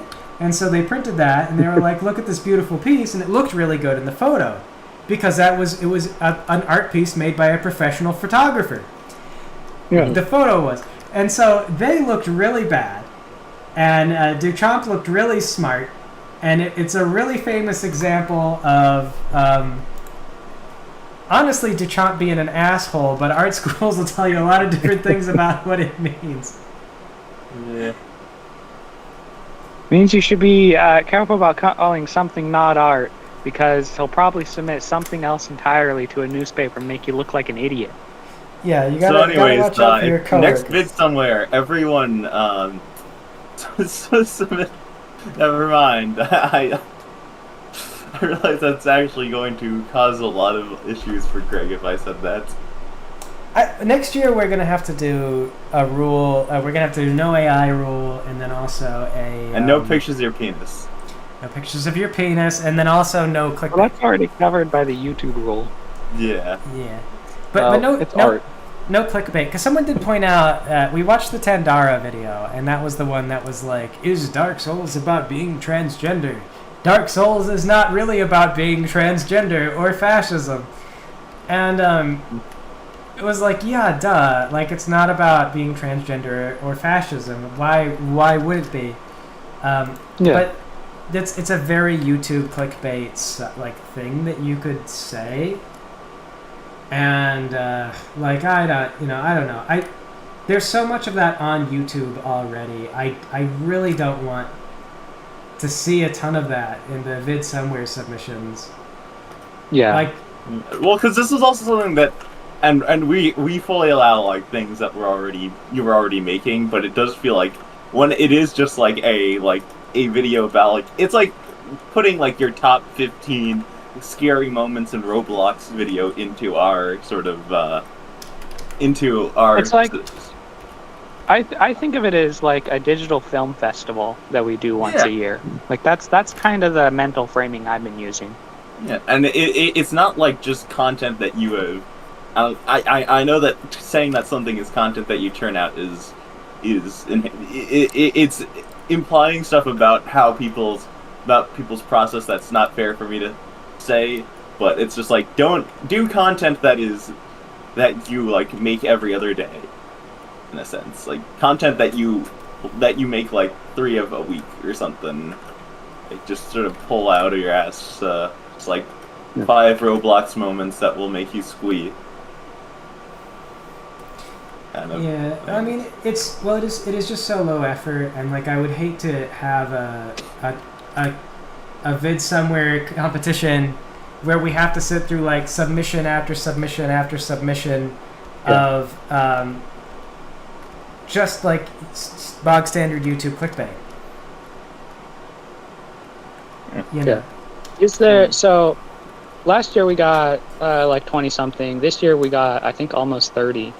At some point, are we gonna set like a limit of being like, hey, we're only gonna show like the 30 most notable videos that we like, and that's not necessarily the best ones.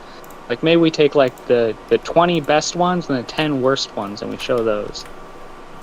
I mean, if we had to, I don't know. I think it would become a race for the bottom, you know. Yeah. Well, some people would try to get the Dwarven Defender Award for worst thing we've seen all year, and Well, yeah, I think that it is the downside of having more submissions, but I do like the fact that like people can just do like I'm walking down the street and like though it's not as entertaining to watch, it's just the novelty of knowing like I can just sort of put out slop and then feel like hey like everyone has Greg to will watch look it. at it. Greg Yeah. has to watch it, exactly. Greg Sorry, will Greg, give it's me a bit your own attention. torture. I mean my that's childhood hero Greg will give me 5 seconds of attention. it's the promise we make. I mean that's like look, we say hey give us the video we will watch it, and that's why we submit it, and it was originally intended to be a community thing that just everybody can get Yeah. in. So it's like hey don't worry about if you're good at making videos, just make them. And like I remember the first I'll nothing will ever be like that I guess it was VidJam 7 or was it 6, I don't know, the one that that started like literally a week after I joined the server. I had just sort of like told a bunch of my friends like hey guys, I'm in this thing, can we just like brainstorm ideas and like come up with something to do for this. And then I put together something I definitely would not make otherwise. And then, I don't know. And then I won it. Mainly because the 2 sort of top... The 2 submissions that I actually should have won were by PBN himself, who was grading them, and by 2Bit, who had won the past 2. And so, I had won by forfeit and twice. Like, by 2 forfeits. But A victory is a was- victory. yeah. Yeah. Don't let 2Bit hear you say that. He'll try to convince us to is take that- away your Fuba. Is that why he's always so mad at you? It's because you took away Yeah. because he worked Yeah, harder well, than you 'cause- and then didn't win. I think also it's the fact that the title that was I happened to That was the I last won by one. pure luck the one time, and then like the title has not been able to switch hands since then, so I've just been stuck with this title purely by circumstances, by being at the right place at the right time. brute force. But now I have a cool title, and I can Look at tell you. new people like, yes, everyone respects the Zarkuba in this server. It's a big important deal. Yeah. Don't let them tell you otherwise. So important and bigly. Huge Yeah. even. My dad I always wish I used could be as Bigly. big and as important as a Sarpuba. Well, you're world famous already, so you know you kind of. But I mean, Yeah. yeah, you know what's Won that what's game. world fame and unending adoration from your fans in the face of Sarpubahood. Yeah. All Who crown. knows? I was reading through what was it there? The artist we were just talking about, his life and some of his works. Duchamp. The Dada guy. Because of course I remember knowing, you know, studying Dada in school, but then also studying his later life, in which he became a chess journalist and expressed a bunch of other opinions, and was very upset with like neo-Dadaism, which more or less found beauty in the, you know, like his urinal, because he was very much like, I put the urinal there to be ugly, and you have found beauty in it, and I am disappointed. I hate you. Wow, I hate Duchamp. all of you. Good. It's good. not the point of it. Wow, Dechant, that urinal, you are so smart and clever for having done that. It's a beautiful urinal. I really like that. Shut up. You don't know anything. Well, and then by like the 50s or 60s, close before his death, he was like, he hates art, and he wished he could do away with art, like we've done away with religion, in his own words. He would like society to be artless because of its pointless expression. literal piss cake. You bastards, it was a piss cake. Yes.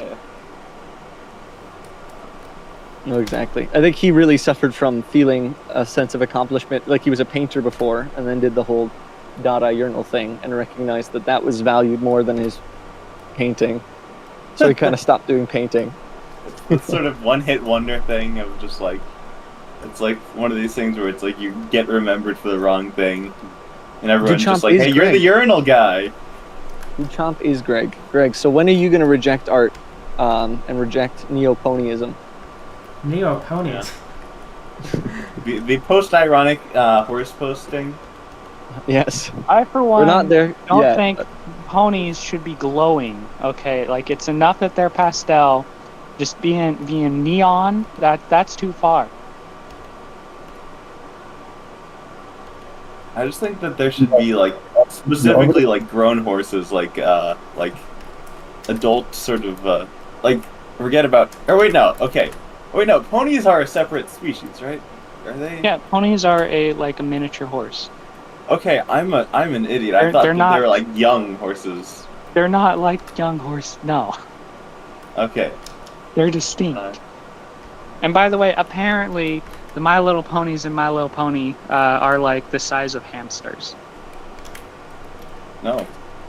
So Nice. if a human were to, or wait, hold on. I'm trying to think because we've seen humans in this world, although they're not humans. They're Yeah, sort of that's foul. older generations. Oh. Oh current wait, we generation. transferred to the other world, don't we? Yeah.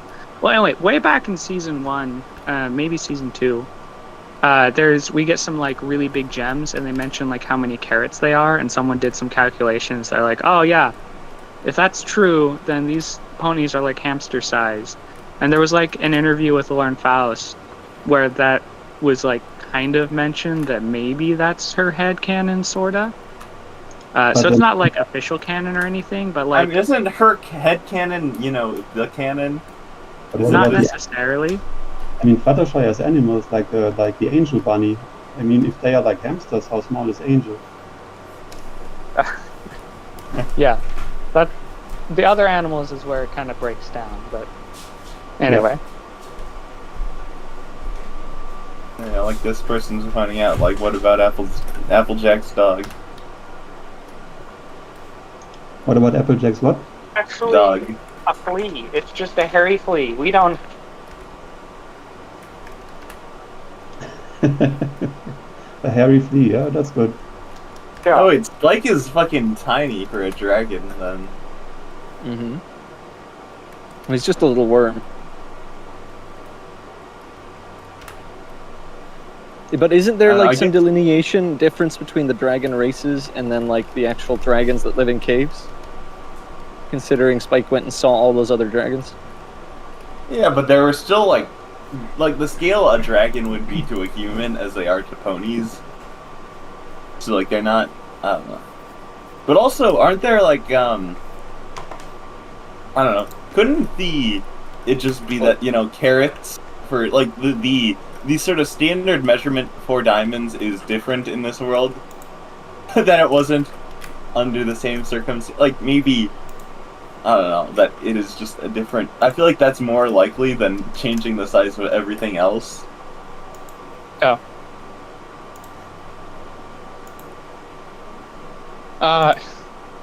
I'm just realizing Spike's a dragon, and didn't Rarity like poison and kill a different dragon?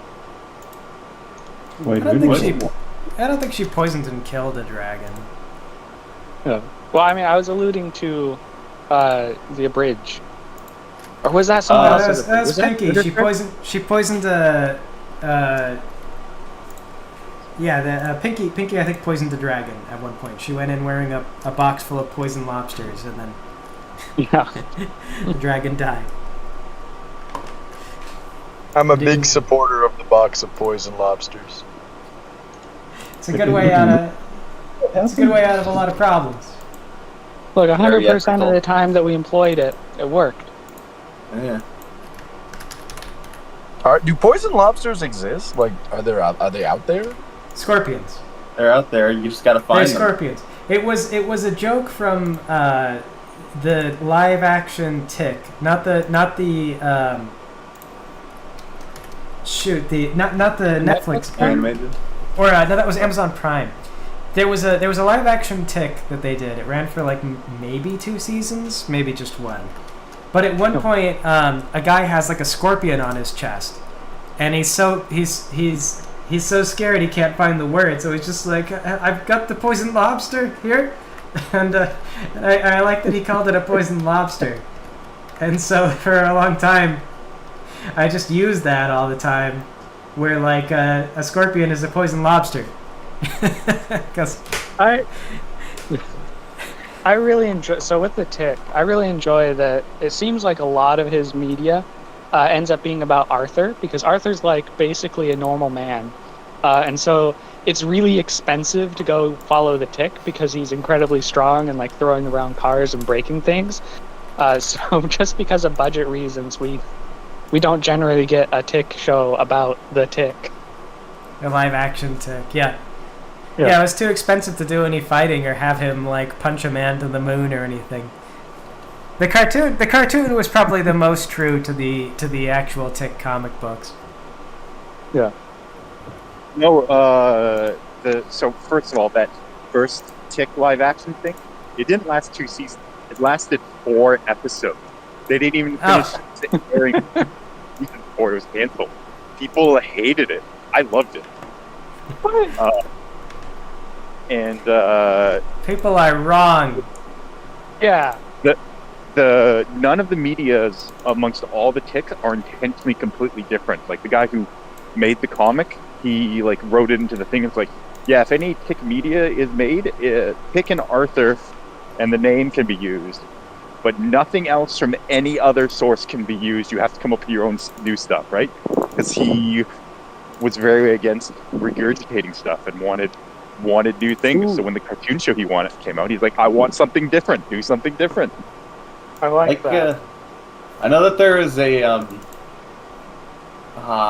point that like Hitchhiker's Guide, that like the radio show and the book and the show, the original show, and then the movie, like that they're all like slightly different. That might be the the drive that makes the improbability drive. Yeah. Yeah, that I really just sort of that theory too.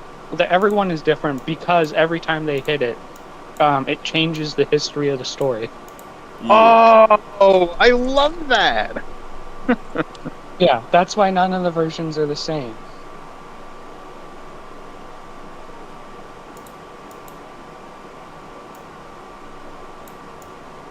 I'm working on a comic book that I'm kind of doing something similar, not quite. Make a little But the spreadsheet. idea is like you'll read through the book and you'll get to the end, and then the guy like cuts in half. Like there's this like special like magical artifact that's holding the universe together or something, or this fictional universe together, and he ends up like cutting in half.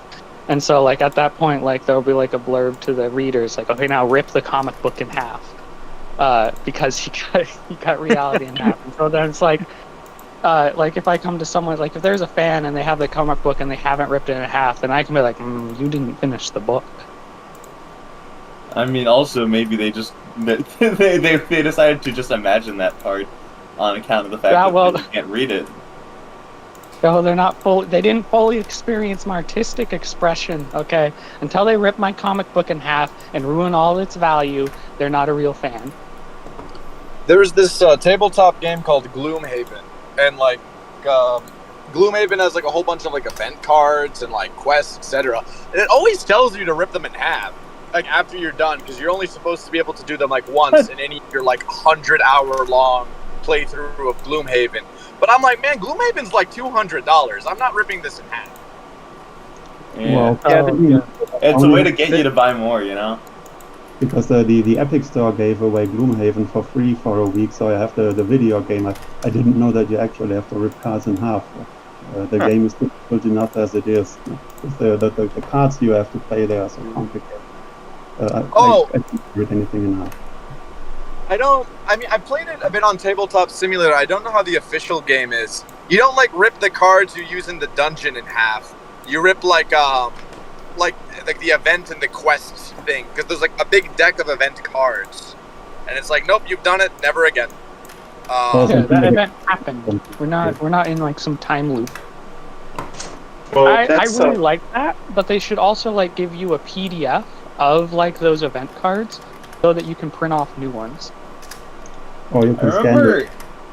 because like there's like I don't know, you know, like when you're a kid, sometimes you'll make like different versions of rock paper scissors with various different other like elements, which is interesting because it's designed to be the most sort of like balanced game possible. But there's we were What? joking about how like there No, as kids we made up extra things so that we could win when we lost. Oh yeah, This we isn't did. a rock, At one it's an point we had atomic done bomb. like You lose. rock paper. There's rock paper scissors shoot anything you want to do is this sort of rule set where you can choose anything. But we all the sort of because it functioned on sort of precedent law of like what beats what. We all agreed that acid-proof force field wins every time. Like it beats everything. So like we just sort of got to the point where everyone went acid-proof force field. And then you remember why it is that everything sort of beats something else in the game. But anyways, we were discussing the idea of something of like, how do you make that like you could do something where like you have like in rock paper scissors just have like the gun or something that like beats everything no matter what. But the thing is, you can only use it once in your life, and you have to get a tattoo after you use it, and like to. Retroactive brain worm. There we go. I just beat your force field because you got the worm before you threw the force field. I don't know. So, tell that all to force fields like, are acid proof. to 10-year-old me. I'm sure I would have loved that. Well, then what beats retroactive brain worm? Because if you can just like retroactively give someone a brain worm, I don't know if they can beat that.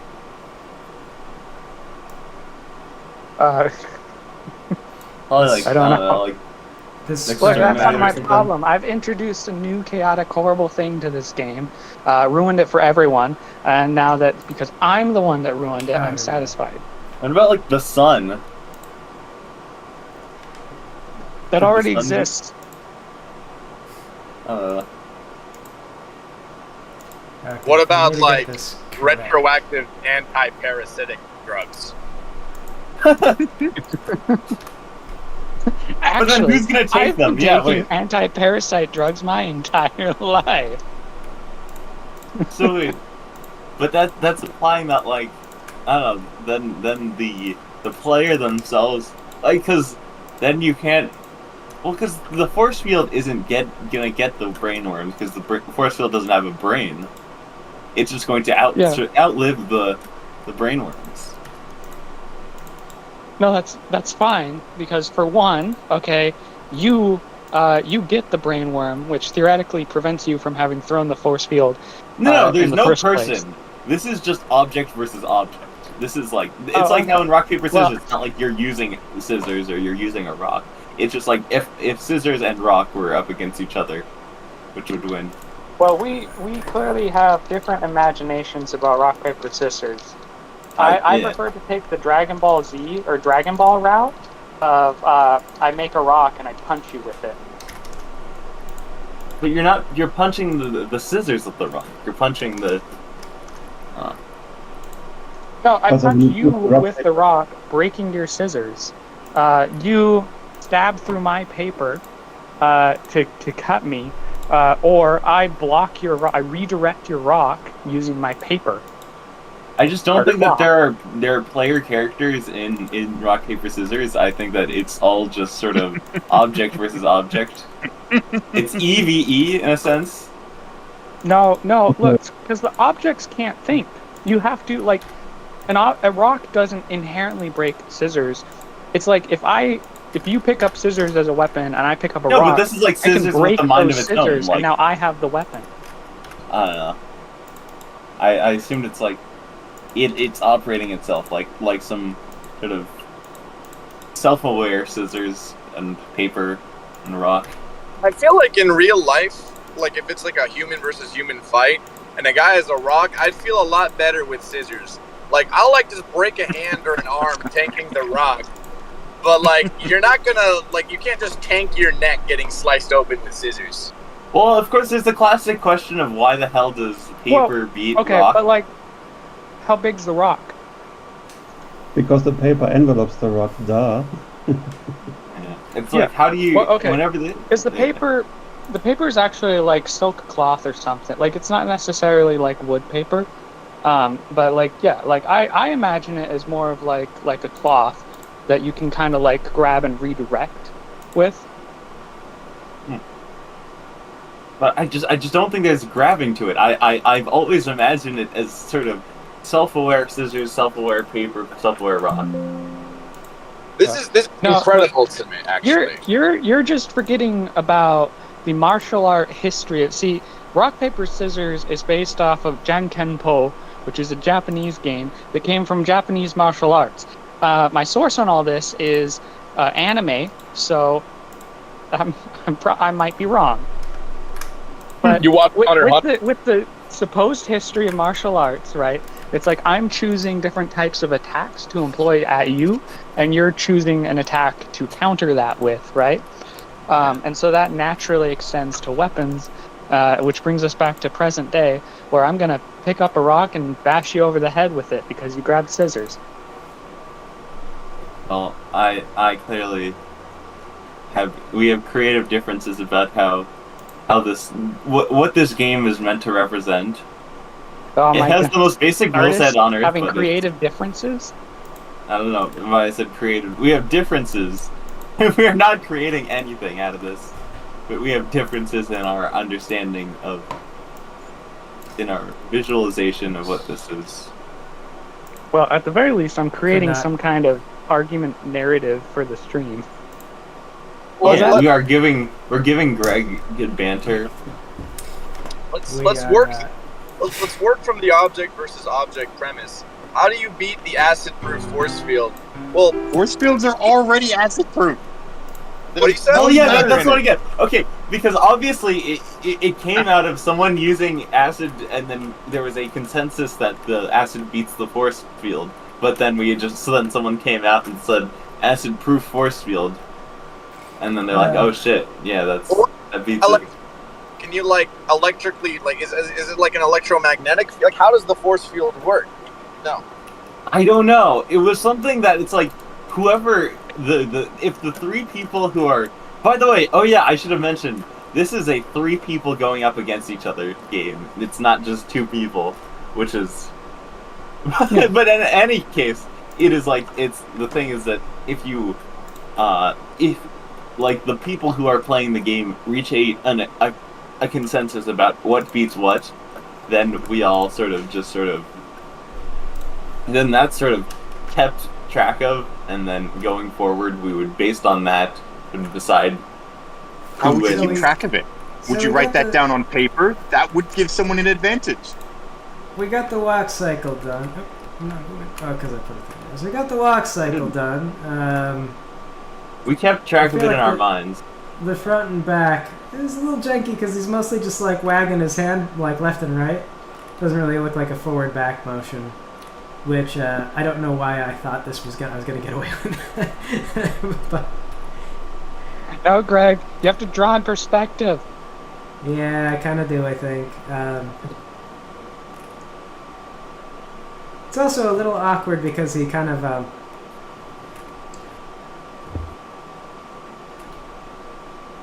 He doesn't. He doesn't Another like. thing you can do. Oh, sorry. Go ahead. He doesn't. When I was doing this originally, one of the things that I had him do on the forward and back was that he would kind of like lean in and lean on one leg a little bit. But with the you animate on threes, and it only gives you these specific sprites, so you really don't get that lean in feeling. He kind of like throws his legs like in and out without the lean. Okay. So I might have to. Trying I to might get have into the stream with throwing ads at me. So one thing that they'll do in like those old 2D sprite games, so like for your forward or your backwards, you actually kind of move the whole sprite up and down, and then you like extend out one foot and then retract it and extend the other one, and so you kind of do that back and forth. Does that make sense? Well, yeah, I know how to animate the walk cycle. The foot looks fine. It's just that I have him. He. So I can bring him back here. What he does with the forward and back walk cycle is that he kind of leans in a little bit, and when I had more frames to work with, it was fine because he had time to like. Actually lean in, as opposed to just suddenly being kind of leaned in on one leg. So I had more animation frames. With this, it doesn't really give me enough time, so I gotta change it. And will the game be more sort of zoomed in than? Well, because I feel like I didn't really get much of. Wasn't able to sort of make as much of this, of like what I see of the sprite in the in that sort of preview you did. Does like RPG Maker let you like have it closer in, or? That's as close as he's gonna get, probably.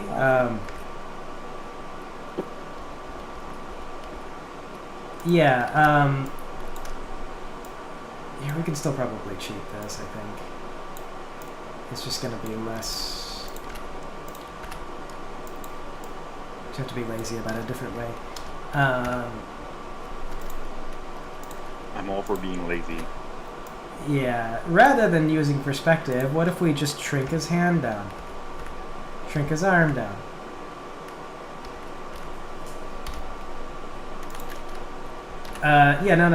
Finally got into the stream. Yeah, no, your walking looks fine. Sorry, I wasn't imagining it right. It's just the arm. Yeah. Well, I've been watching for a while. I haven't actually seen you play a cycle. Well, yeah, here, I'll, Oh no, Greg, are you just moving the legs around willy-nilly? Do you not have a treadmill? what do you mean, am I just moving the legs around willy-nilly? Did not moving. you not put in set increments of how far the feet should move when they're sliding across the ground? Oh, no, I don't, I'm just moving them. Oh, you're gonna have Sonic Adventure 2 feet. Yeah. It'll be fine. It's fine.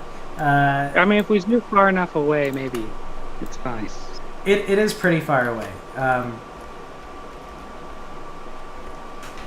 The main issue is that his so like I was saying originally when I was doing this way back, because the legs were all tall and spindly, I would have him sort of like he would step inward, and then kind of like lean, and the one leg would go a little bit more down the middle to distribute his weight a little bit better. And it was a nice smooth motion, so it looked natural. But with like you only get 3 frames to walk on, trying to do that same thing, he's just like transition. He's like doing this weird wobble step, which doesn't look very good. So I gotta. Oh, I might fall over. Oh, look out! Yeah, I gotta basically. I just have to cooperate with the motion that they want me to have, which is fine. It's fine. It'll look better that way.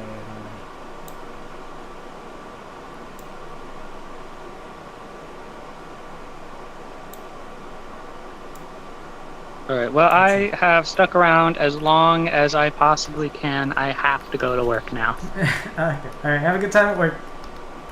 Okay, bye. Bye. Oh damn! I wanted to ask him about the cow. The bow? It was some sort of We were talking thing. about Warhammer earlier, and I kept trying to say something, but whatever. The way you said it, I fully expected it to be something like an updog kind of thing.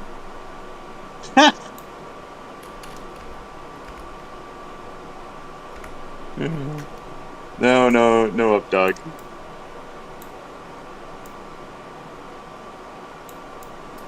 Just squash the arm, and we'll pretend that it's shortening as opposed to. Hey man, that's how you do it.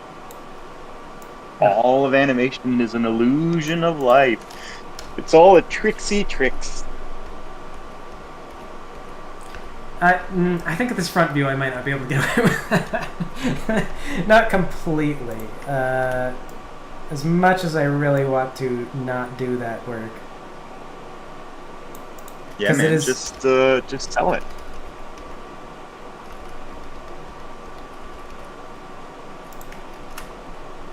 I would have the hand move away from the body just a little bit and have it move on an arc when doing that. Just a tiny little tad.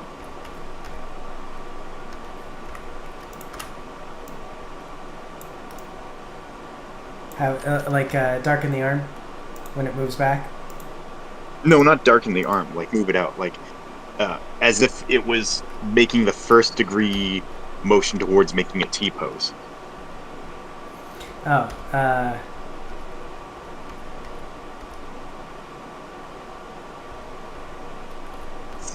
Smiling face like a gun robot. he's gonna kill you. It's my favorite part of it. I haven't done anything to him. Why is he going to kill me?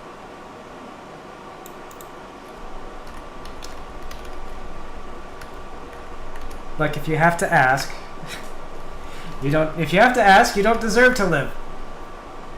It's just basic robot stuff. I was at Robot Woodstock. I'm all for the robots. Well, that's what they all say until the robot apocalypse comes, and then suddenly everyone's got all their opinions. Yeah. Okay, well, let me see. Maybe this will work a little better.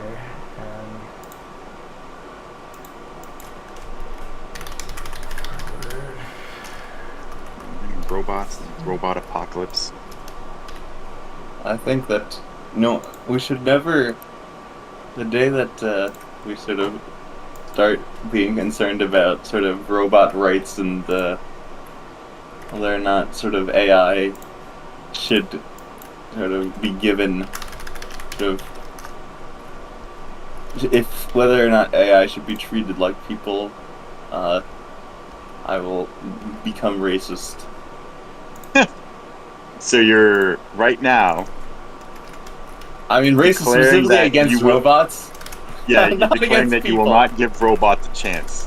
I will not give robots a chance. Same thing goes with aliens. Oh, really? So if some Xenos showed up, you'd be all like, "Get off our I planet, believe in big human eyes." rights. I believe firmly in human rights. our human rights. What if the aliens were like really nice to you? What if they came down and gave you some banana bread? And it wasn't poisoned or anything. Why banana bread though? That's like Where do they get the bananas? They've been stealing our bananas. That's exactly why I don't. This is why You this are is why making some aliens, wild accusations. This is why aliens don't buy. Banana is the standard currency in space. That's what they're doing to us. They're making like a banana republic out of a country, or like of a planet out of us. They're like, hey, we got bananas for you. If you keep working these banana plantations for us, we'll give you more bananas. I'm like, yo, these humans, their planet's full of bananas.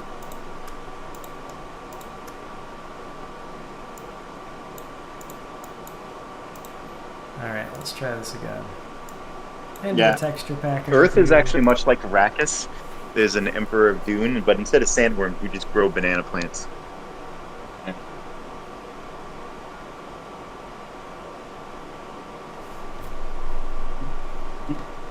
Oh, hold on.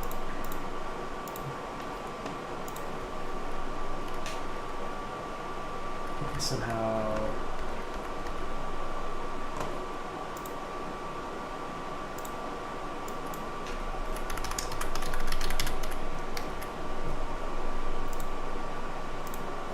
Somehow I got the wrong image in there. Let me see.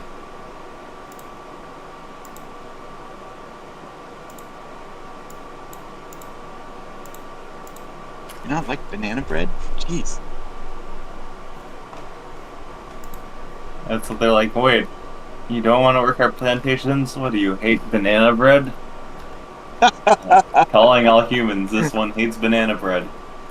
Do what you must. That's how slavery is achieved, by gaslighting people.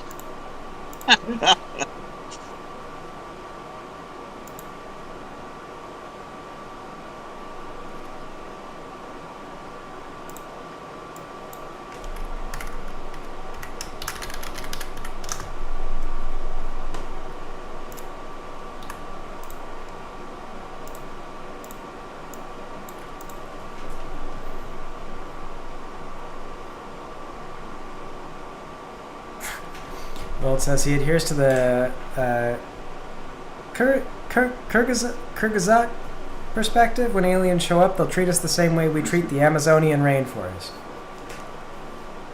It should be interesting. They'd like destroy our habitat, but constantly be upset with each other about it. They're like, "You can't you see you're killing them?" How awful! Absolutely awful.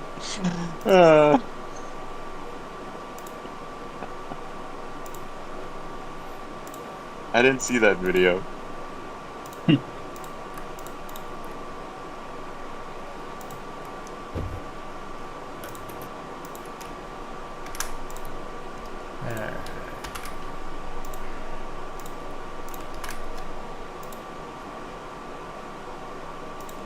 Okay, let's see this time. Maybe we'll do a little better. Let's look at our little sprite now. Here he goes. Certainly lazy. His gun arm doesn't really move at all. Didn't really think about that with the walking down. The back view is okay. I'll take the. Oh, he's really small. I think you're going a little crazy with the animation if he's going to be that small on the screen, man. You can That's get away. You can and should get away with a lot more, just like Well, that's what I was his saying legs just earlier. going up and down like popsicle sticks. I mean, that's basically what he's doing. The thing is just that it needs to be just enough motion that you kind of read and you're like, oh yeah, that's a guy. That's why I'm being really lazy with the arm swing too, because it's like you're really not gonna see it. But yeah, that's about the size that they are. Are you not able to like make it bigger and You can make it bigger, but without getting into the files and really changing a lot of stuff around. RPG Maker has its tiles set to be like 48 by 48 squares. So you can get taller, yeah. and that's fine. Like you see, they get this little chibi guy. Yeah. This little box shape. They used to, in the XP version, they would be taller, like about, I feel like not quite twice that height, but a lot closer. But the thing is, the robots were always kind of they were sort of, like they had a little bit of a boxy stature in the first place. So I'm fine with that, and if I widen him out, make him too big, then he'll clip into things like walls and stuff. And I don't really want that. So it's fine that he'll be little, because when they talk, they'll have like a little image in their dialogue box, and I can just take because this is all vectors and everything. I'll just yeah.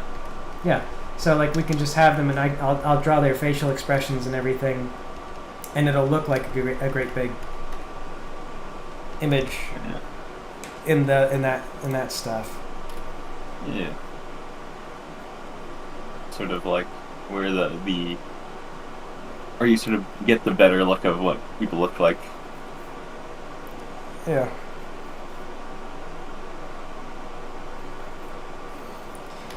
Yeah, so for this little sprite, I don't need to do a whole lot of work. The battle sprites are bigger. They're like 68 by 68. I can't remember if this guy's set to cause a battle or not. Got these. Is it going to be like turn-based battle, or? Oh, it's actually kind of neat. Let me see here. Yeah, he does do a battle. So I don't have the battle sprite yet, but I can get started on it.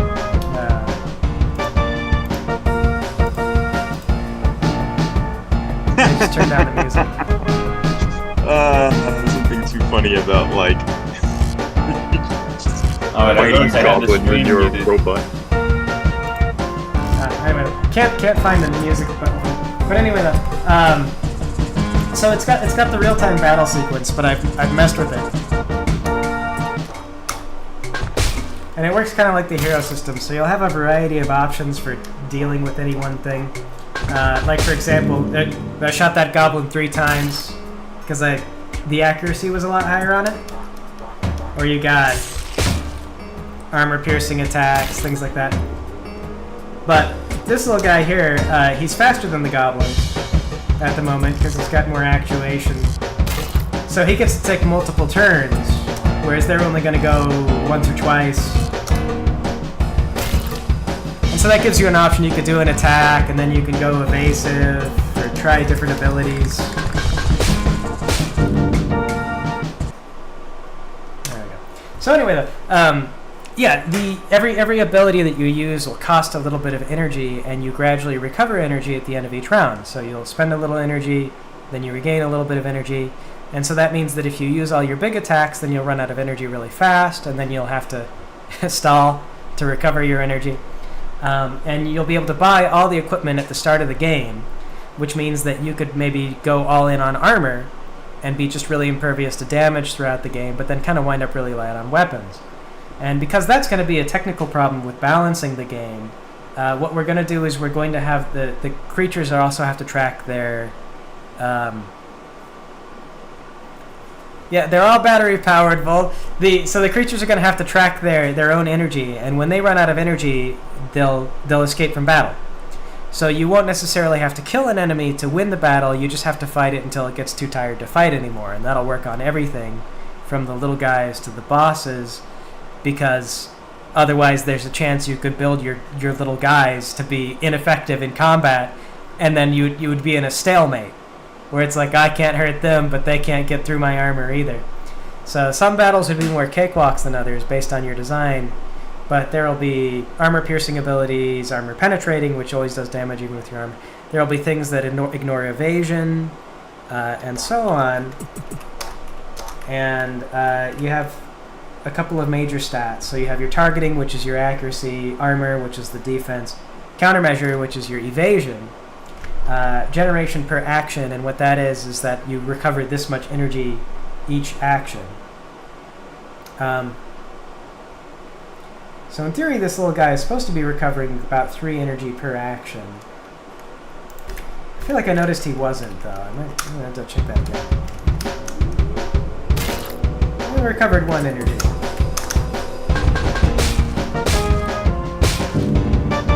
Kill that guy in one go. only got one. I don't know why. I'll have to look at it. I might have messed something up. And you can see already I've spent most of my energy just going full auto on that one goblin.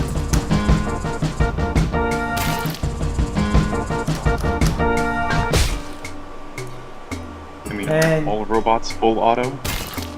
Full robots full. Yeah, they're always full auto. They're never not.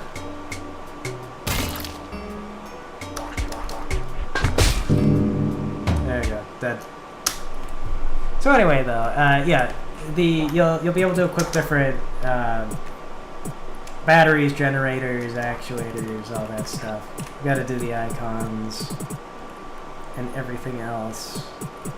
But you get all this different gear that you can equip, and then your right and left arms give you different abilities. So, in theory, there should be a lot of different things. Like, I'll give you a lot of different options for equipment that you can use that'll do different status effects and have different things. And then you'll get money based on completing tasks. So you don't like grind monsters or anything like that. And then a lot of the battles will be event-based. So, like, they won't be random encounters. It'll be like something's happening, and if you have to fight, it's for a reason. So, yeah, that's the goal for it. Important question. Yeah, What are you going to call the money? Tikrin bucks, because the Are company. you actually going to go with a real name? Yeah, it's because the company that you Greg, work for. surprised. Yeah, the company you work for is Tikrin Industries. So your money is Tikrin dollars, Tikrin bucks. So this company like prints their own money. This company is basically all of society at this point. Ah, nice. Yeah. I'm actually looking at this generation per action. I think that's just an error. The amount of energy that you're recovering in battle is correct because he doesn't have a generator. He's just using his basic power. I'll have to look at why it's showing 3 generation per action because that's not is not correct. But yeah, anyway though, lots of equipment, lots of little things. He's out of energy right now, but you'll have other characters. So Unit 1 is you. You'll get to rename him. Zeke will be, he'll have all the healing options and support and stuff like that, and you'll get like 2 other guys. One of them's got like a missile pod, and it fires explosives you can basically never miss. They don't do as much damage. And the objective of the game will be your boss, Mr. David Tikrin, is going insane, and he's really worried about the stock price, and so he sends you off to go do battle with the other stockholders so that they will sell their stocks and he can buy them all back, which will drive up the stock price. And that's the premise. And so there will be 3 major stockholders that you have to go out and do battle with, and there'll be three stages, and then there'll be 2 separate stages to pick up 2 optional characters that'll go with you. And my goal is to have like just a lot of dialogue and everything, but it'll be like you'll have options. It'll be relatively linear, but you'll have options and different ways of beating enemies and everything. It's not going to be like Undertale where you're going to be encouraged to not kill people, but defeating them through exhaustion has to be an option because otherwise you can get locked out of complete. Like you'll just get to a guy. No. Lagless menus, you say? Yeah, they aren't laggy, yeah. Do you normally expect lag from the thing? I really gotta look at this generation per action. Why are we showing that? Let's bust out IntelliJ.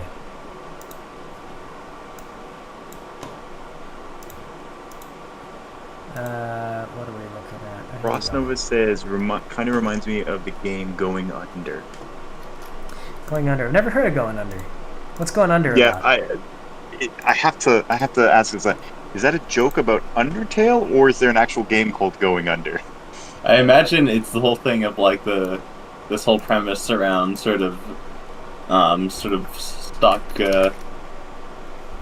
this whole sort of premise, this plot, specifically given the name of Going Down Under, that's like something to do with the economy. You face the economy.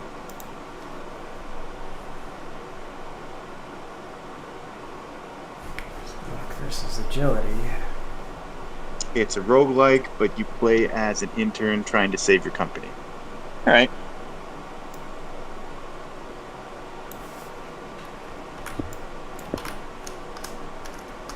Well, this is the only place That I have this intern one was- now.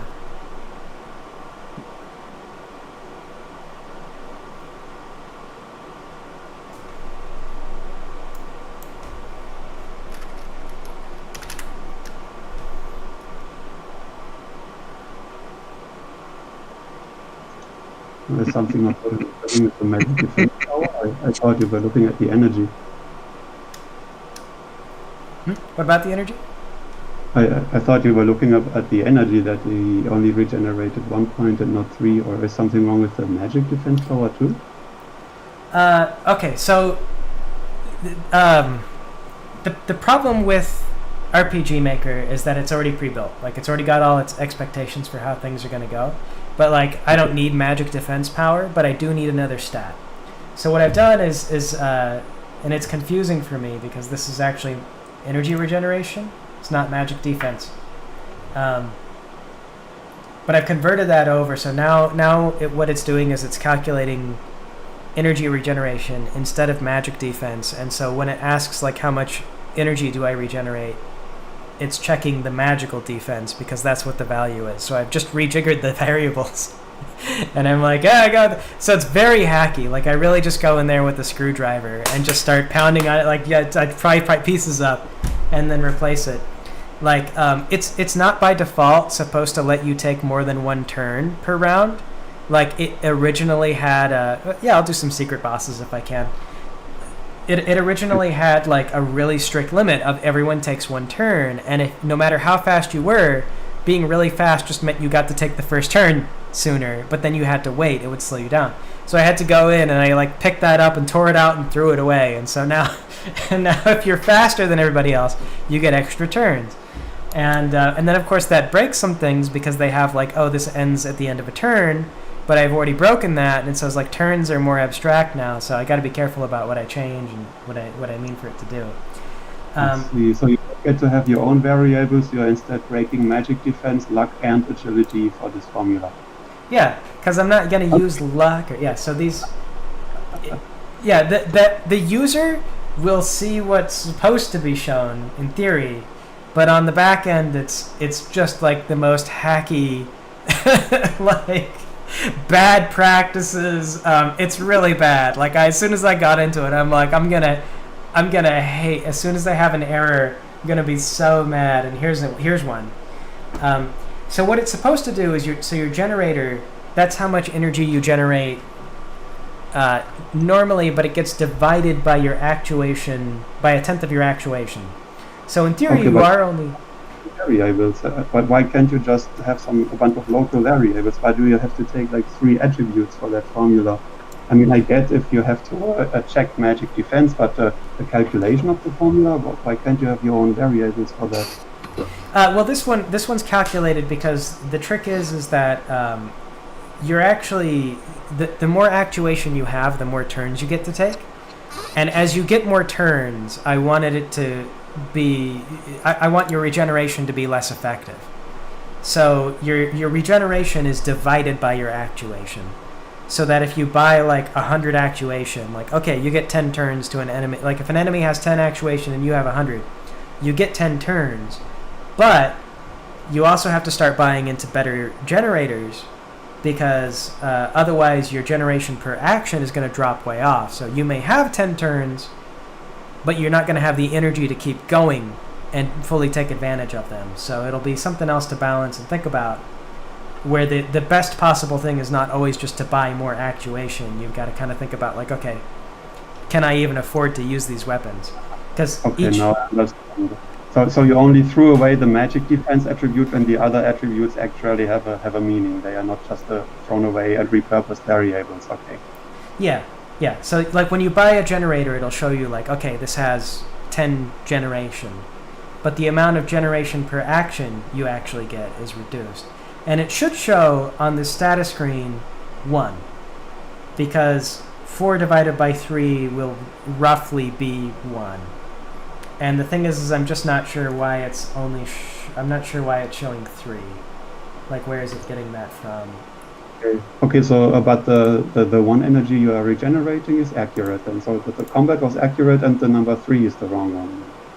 Yeah, the number 3 is wrong. So that, yeah, that should be displaying. What I'm wondering if maybe it's displaying. It could be displaying the armor or countermeasure, because these are the other things that are 3. So I wonder. It's not countermeasures. Okay, well, I cannot see his agility and his luck in this screen. I only see it in the code, so I don't know what these attribute numbers are. Yeah. It's something I'll have to troubleshoot by fiddling with it. So here's one thing we can do. Oh, you know what? I bet it is.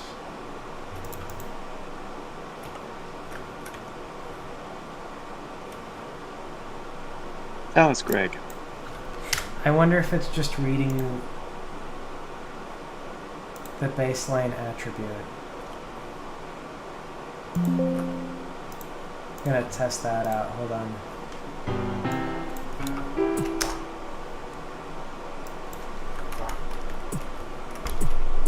So here, yep.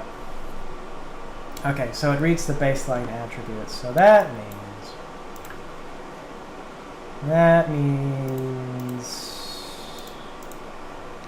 we gotta tell it.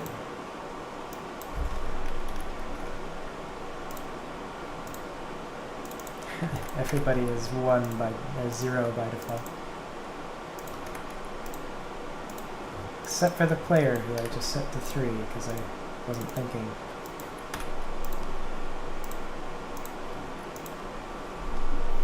Okay, so let's give him a new generator.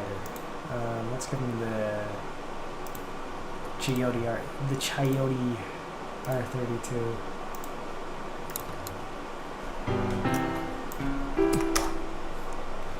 And let's see if it properly updates or not. It does not.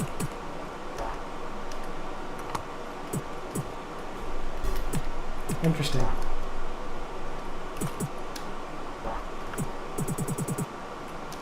Alright, so generator per action's not going to change for us. Oh no, this is generator, yeah.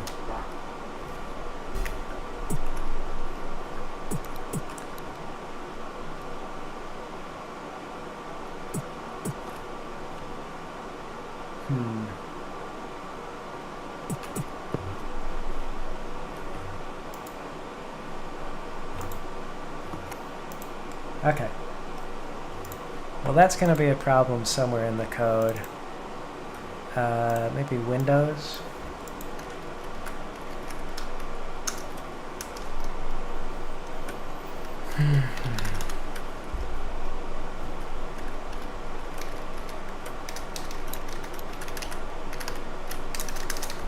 Somewhere in their code, it's saying that this is what we've got to.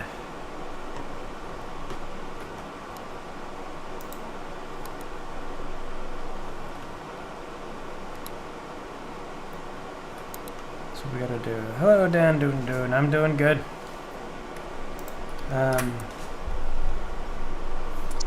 Maybe status parameters.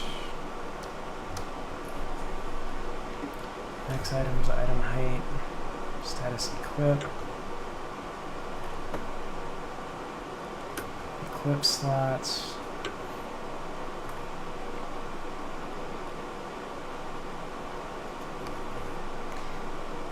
So this is kind of what I mean with the big drawback of the RPG Maker approach is that they've got it set up to do one really specific thing. And it may also be that it doesn't like doing a variable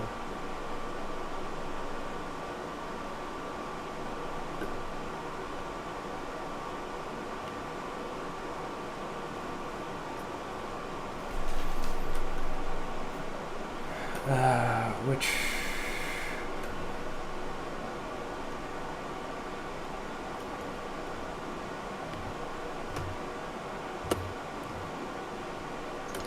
So agility is the actuator, and then luck is the bottommost attribute, if I understand correctly, right?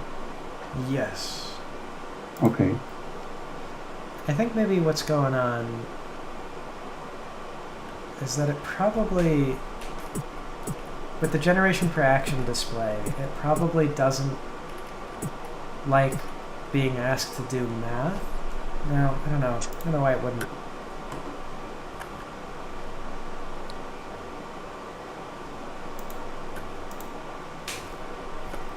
Let me try if I, like, what if I just tell it return 3? Return 5, because there's nothing doing 5 yet. So am I doing the calculation wrong, or shouldn't that be 12? I mean, it's a 30 divided by 10 is 3, and then 36 divided by 3 is 12, right? Yeah, it should be showing something besides 1. For some reason, say we Okay, change but the game. Okay. But we're generating 12 energy is a bit much, isn't it? Yeah, that I just like took a really high-end generator and slapped it on him to see if it would change the value, and it didn't. Oh, okay. Yeah, and then going in and changing. Okay, so changing the code here is also not returning the proper value for the thing. So I wonder if this is a. Let me see. If maybe RPG Maker MZ just doesn't show the magic defense correctly.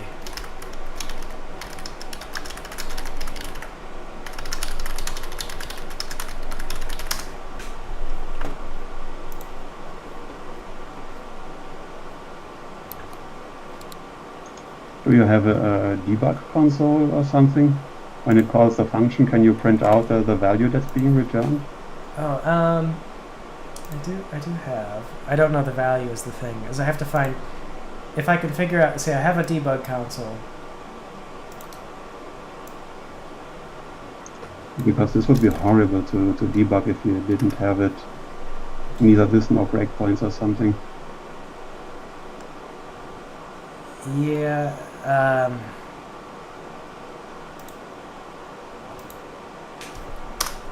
Get variables. Probably a lot of variables. No, that's probably not what I want. Yeah. It is really bad to debug. I try not to be in the code as much as possible.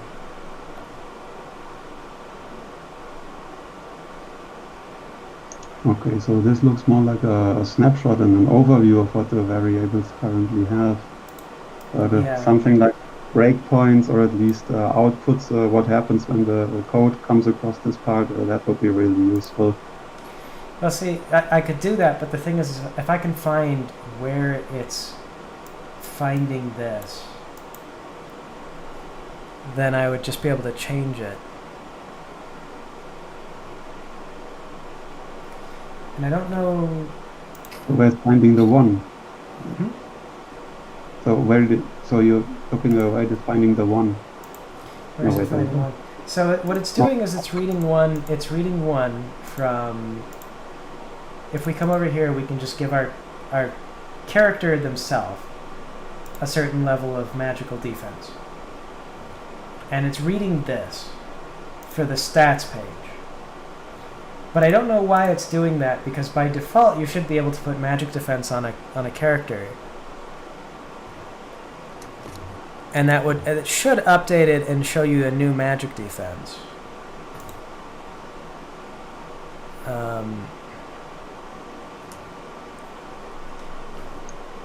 Can you just as a test, maybe if you check, can you just return maybe 10 as a hard-coded return value for that function, and then check if the game returns that instead of what's written here in the Yeah, that's what I just did. Is I put in 5 here for MDF, and then it doesn't give me 5; it gives me 1, because that's what's in the No, I mean thing. here in the code. Here the return 5 instead of return this formula.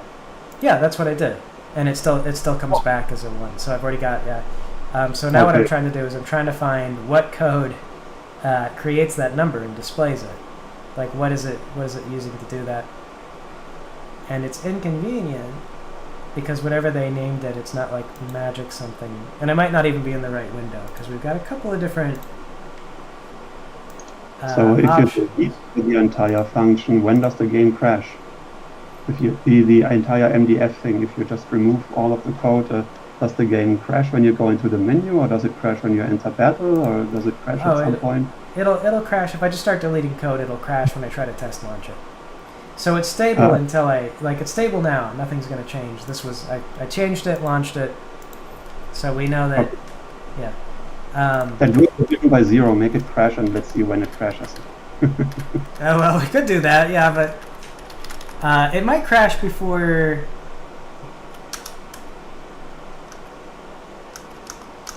Maybe it doesn't crash until you enter battle. Maybe the function is being ignored unless you're fighting.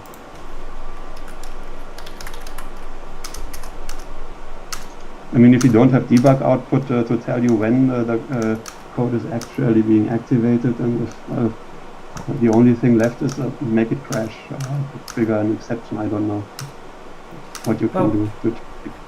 Well, we just need to find the script that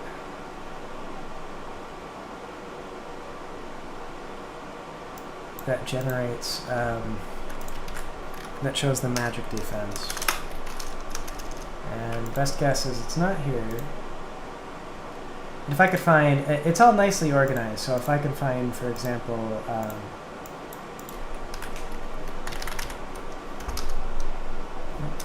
book status window.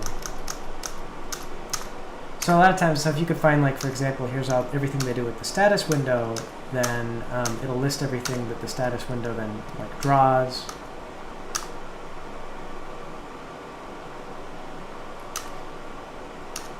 But I have to figure out the naming convention that they're using. There's a bunch of plugins. There's like a whole community that does this stuff all the time. If I had to search for magic defense in multiple files, I guess I would just open all of them in Notepad++ and then search it in all open documents at once.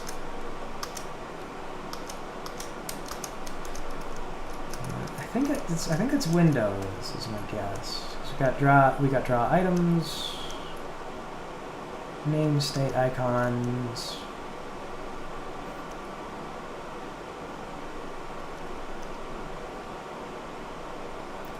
Item status. Status is probably too broad. I wonder. I do like attack. How's attack animation?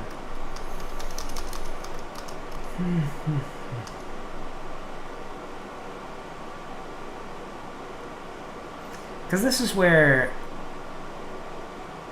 it'll pull up the commands and everything like that. So for example, we don't use attacks in this, so I've got that commented out.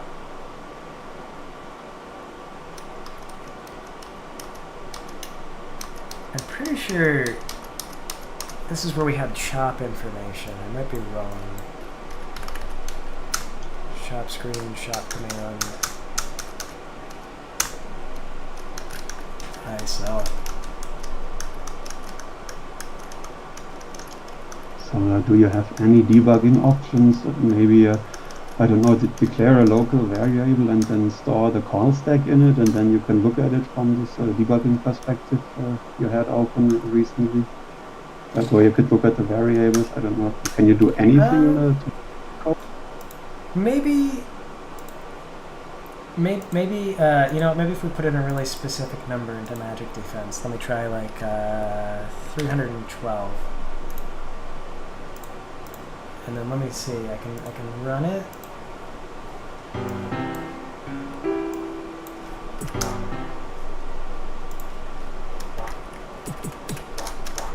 Okay, so we got 312. So let's bring up our console. Let's just see if we can like find 300. No, how do I do this? How will I do this?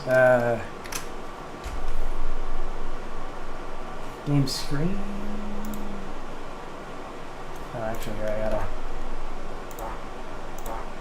Yeah, this guy. Okay, let's bring it up again.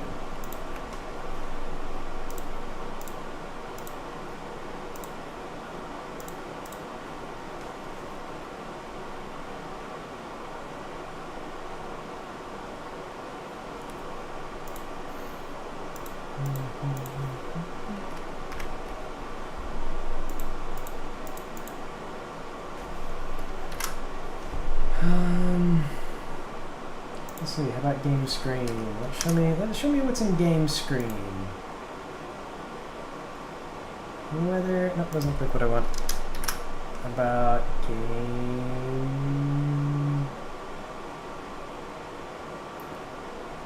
data items, classes, common events.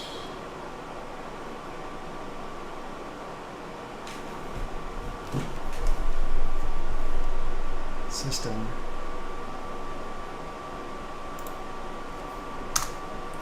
Let's try game system. Saves. No, doesn't look what I want.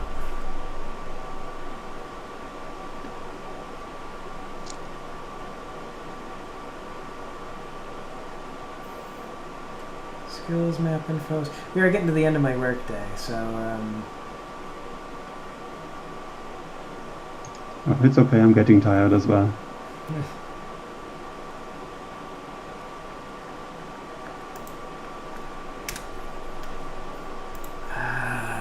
let me see if I can maybe find something online.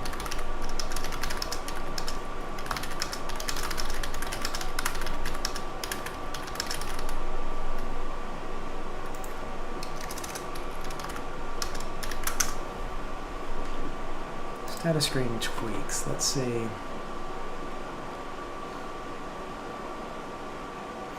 So many people use plugins, so the real big pain in the ass is when you're changing things on your own, you're not using plugins. Everyone's like, oh, I'm using this plugin and it broke. Can people help me troubleshoot it? But you don't find very much like actual coding help.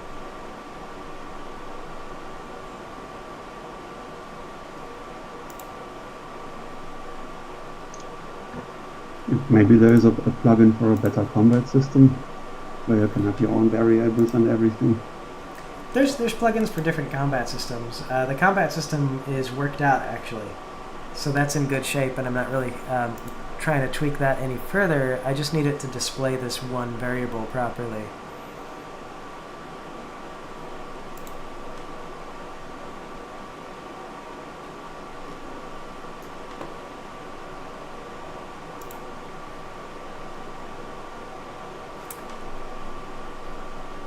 So the main thing is we just need to find,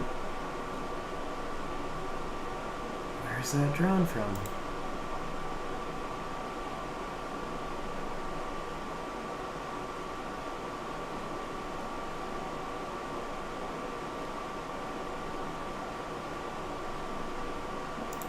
Let's see if I can get MDT. Oh no, that's not gonna work. I don't know why I thought that was gonna work. MDF is probably the most likely. But it's not calling MDF though, it's screwed up there. Maybe luck. Okay. Okay, this one doesn't do anything with luck. It's not going to display the luck. Try sprites. Okay. Nope. Scenes. Okay. Nope. Where do we find this data? It could also be hard-coded a lot deeper in than I expect.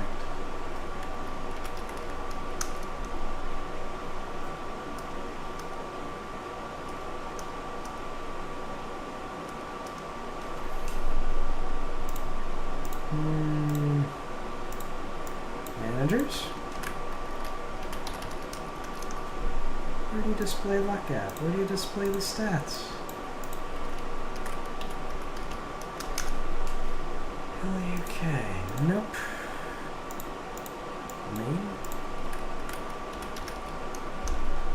Nothing.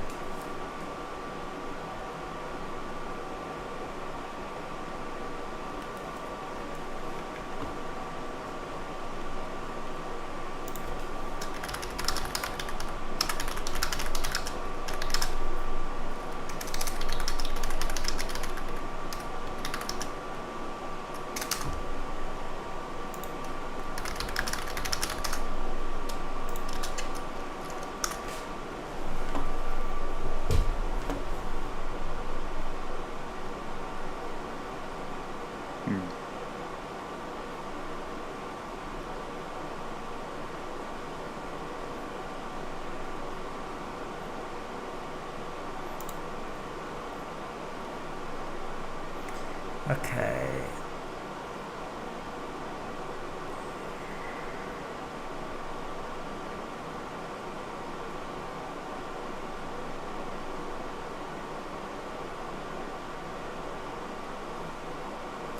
Look, and somebody's saying Windows is where I want to be.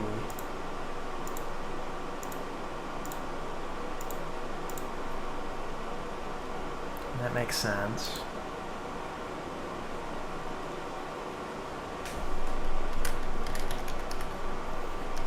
Slots.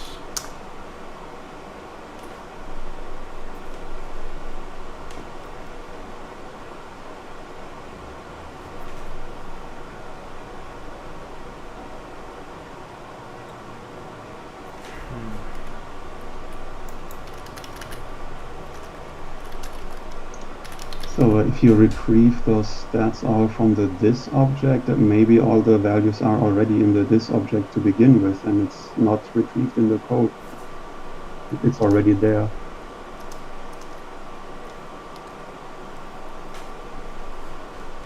Can you? Are you changing the this part in this magic defense formula, or do you just return a different value than this dot param 4 or something? Oh, you know what? Oh no, it is. Yeah, it is still checking this. Yeah, it made me think I got that mistaken. But it's it's doing math based on this dot luck versus this dot agility. So yes, it's looking for the right thing. So can you set this dot param 5 to this formula or something before returning it? Oh, I wonder. Okay. Oh, actually, that's probably a good. I wonder if I look for param 5. I wonder if it's just it's got this draw up around. So I wonder. Draw current parameter and then parameter 5. So it might just be okay. Draw current parameter. So that's how it works. Okay. Yeah, I was wondering how to set something that has the function brackets. Yeah, it could be parameter. Okay, so the parameter might be getting set to.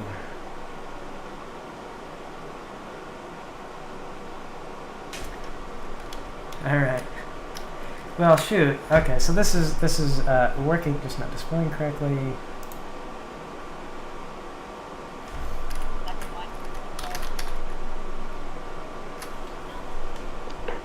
So now here's the big question then: is can I change my parameters? Xparam.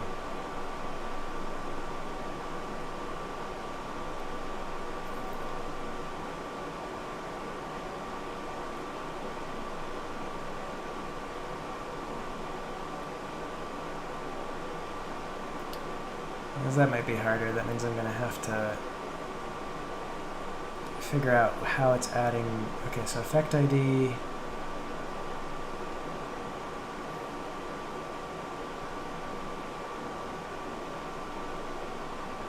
Let's add parameters.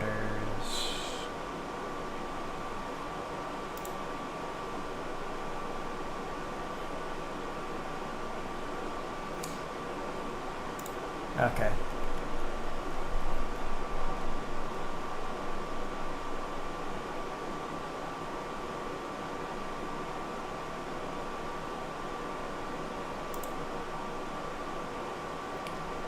So I think I get it. The problem is it is set to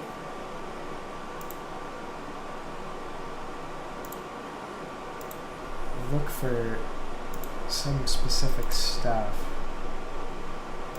And I don't think that I can do like equations. Oops. Oh shit. Back here.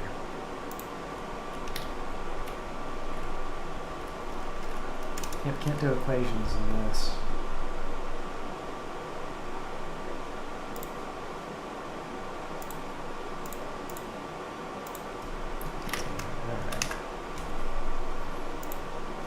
So, okay, so here's the deal. It's drawing parameter 5. It's not asking...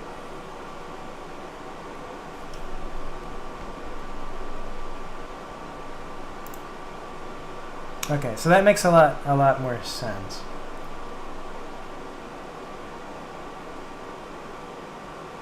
Because the actual value... Okay. Gosh dang it. This is to be so complicated. I'm gonna use the restroom. I'll be right back.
Okay.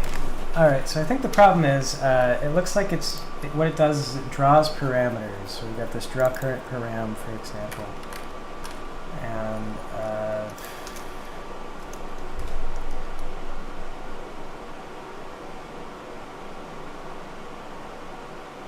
takes this parameter ID, XY.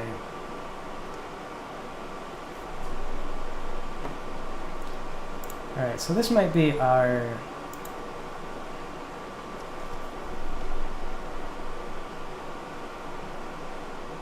where it's drawing the parameters at. So let's try just fiddling with it and seeing what happens. Let's just make this like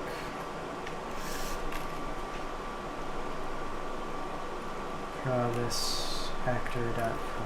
How about instead of drawing a proper parameter, we'll just do this.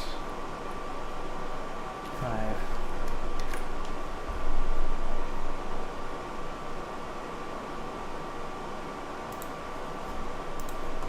Yeah, it's interesting to see that it's drawing the parameters from the param with the brackets and not from luck, agility, and so on. Yeah, it's like you can.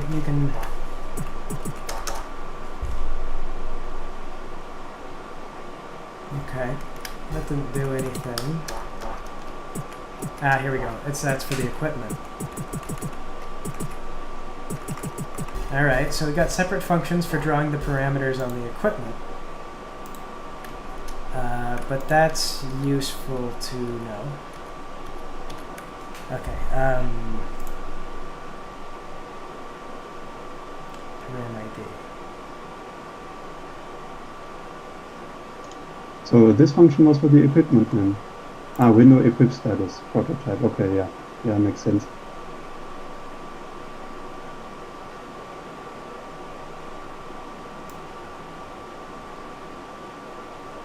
Alright, I think I know what we gotta do. Okay, so if this is alright. If the param ID is 5, then we need to do our math equation. And of course there's not going to be like luck and agility. We got to look at what is luck, what is agility, param 7.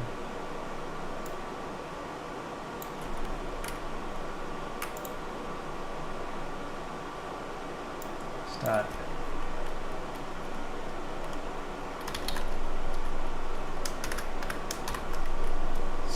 Divided by agility, just param 6.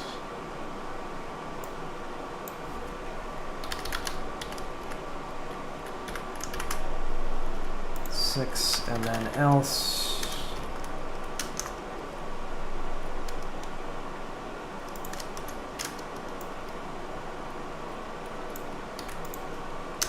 And this will, in theory, fix the equipment drawing at least.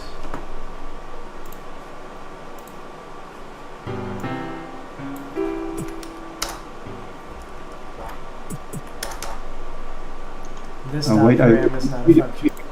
Wait, you need to draw in both cases, not just in one of the cases. You don't have to draw. But I want to make sure it works. Cause, okay. Yeah. Oh, it needs to be this dot actor. That's why. This dot actor dot. And if this works, then we just do the same thing. We have to find the next code that does this, and then. Yeah, but you still need to this dot draw text. The draw text command is not in the if part.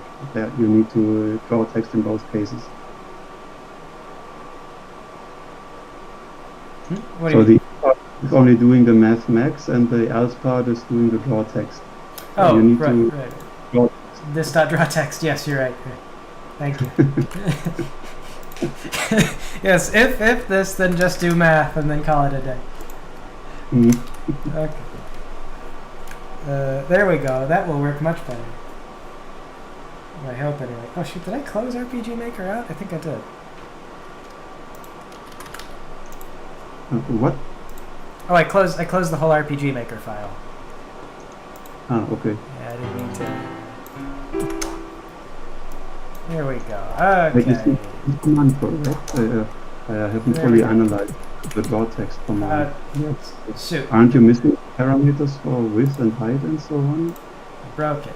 Oh yes, and then we need a. Okay. Yeah.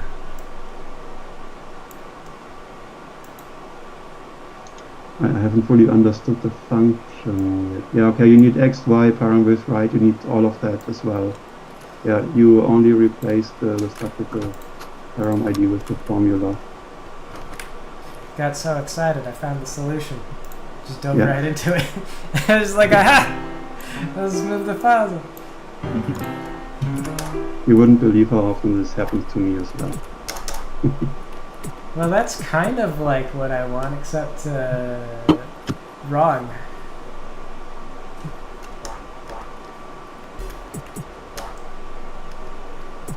Okay, so now we have ones for everything. Weird, yeah.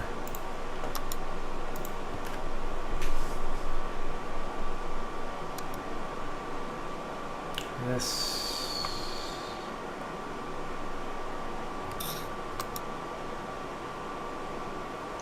So I don't know how if clauses work in this language. Is it correct to use only one equals sign in an if clause? Because in C++ that's wrong to do. You need a double equals sign in C++, but I don't know this language here. So is this correct? This is JavaScript, and I'm only just like I know basically nothing about JavaScript. Like Unity was all C#. Oh, there we go. Okay, so it's it's equals. Okay, so it is that after, yeah. Okay. I didn't say anything because I didn't know the language. Yeah, that was correct. That was the issue. Okay, so there we go. And plus some C++ compilers at least warn you about that if you do that. Okay. Yeah. Okay. So there we have that, and then. That is why you are supposed to do Yoda conditions to avoid mistakes like that, where you say 5 equals param ID, because the force use you must. That's the programming style to avoid this mistake. Because if it's an assignment, then the compiler will complain you cannot assign a value to 5. See, that's what I'm used to. Because when I did with C#, it was the same way, and I would do that, and I would get that complaint. But yeah, I think in C# the compiler always complains. C# is very user-friendly like that. Yeah, it was hard. It was hard to screw up. It didn't let you.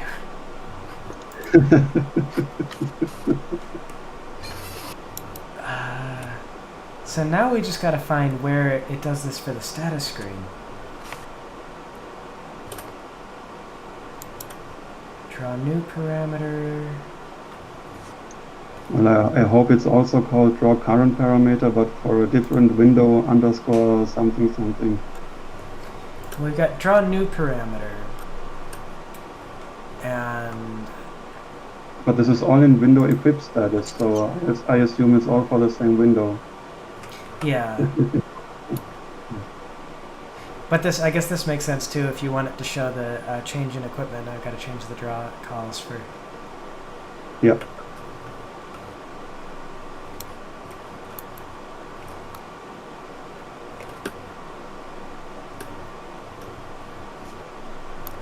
It's temp actor.